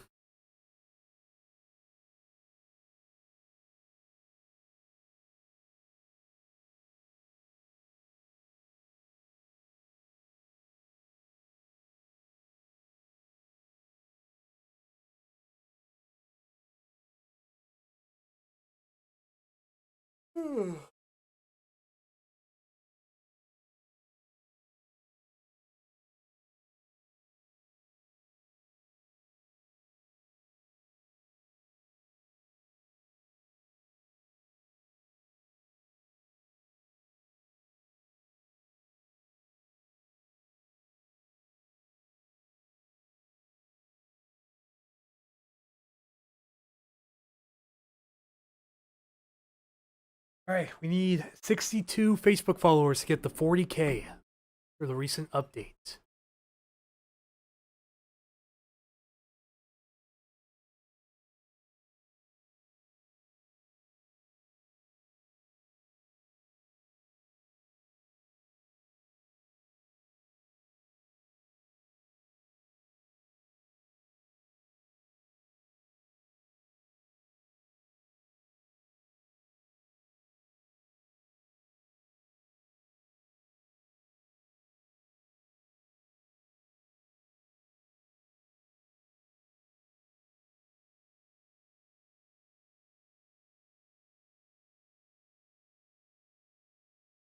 Little cell out near Artendale looks like it could get something going.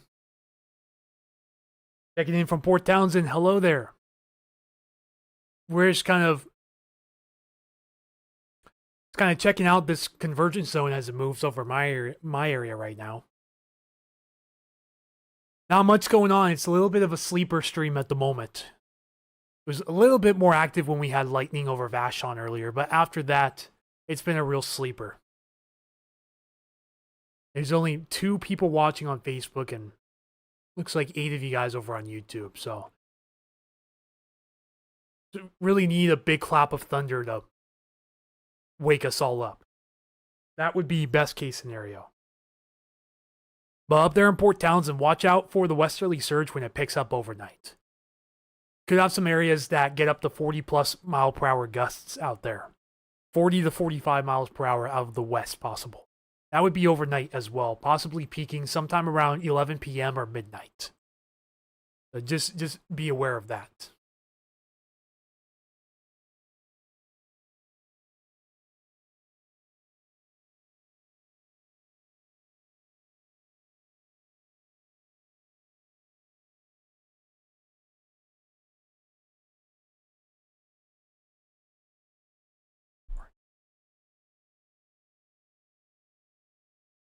And the rain just keeps getting heavier.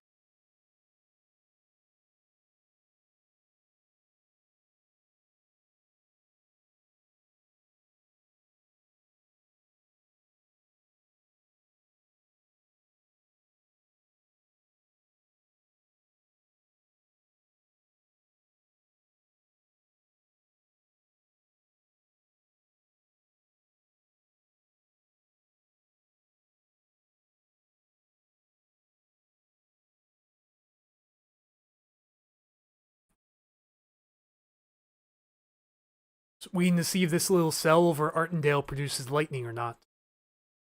The last few scans, it's been holding pretty steady. Developed from basically nothing. It's directly over Artendale right now. Here in Pierce County.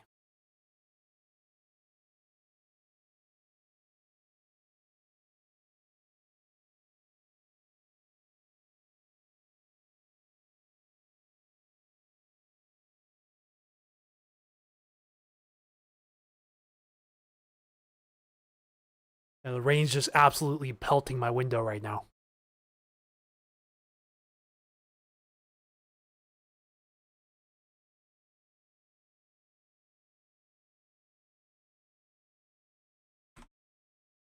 New to Port Townsend, thanks for that. Yeah, so that area is susceptible to getting strong winds out of the west during convergence zone setups like this.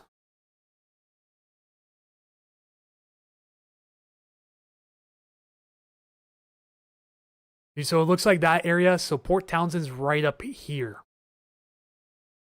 And so by 9 p.m., this model is predicting that your area could get 38 mile per hour wind gusts out of the west.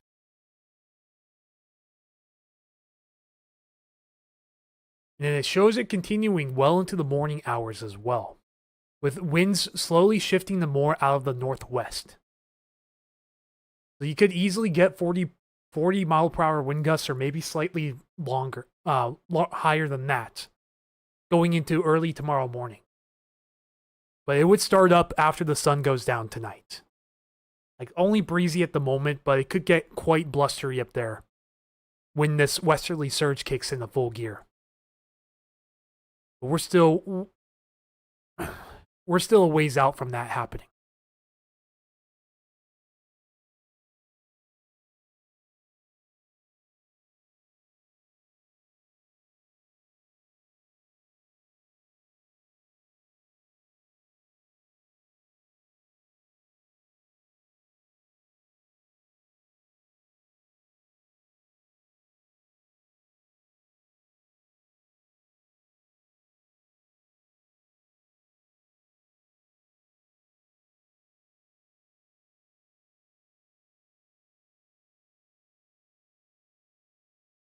Ooh, the rain's really picking up now.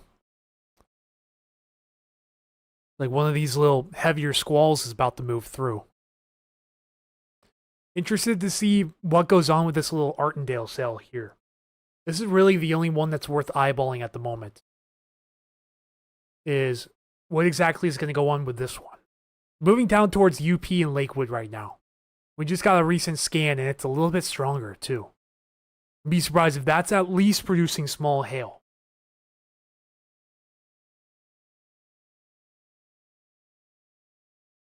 It's moving more towards downtown Tacoma than it is Lakewood. So right here, and it's moving this way. Kind of like that.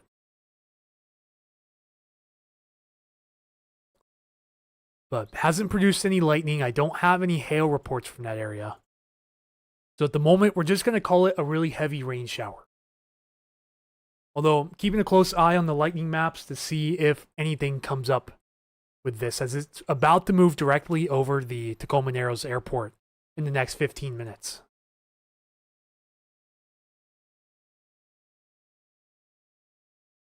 So got it. All right, perfect.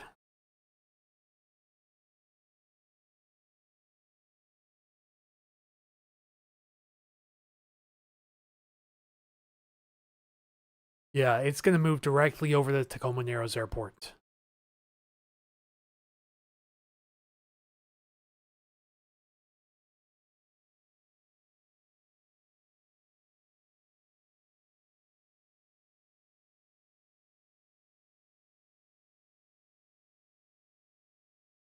That strong cell impact Anderson Island. It'll stay well north of Anderson Island. No, so Anderson's right here, and this cell is going to move well to the north and east of you. Like, there's basically no shot of this cell. Well, there is no shot. You see, it's moving in this direction towards Tacoma. It's moving away from Anderson Island.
Go check out some weather station info. My station down the street.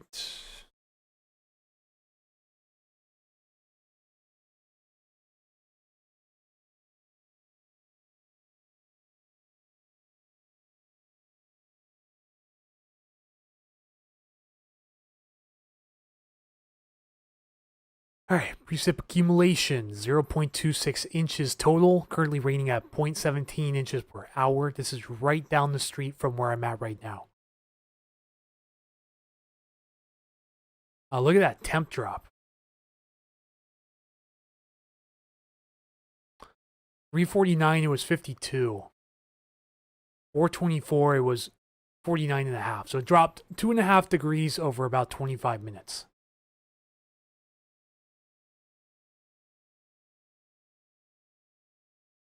Yeah, temperature started going up quite a bit, and it got up to about 52.5 degrees by 324, and then it started taking a nosedive after that.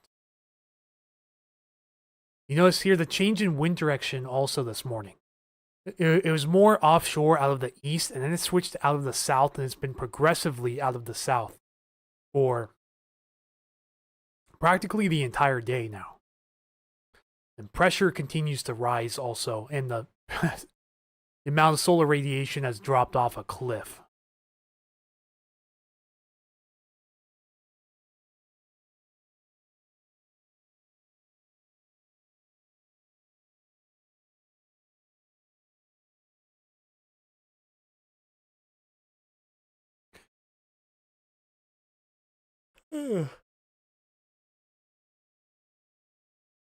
Humidity is 93%, so nice moist air mass outside right now.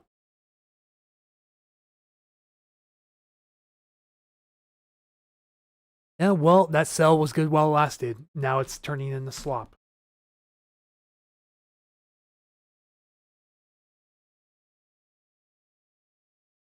See, just that last scan right there lost majority of its might. Looks like something's trying to recycle again right up the street from me. That'll probably bring some torrential rain here for a few minutes. I'm going to be on standby for that, just in case.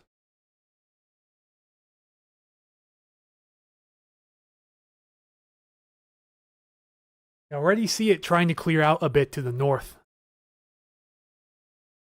Like, one of my friends right now that's at UW says it's partly sunny up there. On the back end of this convergence zone, it's starting to clear out a bit up here at UW.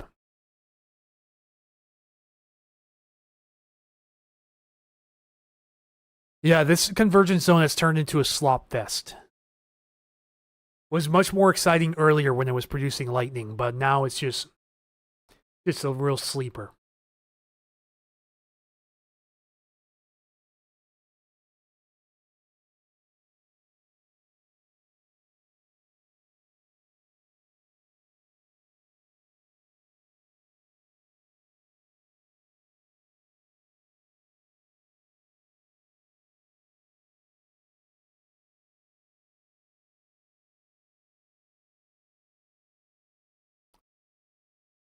Someone's at my door, apparently.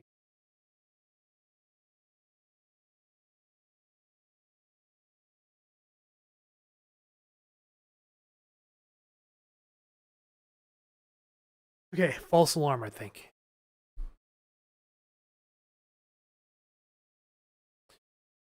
Yeah, I'm about to get hit with a wall of heavy rain here in a moment.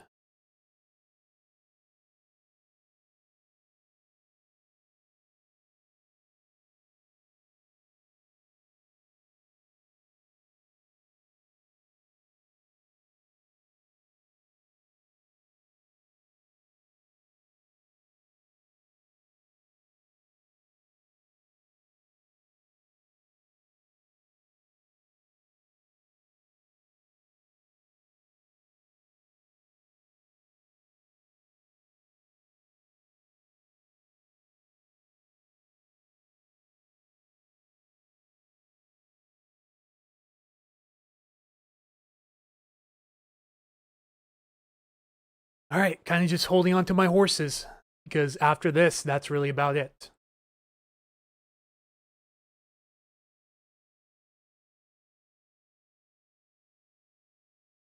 Bracing for impact from the downpour.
Here it goes. I think it's starting to fire up.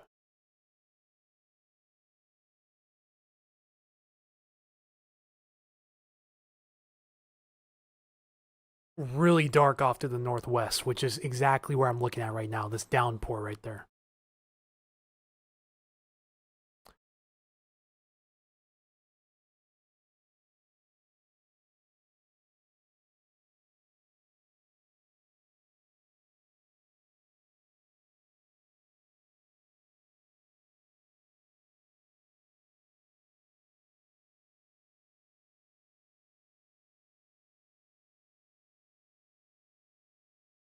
Yep, here we go.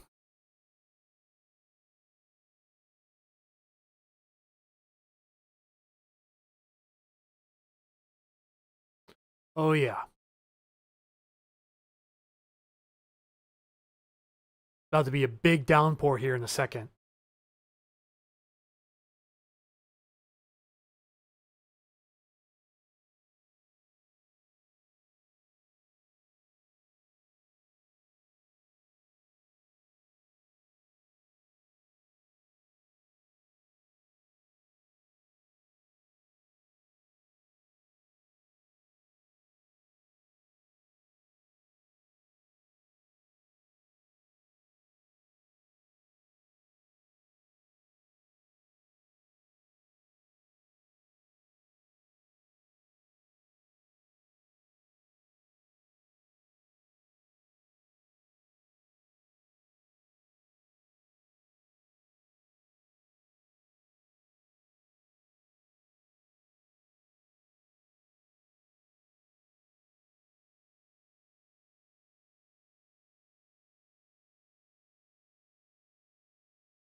You already see it clearing up a bit to the north, but to the northwest, about to get, oh man, about to get pelted by this.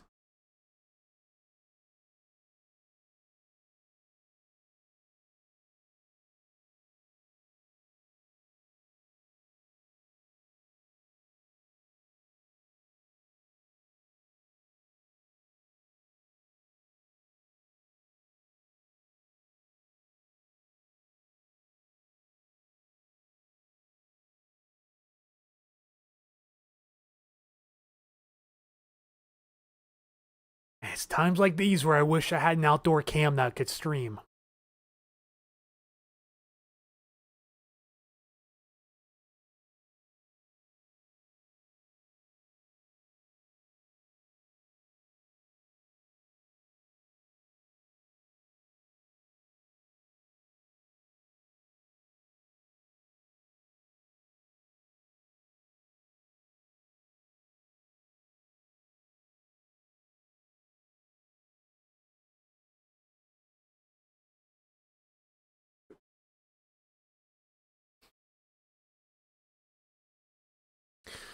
Yeah, so that cell over Artendale is history. Showed something for a second, moved right over Artendale, then after that, just turned to slop.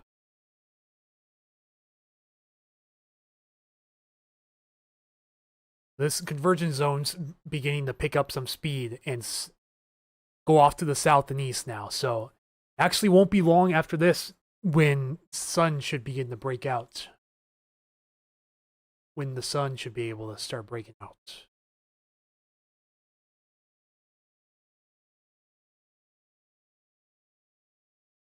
Some areas partly cloudy.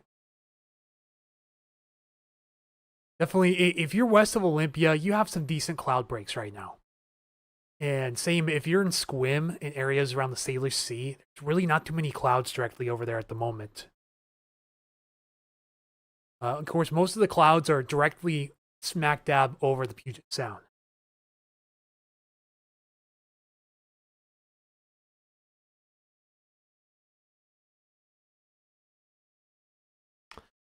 For a strong shower being right on top of me, it sure isn't raining that hard. Not gonna lie.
All right, guys. I think around I think around 5 o'clock we're gonna wrap the stream up. So the next 20 minutes or so, I'm gonna let this strong shower pass over me,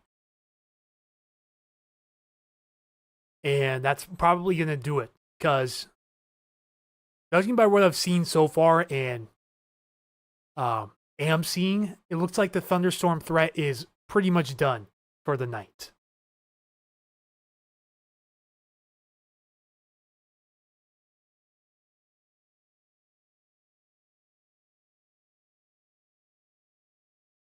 There we go. It was a little bit, took a little while, but it's now torrentially downpouring directly over me where this red pixel is.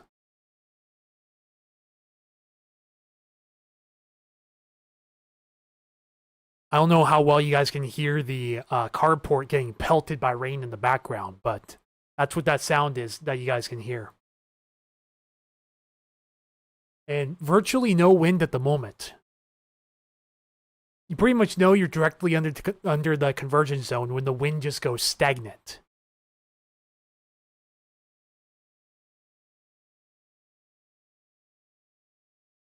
And there we go, as it passes directly over me.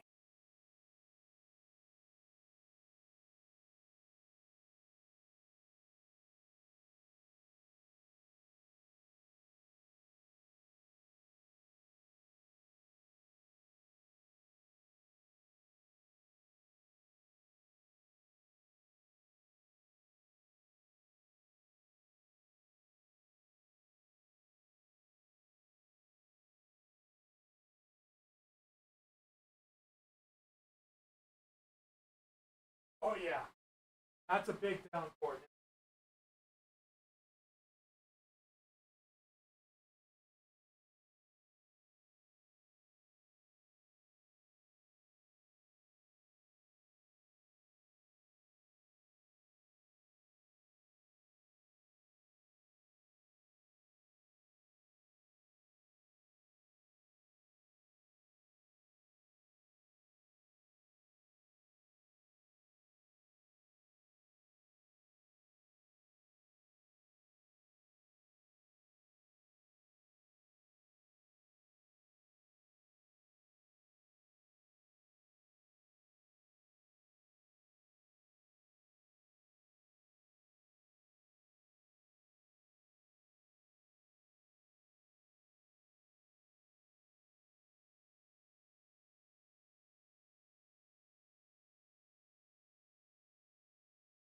My parking lot's kind of ponding out there at the moment.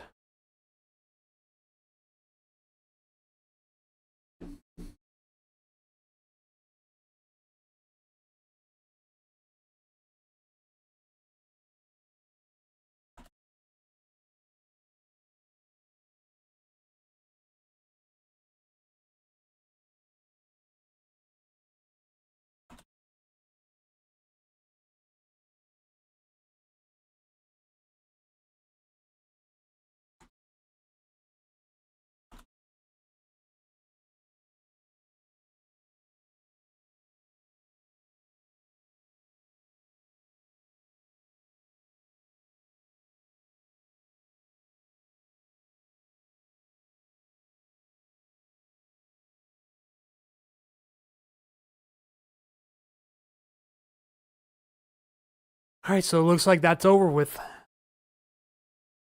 Now the convergence zone should harmlessly move to the southeast over the foothills from this point on.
Okie doke, folks. We may wrap it up a little early.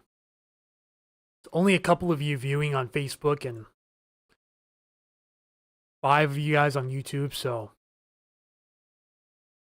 I think we're probably going to call it a stream today.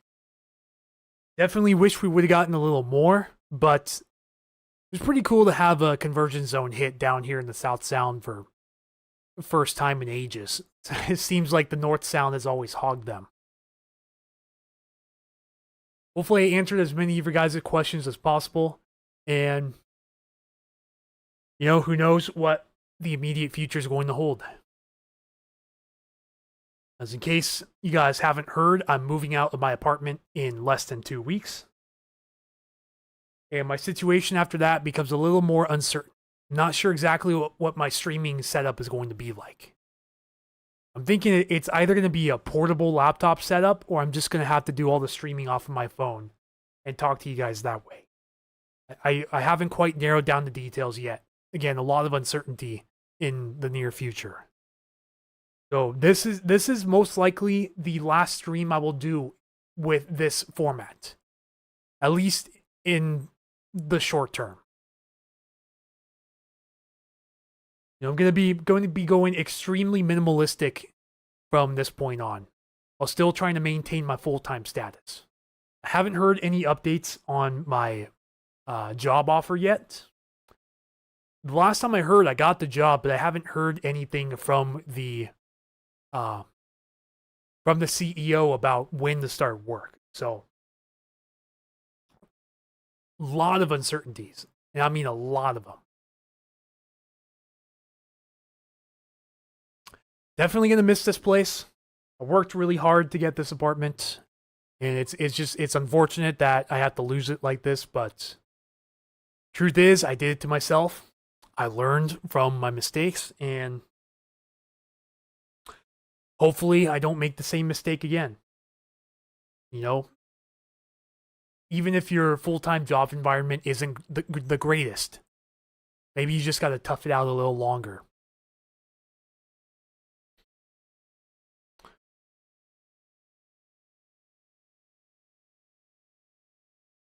Yeah, folks, it's been real here in Milton. I'm going to be moving to Tacoma, my first time moving out of the general Milton Federal Way area in my entire lifetime. So it's going to be something new, but I'm excited. I'm going to welcome it with open arms, and I'm just going to look at it from a positive perspective. This is a change that I needed to happen, and I'm just going to roll with it.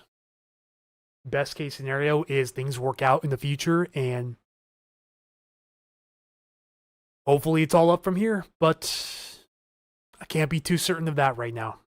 Things are just a little too bumpy at the moment. So with all that being said, I think it's safe to say this convergence zone is just about done.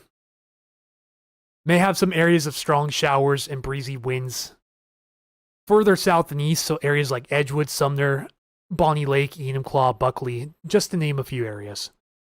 But the thunderstorm threat appears to be done. Just an ear infection for the kiddo. All right, awesome. Great to hear that, Ashley. Yeah, I was just talking about what to expect here in the near future, because I'm going to be leaving the setup that I started, or that I developed in January of last year. Where I've done all my full-time streams and all my briefings, well, most of my briefings, and just a lot of my memorabilia has been here. So it's a bit of a change, but again, a welcoming change. I'm not going to look down on it whatsoever. I see most, if not all of you guys have already left, so I think that just tells me all I need to know, that this stream is about over. But I appreciate all of you guys for tuning in. Even if it wasn't the most eventful stream, it was nice to see some lightning pop up on the lightning detector for once. For the first time in a long time, actually. At least down in this area. Let's go see how much total rainfall we got. Yeah, I think we're 61 followers away from 40,000. Jeez, look at how much that temperature has dropped. That convergence zone came over. The temperature dropped 5 degrees in the last hour. temperatures dropped 5 degrees Fahrenheit.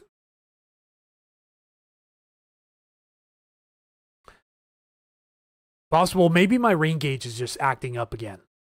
Because that was a lot more than...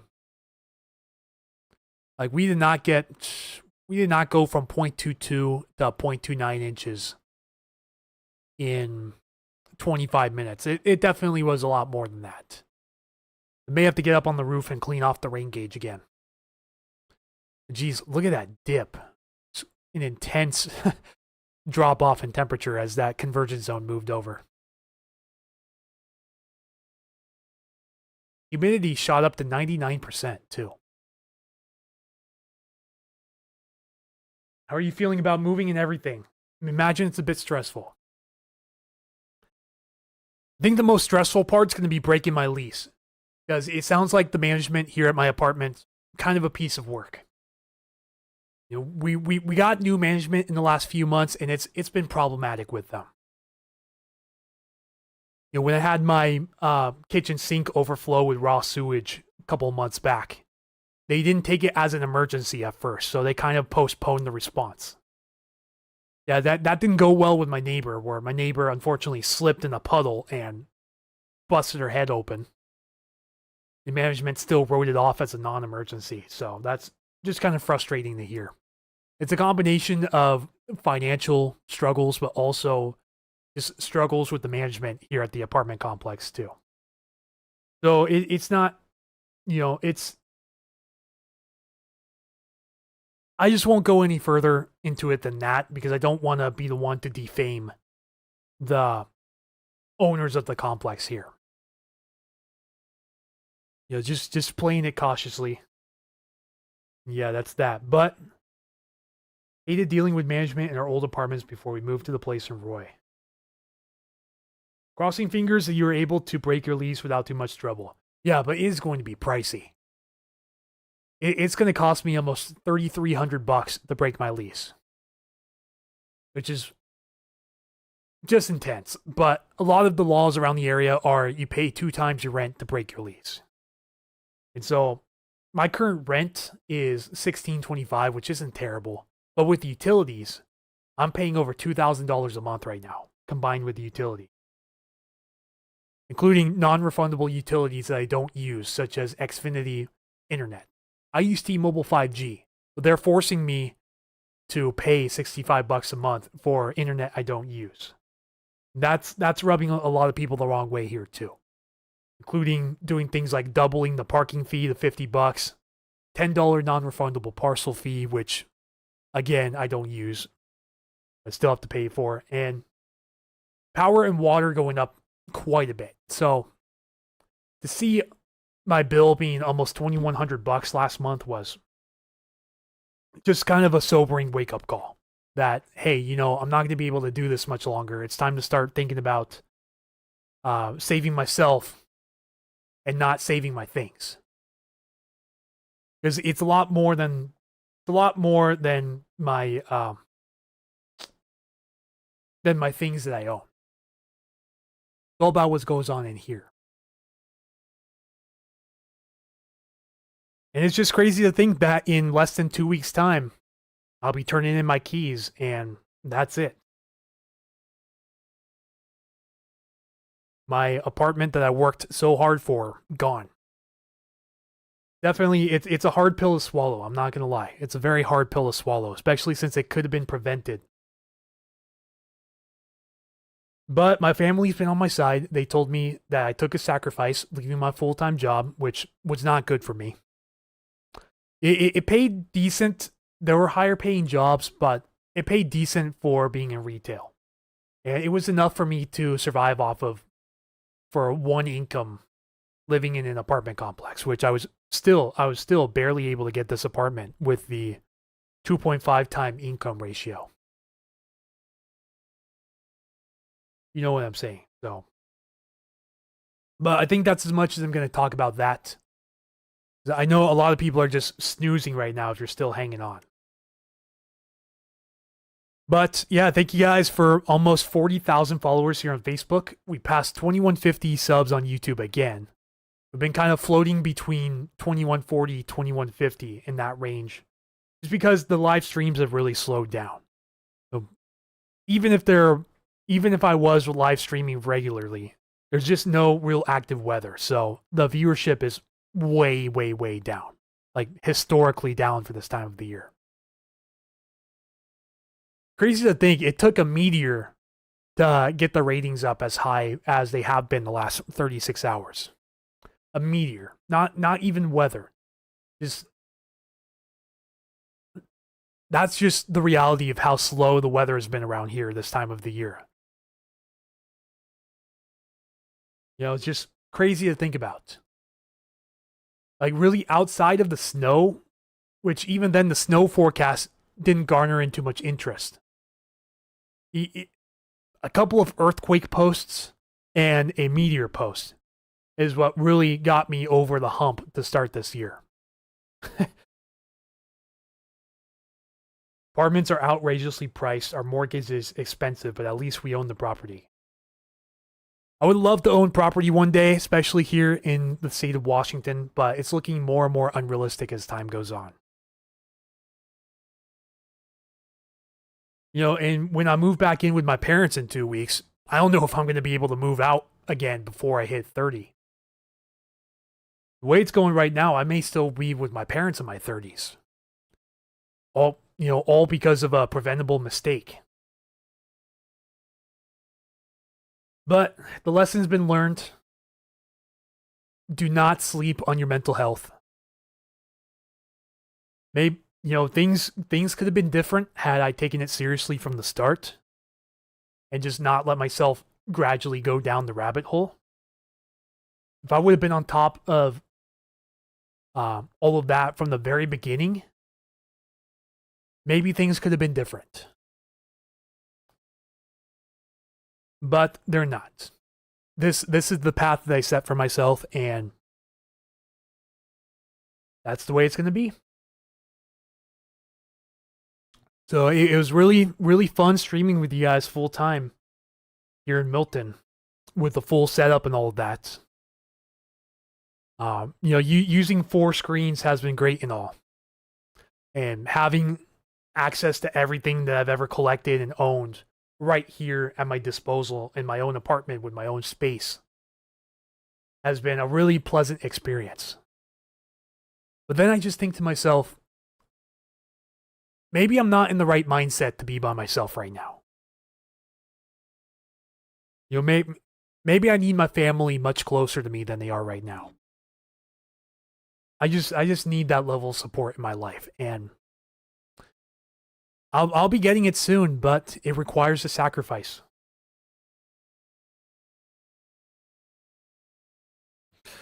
Yeah, we're 2 minutes. We're now 1 minute from 5 o'clock, so we're right on schedule now. Just shy of a 5-hour stream. It was nice while it lasted. Hope you guys enjoyed it for the most part. Sorry if it again was a slumber fest. But if we can get the Facebook page up to 40K by the end of today, then you guys would be rock stars. And to figure out a way that we can celebrate that potentially. Because not every Facebook page hits 40K. It's a huge, huge achievement. And I'm grateful for everyone that sticks around through thick and thin. Thank you guys. Couldn't have done it without all of you.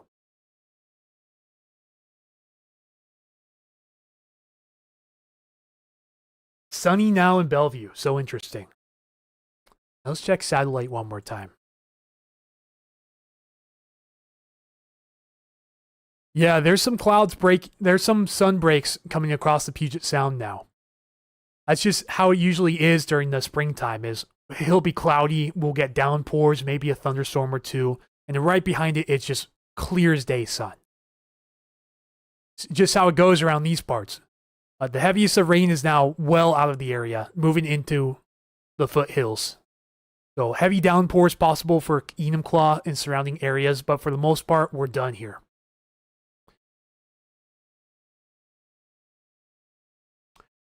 All right, everyone, one last thing before we wrap it up for tonight. If you guys would like to help support us in the long run, please consider a small donation in the form of a coffee. Thank you all who have donated coffees today. Much appreciated. Up to 305 total coffees donated from 84 different supporters. Looking at the leaderboards here. Thank you everyone a lot. Really appreciate it. Wouldn't be able to do this without you guys. It's been fun, truthfully. I still don't know exactly when we're going to step down from full-time to part-time status. Still got to hear back again from my friend on the job offer. And I'll play this Meteor video again as we end things. Yeah, again, I'm not sure what the streaming format's going to be like from this point on.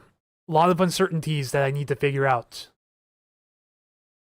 You know, I'm going to be in a much smaller space and not going to be able to really fit anything in the space. So the full setup is going into dormancy for the time being until further notice.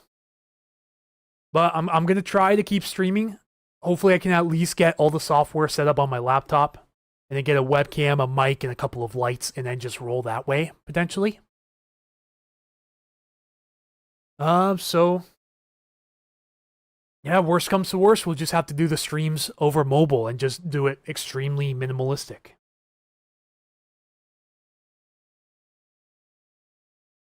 Alright folks, I've been dragging it on long enough. It's time to end this stream. Thank you all for tuning in. This is Anthony here, Puget Sound Stormwatch. You can find me on Facebook, YouTube, TikTok, Instagram, etc. at Puget Sound Stormwatch. Been a very eventful 24 hours with that meteor sighting. You guys can see in the video here too. Sighted from Squim looking north towards BC. Thank you again, Laura Reeves, for allowing me to use the video on the platforms. And with all that being said, thank you guys so much for the support, and I hope we can continue this in the near future. This is very likely going to be the last live stream from my place here in Milton. With that, I say thanks for the memories. We're going to sign off from the apartment here. It's been a nice ride, and you all take care. See you guys. Maybe next stream will be from Tacoma.